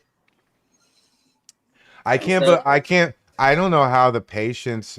You guys have so much more patience than I do. I mean, I wasn't gonna like deck a high school girl, you know. Yeah. But God, I don't know how you stand there and laugh that shit. I know. Yeah, that's why he's been having this chill at home. You know. Well, that's why he wasn't able to say very much last week, and he had Chris with him because he's under current legal litigation. And so he told me he's probably watching. Hi, Danny. He was really nervous about saying the wrong thing. So right. I'm with him on that, you know. Danny's a good dude. He's not a violent dude. He's not a fighter dude like that. Like he's out there just recording and asking questions, and he's always respectful. And so for them to be like that, you know, and hit him like, bro. He's not a fighter, dude, but boy, he can fucking scrap. Yeah. Like they used to be pretty much like them, you know? Mm-hmm. Yeah. They used to be like, protesters and stuff too. Okay. And Yeah, they used to be on the left. Yeah, we talked about that. Yeah, it's pretty crazy. But they see the hypocrisy of the left and how Right. violent they are, Well, and how if you don't agree with every little thing, then they're like, it's kind of funny though. A lot of the liberals, they're not very educated on like the broad aspect of everything. So a lot of them only care about one fucking issue. And if you can take care of that one issue, they're good on Trump. It's just that one thing they care about, gay stuff or trans stuff or abortion, whatever their main issue is. That because if you really they just with have leftists, it's the trans, it's the abortion, and it's the TDS. Oh, thank you, Jazz Pizzazz. Oh, That's all they really fight for. Oh, it's illegals, the trans ideology. Yeah, it's the abortion and you know what I mean? The gay rights. It's like they only fight for the shit that is not good for the country, it seems like. Abortion kills innocent children. The trans ideology indoctrinates our children into a mental cult, like mental, I want to say this, like abolitionist, dude. I don't believe in abortion at all. 0%. No. You should never be able to have an abortion. It happens enough, like miscarriages. That's not an abortion. But already, I mean, I'm with Trump on the 3 exceptions. Life of the mother. If there's a medical situation, but 22-year-old Becky using it as birth control, get the fuck out of here with that. Yeah, like life as a mother is already a thing, and it always would be a thing, But like 98% of all abortions are cosmetic, basically, are not for medical reasons, So ban all that. And for life of the mother and incest and rape, like I'll grant that, even though I don't think doing one bad thing to two wrongs doesn't make it right. I don't think one bad thing should happen because of another bad thing. Both of those things are going to be horrendous for the woman, and then having to go her whole life knowing that she, killed her child it's got to be hard. Like more than half of women, like say you got raped, and you got pregnant, half of them, at least more than half probably, would still keep the kid, Well, or at least give him for adoption. You can't. Well, that's what you can't tell if a person is born of grape or if they're born of on purpose. You know what I mean? You can't tell that person. You're right. So what about all the people on this earth that are born of that? Like, are you saying that they're less than? They're not worth being here? They're not supposed to be here? Like, that's how. Growing up, I knew a couple that lived next door to my parents, and they biologically could not have kids, and they wanted to adopt so bad. I think that they shouldn't make adoption the process easier, but it's really gated around money. It's really expensive. They ought to really Planned Parenthood. They ought to revamp the whole adoption process and make it more not easier as like a approval, but easier from the other standpoint of, even you could even drop the baby off at a firehouse. I know that's shit, but that's way better. That's way better than killing. Yeah. If you change, definitely. If you change that word to instead of saying the abortion, you just call it killing babies. This whole fucking narrative switches. They don't want to do that. They can't. No, they can't. They say, "Oh, it's a clump of cells." We're all clumps of cells. We all start out from that spark of life. The moment of conception. We all start out then. And we're all our own individual DNA. We're all our own human. And everybody has human rights. So that child should have a right to live. Facts. Like my stance is even more extreme because it's just straight from the Bible that we were all conceived way before the conception. God knew us before we were ever even in our daddy's nutsack. So no, I'm with you on that. Leroy, Trump is still your president. Liberalism is a mental disorder. Fuck around and find out. Leroy, I got something special just for you, Leroy. All right, I had that. I didn't plan that. I had that shit queued up. So we usually go about, I don't know, 3 hours or so. We've been on this for 4 plus the speech. How you feeling, Josh? Is there more that you wanted to say? Because I got dinged online last week for not giving as much time as possible. So please take as much time as you want to say whatever you wanted to get out. And also plug on. I wrote down a couple things during the speech. Yeah, go. Okay, go ahead. Go ahead. One, I just saw one of the chats. One of the subscribers here. Dragon fan Tim, he actually knew the goalie from the hockey team. Oh, that's sick, dude. Yeah, that's tight, man. Our team did hella good, bro. Like Canada's got a good team, and we smacked them in overtime. Right. So bro, it's a good time to be an American. It was like, then what about 250 years? Trump said he's going to rededicate America. As a Christian nation. Yes. So he's going to do that at the 250 year anniversary, like this. That's coming up. Oh, I can't wait for that. I'm going to stream the shit out of that. Yeah. It's going to be great. That's going to be, I can't wait, bro. I can't wait. I think I might go to like Florida or Texas to one of the celebrations. Right. For something like that. Somewhere where there's going to be a lot of patriots. Hey, it's going to be big, you know? We got 3 million people here. Come here. We'll go to the Gulf of America too. Gulf of America. I'll show you what real barbecue is supposed to taste like. Yeah, that'll be epic. Sorry, Portland, but come on. It's Texas. They just put the whole cow on your plate. Yeah, I want to go somewhere like that. Fuck yeah, bro. Barbecue's where it's at. Like everyone always asks about the EUC, like how long ride and all that kind of stuff, It's like I've been riding for like 3 years, right? 3 years, 4 years now, actually. Yeah, 4 years now, and I ride about 10,000 miles a year on EUC.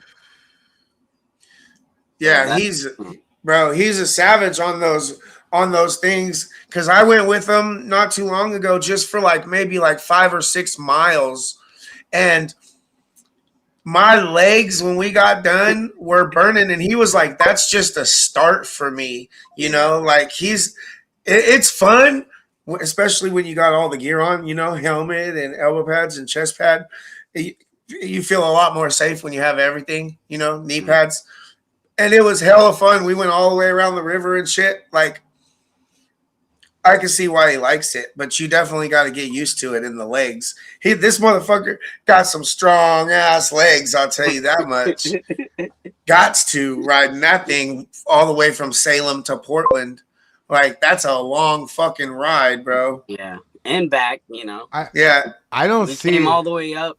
All the way up to Portland, and then we did a ride with the boys up there 20 miles, and then we rode back home. So it was about 100 miles. Yeah, your legs must be ripped as shit. You could probably do 1,000 Hindu squats and shit. It's crazy. We drive 65 miles an hour all the way to his place in Salem, and it takes us 45 minutes to an hour depending on traffic. So on an EUC he rides 30 miles an hour all the way here, so that's 2 or 3 hours of riding nonstop. No, and then he comes out here and rides it also. Yeah, I'd die. I'd die. But my hardest crash or fastest crash was at 59.7 miles an hour. Or 54.7, I mean, for my crash. How are you alive? So, what happens to you when you crash on that speed?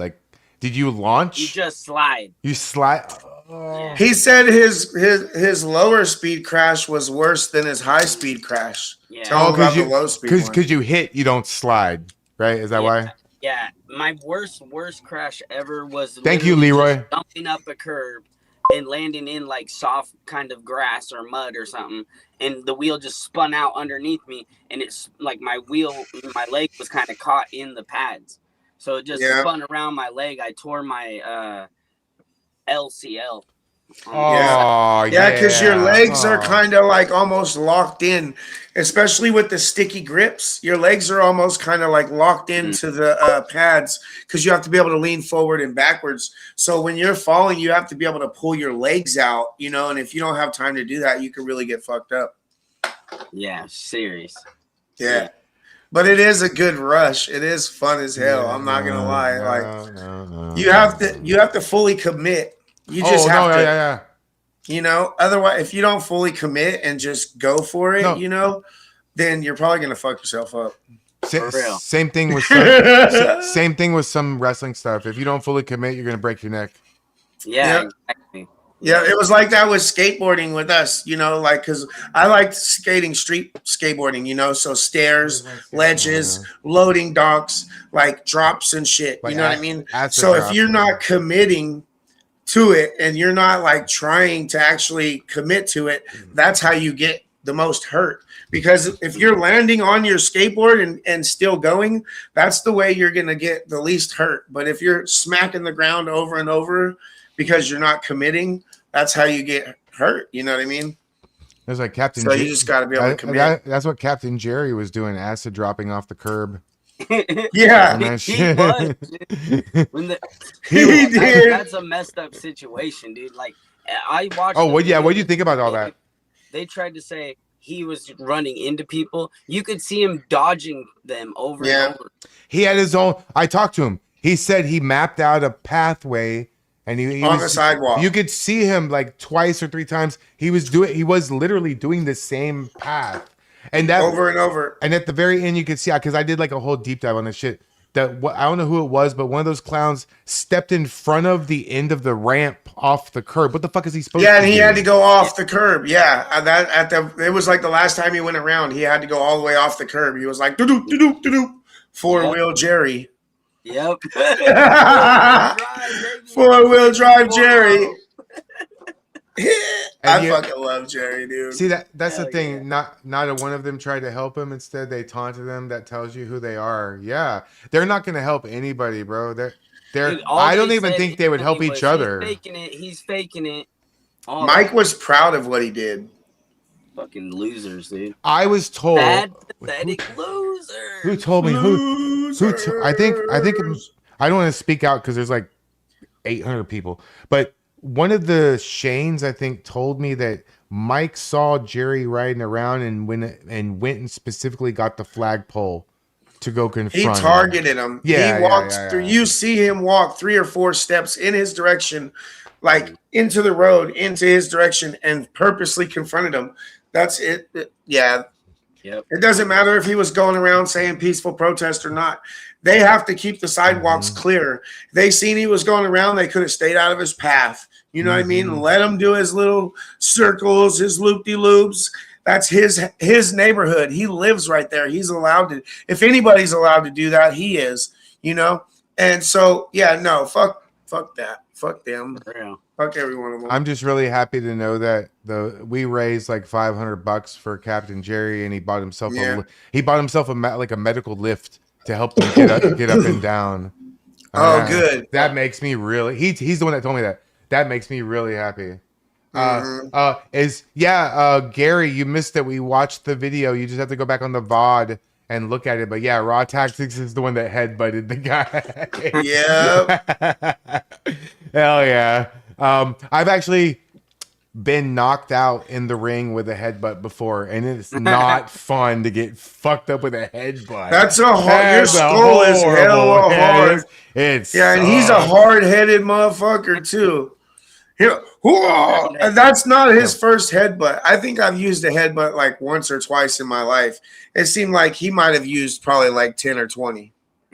Yeah, my trainer, Tugboat Taylor, he's deceased, but he's about 5'10", and he weighs about 5'20". He headbutted me. 5'10", 5'20", that's fat, bro. I know, Tugboat. The fuck you think he's called that for? Oh, you know who that reminds me of? What was that boxer's name that knocked out Johnny Knoxville? Butterbean. Butterbean. Oh my Butterbean. God. That motherfucker had hit.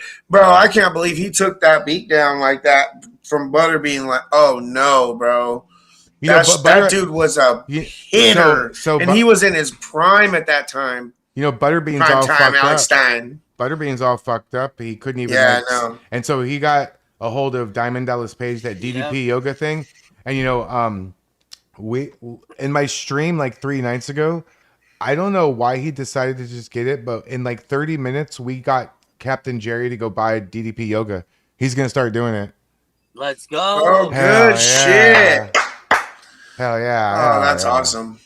So why do you think that Tommy did here's a question for you, Josh. Why do you think Tommy did nothing and he has the 200 feet, but Spider Mike knocked over an old man veteran in a chair and they didn't do nothing to him? What the fuck? Right, and he lives there. That's where he lives. He should definitely have a restraining order against Mike easily. Yep. So, yeah, that's just complete bullshit. There's no way that that Jerry doesn't win something in some way, even if it's just a civil matter and he sues him and he has to pay at least for his ambulance and hospital. Take his truck and all those fuck Trump flags. For real. Yeah. Burning his truck and the flags. Yeah, take it out there and burn the flags in the back of his own truck. That'd be funny, bro. That'd be funny. I'll be right back. I'm gonna get some water. Like, what about Al Green getting kicked out first thing? Before he I live in his district, and I was gonna run against him. I'm 40, almost 48. I was a veteran. I have a lot of shit. And then he got redistricted and he lost his seat. It's like, fuck, damn it. But yeah, he's so racist. Yeah. He's so Tony P, our rock star boxer, and he used to box in pink satin shorts. You got to be a bad motherfucker to box in pink satin shorts. He just text messaged me that he needs to stop super chatting while drunk because he accidentally just sent JD delay $50. So that's funny. Oh hell yeah. Dude, that is true though. DDP yoga really does work. It does. I did it. I have it. Oh, hey, look at this. Hey, look at it. Look. Hey, Tinkerton, what's up, bro? Tinkerton's in the chat. What's up? So, would you say that you've made friends with all these patriots? Or like y'all are like blood brothers now? Kind of. Yeah, pretty much. Yeah. Me, that's so weird that like I mean, I live in Houston. That's a long way away from you guys. And every single thing that you guys say, all of it, and I thought it was just Tommy. And then I heard Shane, both Shanes talk. And I heard you. I heard other people. I'm like, fucking hell, these are my people. Yeah, that's my tribe. Oh, yeah, that's what's up. I'm way. How it is. That's what we are as a tribe. Yeah. Yeah. An American tribe, baby. Let's fucking go. I don't know. That's my new family. I know you can talk all day long what you're going to do and how you're going to be when you go out there. And I know it's way different when you put on all your tactical gear and you actually go out there. The shit gets real quick. And I'm not really sure how I will react out there, but I'm going to find out. We'll see. I'm not going to go out there and look for a fight, though. I'll tell you right now, I don't give a fuck about the wrestling shit or none of that. I know the expectation is that I suplex somebody. I'm not going to just go look for that shit. I'm not letting you get a court case. I'm not going to go. I'm not looking for that shit. You don't need to. Yeah. We're going to have security for that. Yeah. I have a couple. I actually have somebody I can bring with me for that. Did you guys see how at that last protest at the park with Tinkerton? Got a shout out, Tinkerton, by the way. He's in the chat. He's in the chat. Say hi. He's the GOAT. We love you, Tinkerton. Thank you for having my back 100%. The cops showed up at the end, and after they had harassed us and followed us and blocked us and pushed us and blocked our path and got in our face and the whole time, and they came and they were putting their gloves on, walking up to me, you know, and they were like, you were pepper spraying people. No, you know, you like they weren't. were walking No, up no. quick, and I said, I didn't pepper spray a single person. You didn't. And You it was didn't. like they were ready to instantly take me to jail. They were like, you're coming with us. And when they realized that I didn't spray a single person, like their whole demeanor changed. All they did was take his ID and look at it and then let him go. You know what I mean? But if it would have been me that did it, they was going to take me to jail, you know?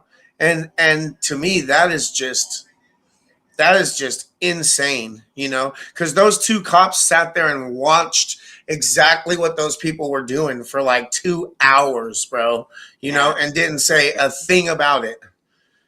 But it's kind of crazy. Oh shit! While you walked away, something fucking hilarious happened, and I have to tell you about it. So our resident boxer, Tony P. yeah, our resident boxer. Sent a super you chat heard? to Climatics. No, yeah, I was listening. No, to I JD. muted, but I was listening. He sent it to JD Delay. Yeah. Well, JD's the GOAT, so he deserves it. So at least he didn't send it to some fucked up person. At least he sent it to somebody cool that we all like. Yeah. Shout out JD. Yeah, Delay. Tinkerton, we love you, brother. Yeah, JD is a friend of the show. He's cool. He's fucking. It's so fucking awesome to be friends with somebody like that.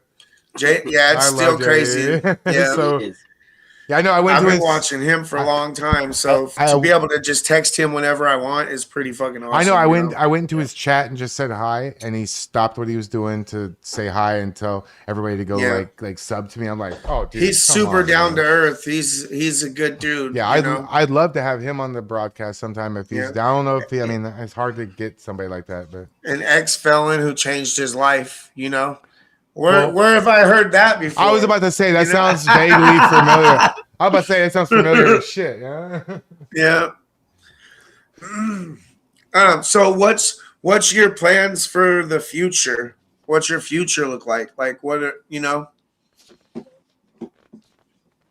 I don't really plan anything. I just go see what happens, you know? Yeah, you never know. I mean, plans change a lot, but yeah. Here's a good question. I mean, I plan like, you know, like financials and like, you know, save money and do stuff. But like plans like in 5 years, am I going to be doing the same thing I'm doing now or something? I don't know. You know, I couldn't tell you that. I know if it takes 5 years, 10 years, 15 years to fix and fight for what I believe in and what this country should stand for, then I feel like I'll still be doing the same thing. Yeah. Man, a purge in Portland would be about 20, maybe 30 minutes. And they would all be dead. Like a legal purge. Are you fucking kidding me? Oh man, bro, that's a good movie. You just send ideas. You just send both Shanes out and maybe Josh. Ideas. Could you imagine? Like that would be crazy reality. You know, one night a year you could just do whatever you want.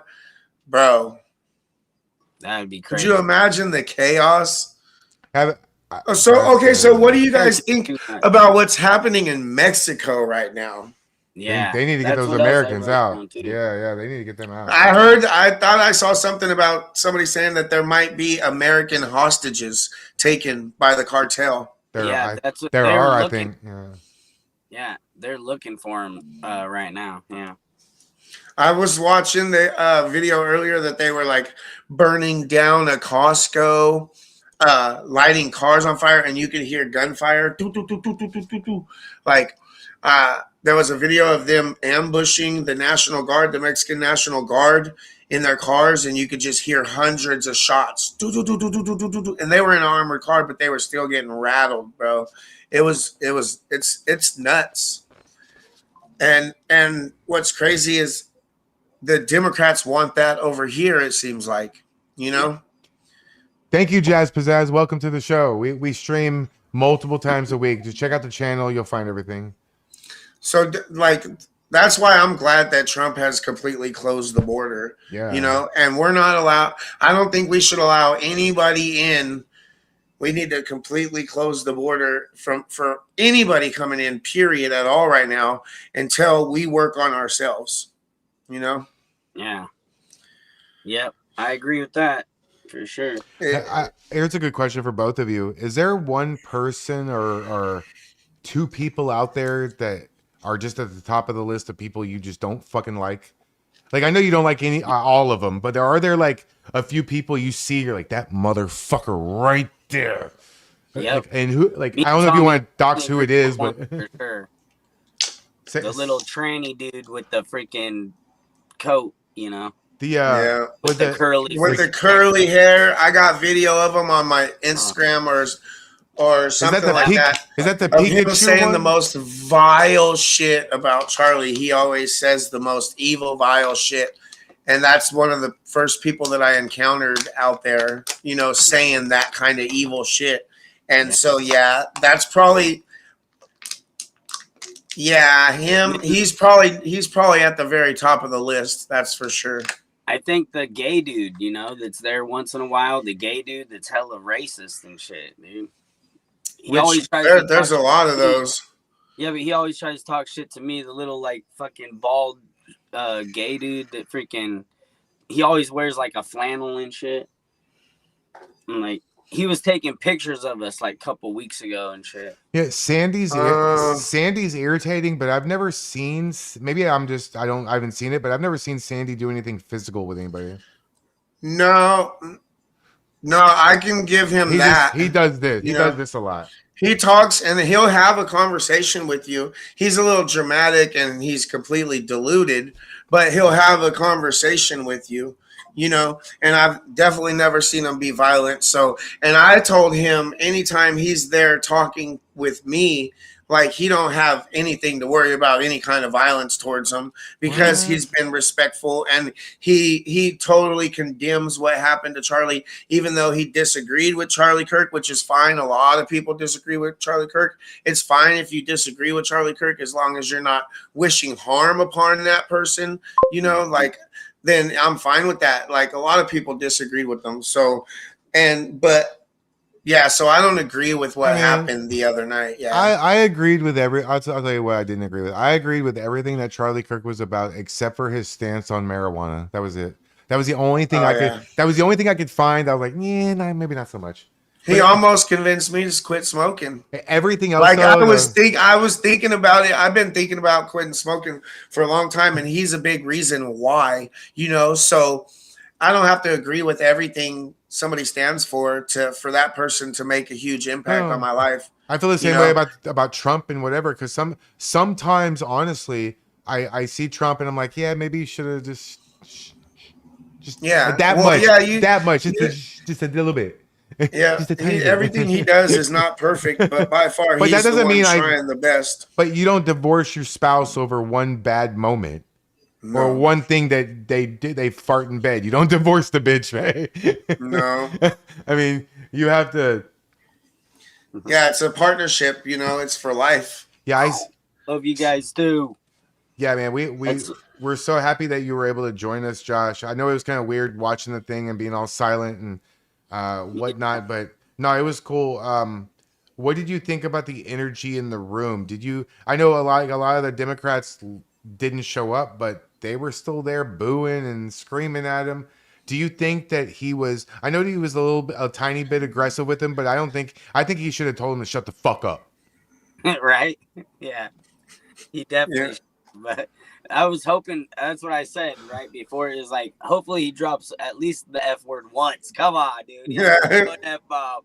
Just like, what the fuck's wrong with you guys or something? But, Ilhan Omar's always unhinged. He still did give him a good tongue lashing, you know? Yeah. Tinkerton says they're going to cry tomorrow. I would, you know what I'm going to watch when we're done with this? And I would suggest that everybody watching this, all of you, you got to know thine enemy. You all should go watch the Democratic response to it. Oh yeah, you have to. Do you think there should be like a punishment for these senators and the Democrats that don't show up to the State of the Union? I mean, and they could censure them, but what does that really fucking do? It's like the NBA even fines people for not showing up to practice or something. Like these people could get fined or something. They're getting tax dollars that we're paying them. They're taking our tax dollars. You know, they should be at all of these things. You know, that's the State of the Union. they should definitely be there, and you should be fined or something for not being there. You know, give the taxpayers some of their tax dollars back since you want to be lazy or you want a virtue signal and not show up to something that's very important to this country. Apple equals banana. Let's go. Yeah. Hey, Josh, did you know if it has a clam, it's a ma'am? If it has a clam, it's a ma'am. Yeah. That's Okay. fucking Hey, Ed Eagle says Jeremy just said he would join the show anytime. Have him message me, or Tommy. Yeah, he can message me. Yeah. We'll work it out. Beautiful. Thank you so much. Thanks, guys. Shout out to Jeremy. We're gonna get him on. We're gonna get him on. So, okay, Josh, what else is on your list? Go ahead, but floor is all yours. Whatever you want to say. Just the Nick Shirley thing. We need him to come to Oregon and show the voter fraud here too. Yeah. He's right there in California showing theirs. We need it shown here. We need to figure out how to create 30 Nick Shirleys. For real. Yeah. Nick Shirley's the GOAT. I saw a video of him with his mom in France, and they were just walking up to that like African scammer guys going, "Hey, why are you scamming everybody?" I'm like, bro, what the fuck? Yo, you got balls. Big fucking He definitely does. He's had his life threatened. He got those guys deported. Yeah, he did get those. Bro, he went out to New York and did kind of like what you're talking about. And they attacked him and the cameraman, you know. And then, what do you know, the next day, those motherfuckers were out there doing the same shit. And they came and got deported after they did that to Nick Shirley. Nick Shirley got them boys out of our country. He is a patriot. Let's go. We salute you, sir. For real. Hell yeah. If you're not following Nick Shirley, you guys definitely should be following Nick Shirley and tell him Tommy, Cly, and Josh sent you. How could you possibly watch my low end stream and you're not fucking subscribed to Nick Shirley? Like, what the fuck? Yeah. What the fuck is wrong with you? I think everybody that follows us follows Nick Shirley, I'm sure. Yeah. But just in case, you know.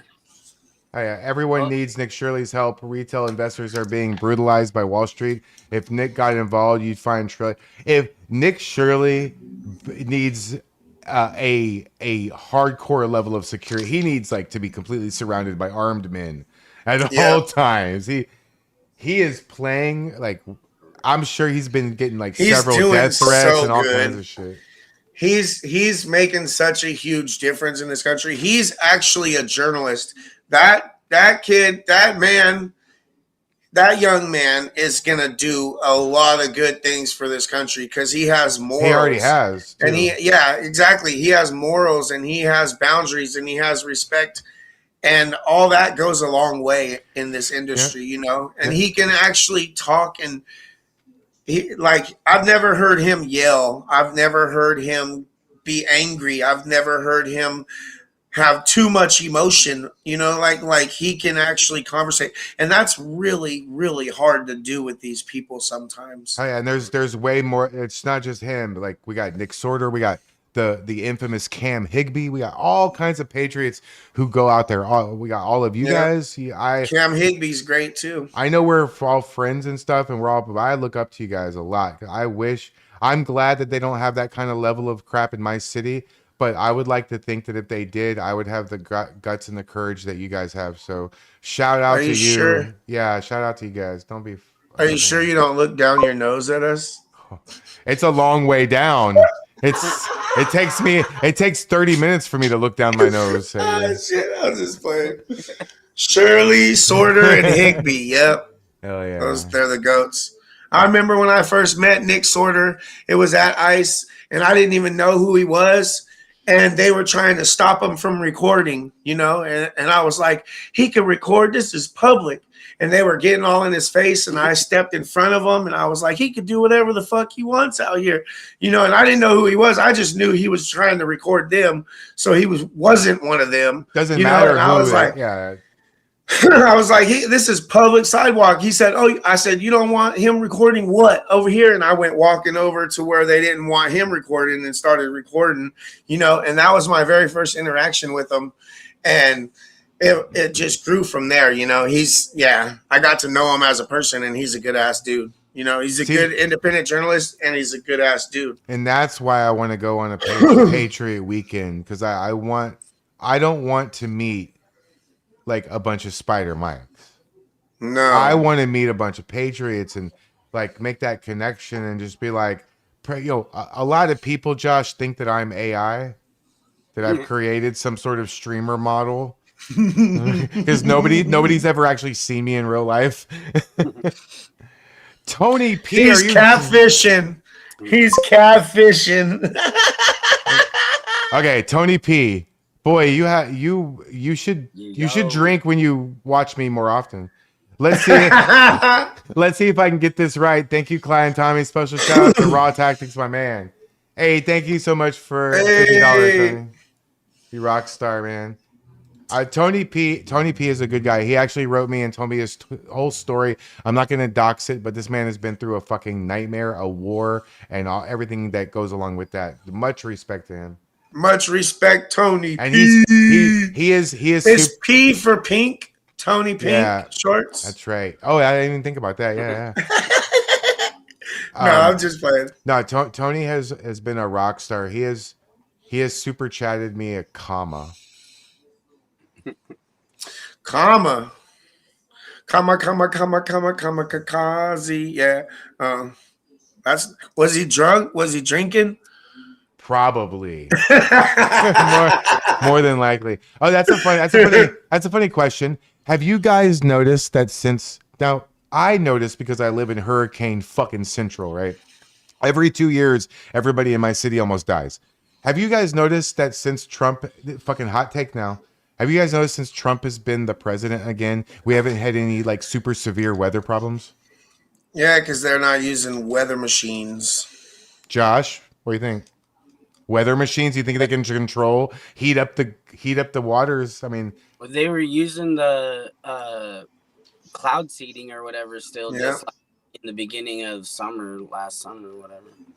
So. Cloud seeding is changing the weather. They think, and that's probably. I mean, I'm not a super conspiracy theorist, but I absolutely believe that they have technology that can change the weather and cause mass raining or over flooding or stuff like that. And it has been used. Yeah.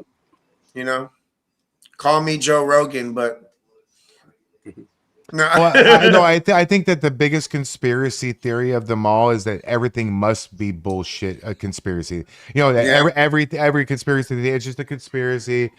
You know what? You know how you prove that shit? The Gulf of Tonkin. You know what that is, Josh? I think so. The Gulf of Tonkin was the incident that started the Vietnam War. The Gulf of Tonkin is the body of water outside of Vietnam, and they said that an American tanker was attacked, which prompted the start of the war, but it was never there. It wasn't even fucking there. That's so funny. Somebody just put aliens in the chat. Aliens is like on the bottom of my list. Oh, yeah. What do you think about the alien files being unclassified? I was like, I think it just has to do with almost saving Obama from having to go to jail or something, because he pretty much said information that he shouldn't have said, but if Trump just unclassifies it anyways, then he won't be in trouble for it. So why do you think he's trying to save Obama? I don't know, but that's kind of weird to me. So it's like a president's president's code, Do you think Obama would do the same for Trump if it was roles reversed? Probably not, no. But I don't think so. I think we're gonna end up getting a lot more than what we think. Like, it's just barely getting started. Do you really think there's aliens? No. Can you honestly tell me that you think we are the only living life in an entire galaxy? We're the only living beings in a galaxy that goes far, far away. You think I have mixed feelings about it, because they say the galaxy is ginormous. if there was a reason for it or anything, then it would be in the Bible. What about the Church of Scientology? They said there's galactic space. Well, I think there's like spiritual, like there's spiritual, like, whatever you want to call it, like beings or Yeah. That live, their energy or their, kind of life force or whatever you want to call it, you know what I mean, is here forever, like, and that's like demonic. That's what I mean. To me, I call it demonic, but people call it whatever they want to call it, And some people might even confuse it and call it aliens. Yeah, I was gonna say it would be hard for humans to distinguish between the divine demons and aliens, and demons and spirits and aliens. So, I mean, but they say that the galaxy is gigantic. Like we can't even see a fraction of it. I don't believe that at all. Yeah. I don't believe. I don't know. You know how they say the Nazis, they all went to NASA. So it's NASA. NASA. Yeah. Well, yeah. Apparently, the Nazis have a secret moon base on the dark side of the moon, because the moon is tidally locked, so the moon doesn't rotate. So the dark side is always on the dark. So I live on the dark side of the moon. What's there? No, it's not. The Earth is not flat. Don't ever say that again, bro. Don't ever say that again. All right, interview's over. Have a good night. Don't ever say that again, bro. You can get them going crazy when you say that out. Yeah. Oh shit.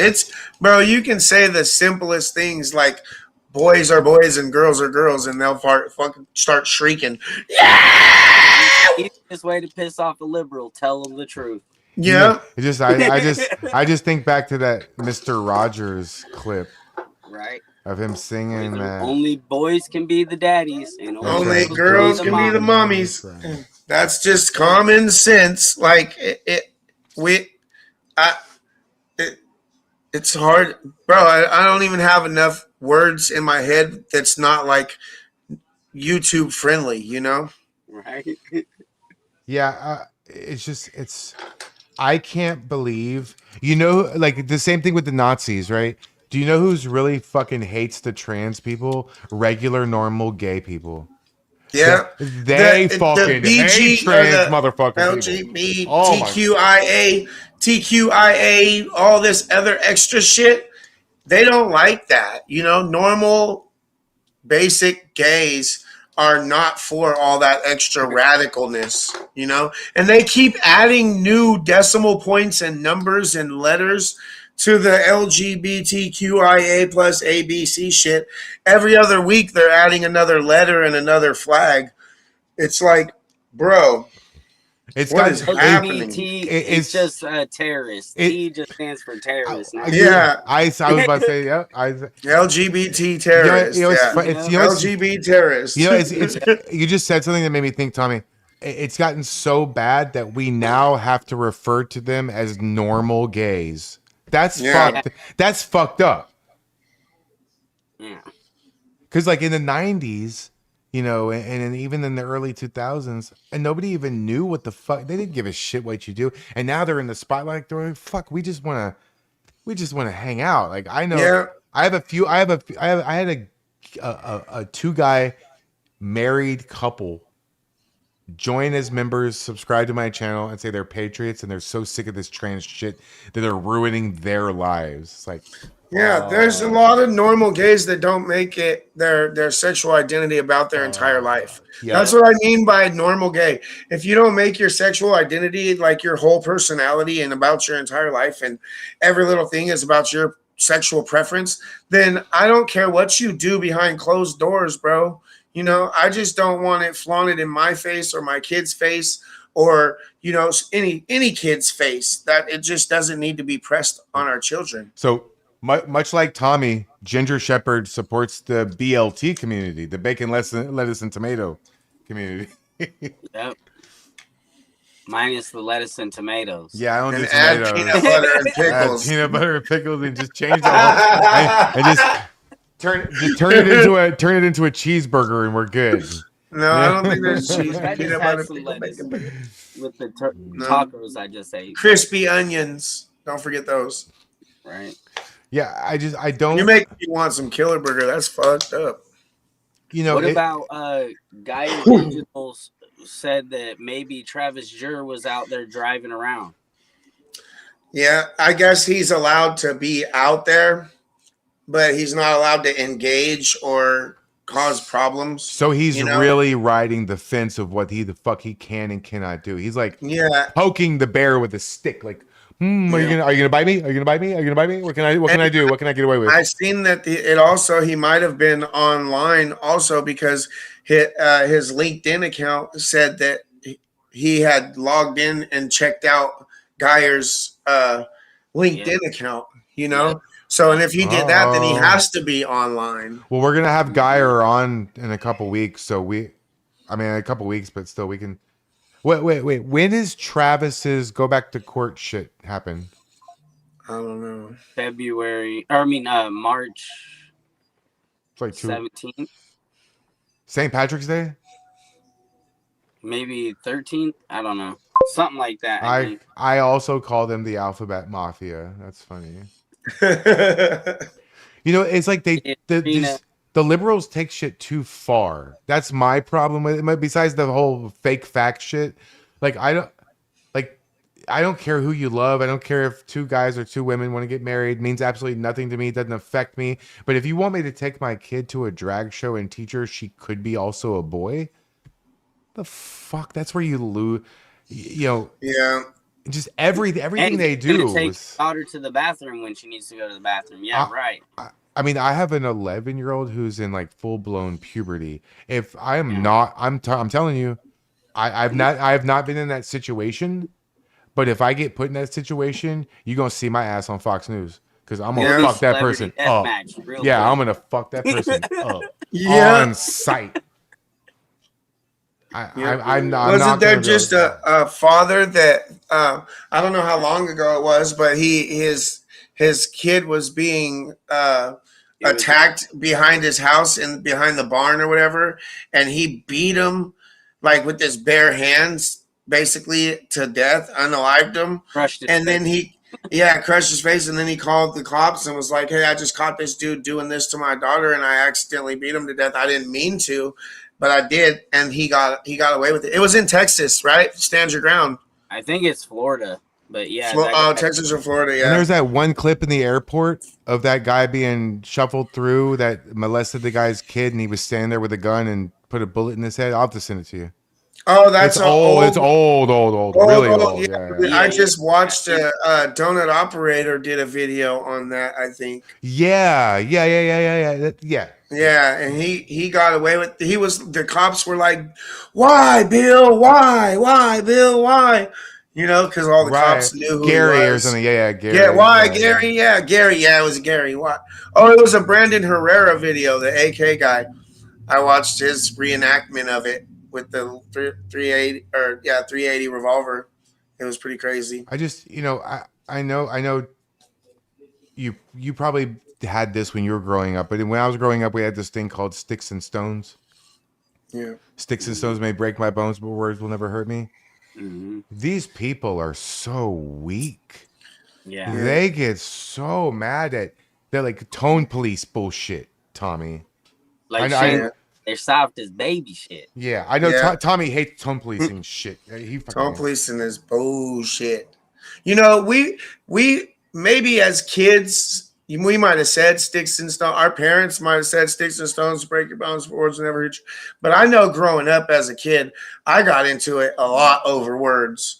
But I was a kid and I didn't have the emotional intelligence or the wherewithal to think about consequences or think about my actions before I did it, But now that we're adults and we're putting ourselves in the situation to be out in that very tense environment, we should. If you're out there protesting and it's going to be a protest and there's going to be tense moments, if you can't control your emotions and you can't not be triggered into violence over words, then you probably should remove yourself out of that situation. You know what I mean? Like that's why when the kids come out there, the younger people come out, or when the kids at the schools ditch school and do these anti-ICE protests, you always see violence at these because these kids don't have the emotional intelligence to calm down and just be peaceful. They're on high alert and hyped up by all the news and all the propaganda, and they're all violent. And that's why Danny got punched. Those are the people you have to worry about more than the adults at this point. Is the younger generation that's being indoctrinated by this bullshit. That's why Danny got punched. Yep. Yeah, exactly. And I said it even before that. The first one that I seen, I said, if this keeps happening, these school walkouts are going to get more and more violent because kids don't think about their actions before they do them. So these are going to be. I've been offered to go to a couple of those walkouts, but I'm iffy on doing it because I know that they're not going to like me, and they're going to get violent because that's just how people like. I don't know. It's hard to explain. Yeah, that's ISIS who shot him with the BB gun. We're still working on that problem. The cops don't want to do anything unless but if Tommy steps 1 foot out of bounds, he gets arrested. And Shane maces somebody in self-defense, and he already has a warrant. Did he turn himself in? Did he turn himself in? That's crazy. What happened? I don't know. I gotta text him. I don't know. I haven't talked to him. Does he have a certain time frame to turn himself in before they go, fuck that, we're gonna go get him? It's just a misdemeanor thing. It's just a bench warrant, so they won't go get him, I don't think. If they come across him. If they pull him over driving or anything, then they'll take him in. Yeah, if they come across him, they'll take him, but they're not going to put in effort to go search for him. Josh, have you been? I mean, you don't have to answer this if it's a doxing thing, but have you been arrested out there? I was arrested whatever that last in Salem. Okay. But it got dismissed. Yeah. Oh, okay. It never got filed charges. Yeah. Oh, I see. Okay. Oh shit! Oh man, well yeah, we've been. They can still just build a docket essentially, and then turn it all in at once, and use it to at least get one thing to stick. Probably some bullshit. But he said usually they don't do anything about it. That's crazy. I'm like, okay, it's wild. Thanks. Oh shit. Okay, here we go. Tommy, if you ever want to know where these LGBT hostile protesters started from, I can tell you, but you would be surprised. Might have to email you about it, how it all began. Yeah, for sure. Email me. Yeah, if you got, because look, if we all know a little bit of information and we all share that, then we all know a lot of information. You know what I mean? Mm-hmm. So, Josh, if somebody wants to connect with you, and of course we're gonna put your at. It's just on the screen right there, guys. RAWTACTIX. But on your Amazon wish list, is that link on your X account too? Yeah, it's just my pinned comment. My first. Do you if somebody wants to buy you something off that, do you have a preference? I mean, I know you said the tactical pants, but I know that there's a lot of stuff on there. Do you have a preference of what people can get you? Just list a few things. Hey, you'd be surprised. My fucking community has deep fucking pockets. Right? Yeah. Right, Tommy? Coins bouncing out and shit. I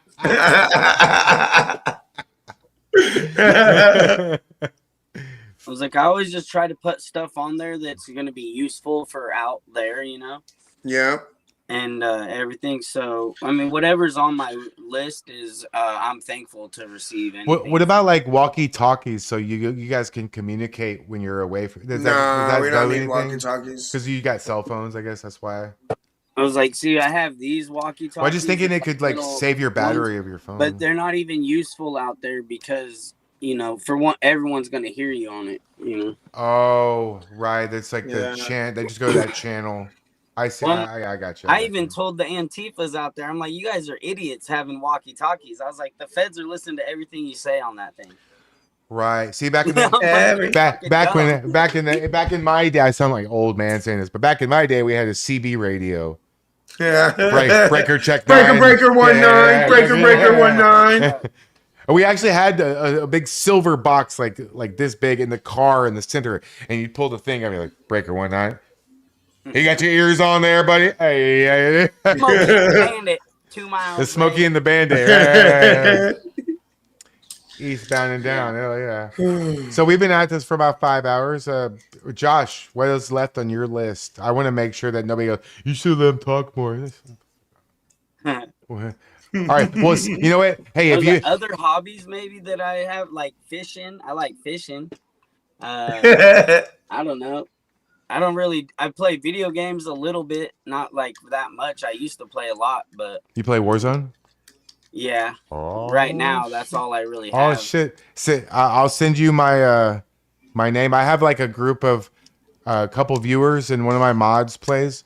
So when I told now I'm gonna say it publicly, Tommy. So now I have to do it. But I told Tommy once he gets his laptop, I'll get him Warzone. Yeah. Is that the newest Call of Duty? Black Ops 7. Yeah, we'll get it for my laptop, and I'll start trying to play it on there. Yeah, because I'm telling you, we could just have Patriot chat and just get in there with like 2 other people, and just you could stream it, make money. Yeah, but I suck at video games. I don't think I've ever played on a computer. I'll have to get a mouse and shit too. Damn. No. If you're gonna freaking what's it called? Xbox. RAWTACTIX. Okay. Yeah, Cool. it's just Cool. like Cool. 0 or not 0 002 RAWTACTIX 00. Okay. Cool. Okay. I bet you can guess what mine is. Climatic. Climatic. Hey, you know what? I was playing earlier today. I was I too. just play like casuals now because I just want to play for fun. I don't really care. No, I play Warzone. I play casuals. Tommy, there's 2 ways of being a video game streamer. You either have to be really good, or you have to be really entertaining. Well, you don't have to be both. I'm probably not very good, but I think I could be entertaining sometimes. It's not about that though. People are gonna come for the conversation, the deep chat, and Yeah, watching me get murked by Climatics and Call of Duty. No, we're on a team, and I use a fucked up Statue of Liberty model. Oh, yeah. Oh shit! Oh, I want to be Scooby Doo. And then that's what the YouTube. I'm saying the YouTube. Right. Well, yeah, Michelle. Yeah, we'll pin your YouTube. We'll do a collaboration. Yeah. Thing. So after the stream is over, which will be in a few minutes, it'll be unlisted and it'll be private basically. And I will do a collaboration before I go to bed tonight. I'll send you a link through X, and you just click the link and approve it, and then it'll say Climatics TV, Thomas Allen, and RAWTACTIX on the video. We'll all be sharing it. All right. We will share. Whatever it says on there. Yeah, we will share. Yeah. So just send me your thing on X for your YouTube. That's what I need is the YouTube one. All right, I need to show good night. It's on my X page. Okay, cool. I'll get it. Okay, well, I mean, if there's anything else, I think we could probably wrap it up. This is a really good one. I know it's a little long because of Trump going 2 hours.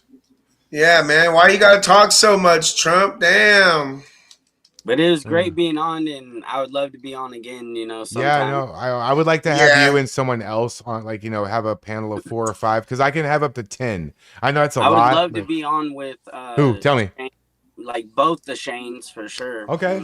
Yeah, we could do that. We could do you and both the Shanes. I would like to have next week is going to be Tinkerton, but I'd like to have Tinkerton and not Tina Kotex if he's down.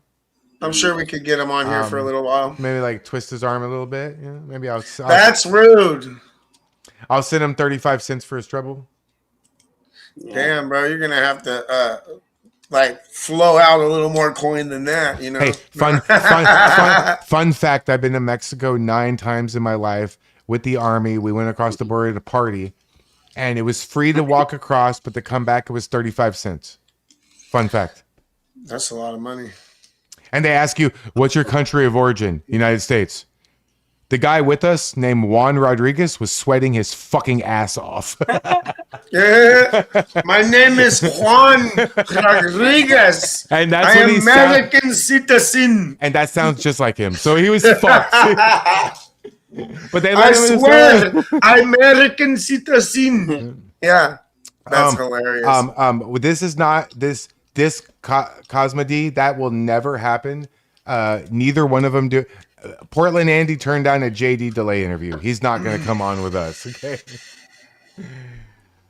Okay. Well, guys, thank you so much for joining us. Josh, final words. Go ahead. You have the final say. What do you want to tell people? I love all of y'all for tuning in every week. You know, Portland Patriots, the best show on TV. So let's go. Yes, sir. Hell yeah. Shout out. We love you, Josh. For everything, all the donations, all the everything, all the wish list stuff, everything. The MAGA phones. Thank God for that. I say my voice a lot. Oh yeah, Tommy's too. Hell yeah, I know that helps a lot. You know, I want to thank you guys because you guys did something for me personally that I can't even fathom. You made me care about a place I didn't give a fuck about. I never been to Oregon. I never thought I would care not one fucking second about Portland. And son of a bitch, I was wrong. And I cannot wait to go to your city and fuck it up even more. Let's go. Oregon's so beautiful, though. It is. I was looking at pictures. I was like, that is a fucking shame. I bet that I would like to go to your coast. Yep. Your West Coast. I bet it's badass. Yep. I want to go. So I don't know how far you are from that, but it's not far to like the coast. 45, 50 minutes. Oh, bro. Yeah, it's closer to him than me, I think. Yeah. I'm about 1 hour away from the Gulf of America. That's cool though. Yeah. Oh, we're gonna visit that one of these days. Gulf of America, here I come. Oh yeah, Multnomah Falls, here I come. Let's fucking go. Yeah, Multnomah Falls are pretty awesome. Falls is awesome, yeah. Yeah. Hell yeah, badass. Well, no, we'll go all kinds of stuff. Hey guys, thank you so much for joining us. Like I said, give me a few minutes, maybe like an hour. The VOD will be up and all connected to all of our channels. If you want to reach out to any of us, we're all on X. We all have YouTube channels. Please go subscribe and follow all of us. Everybody we mentioned, yes. Everybody on the show, Tinkerton, not Tina Kotex, everybody, all the Shanes. All the Nicks. There's a lot of Shanes and Nicks in our group, guys.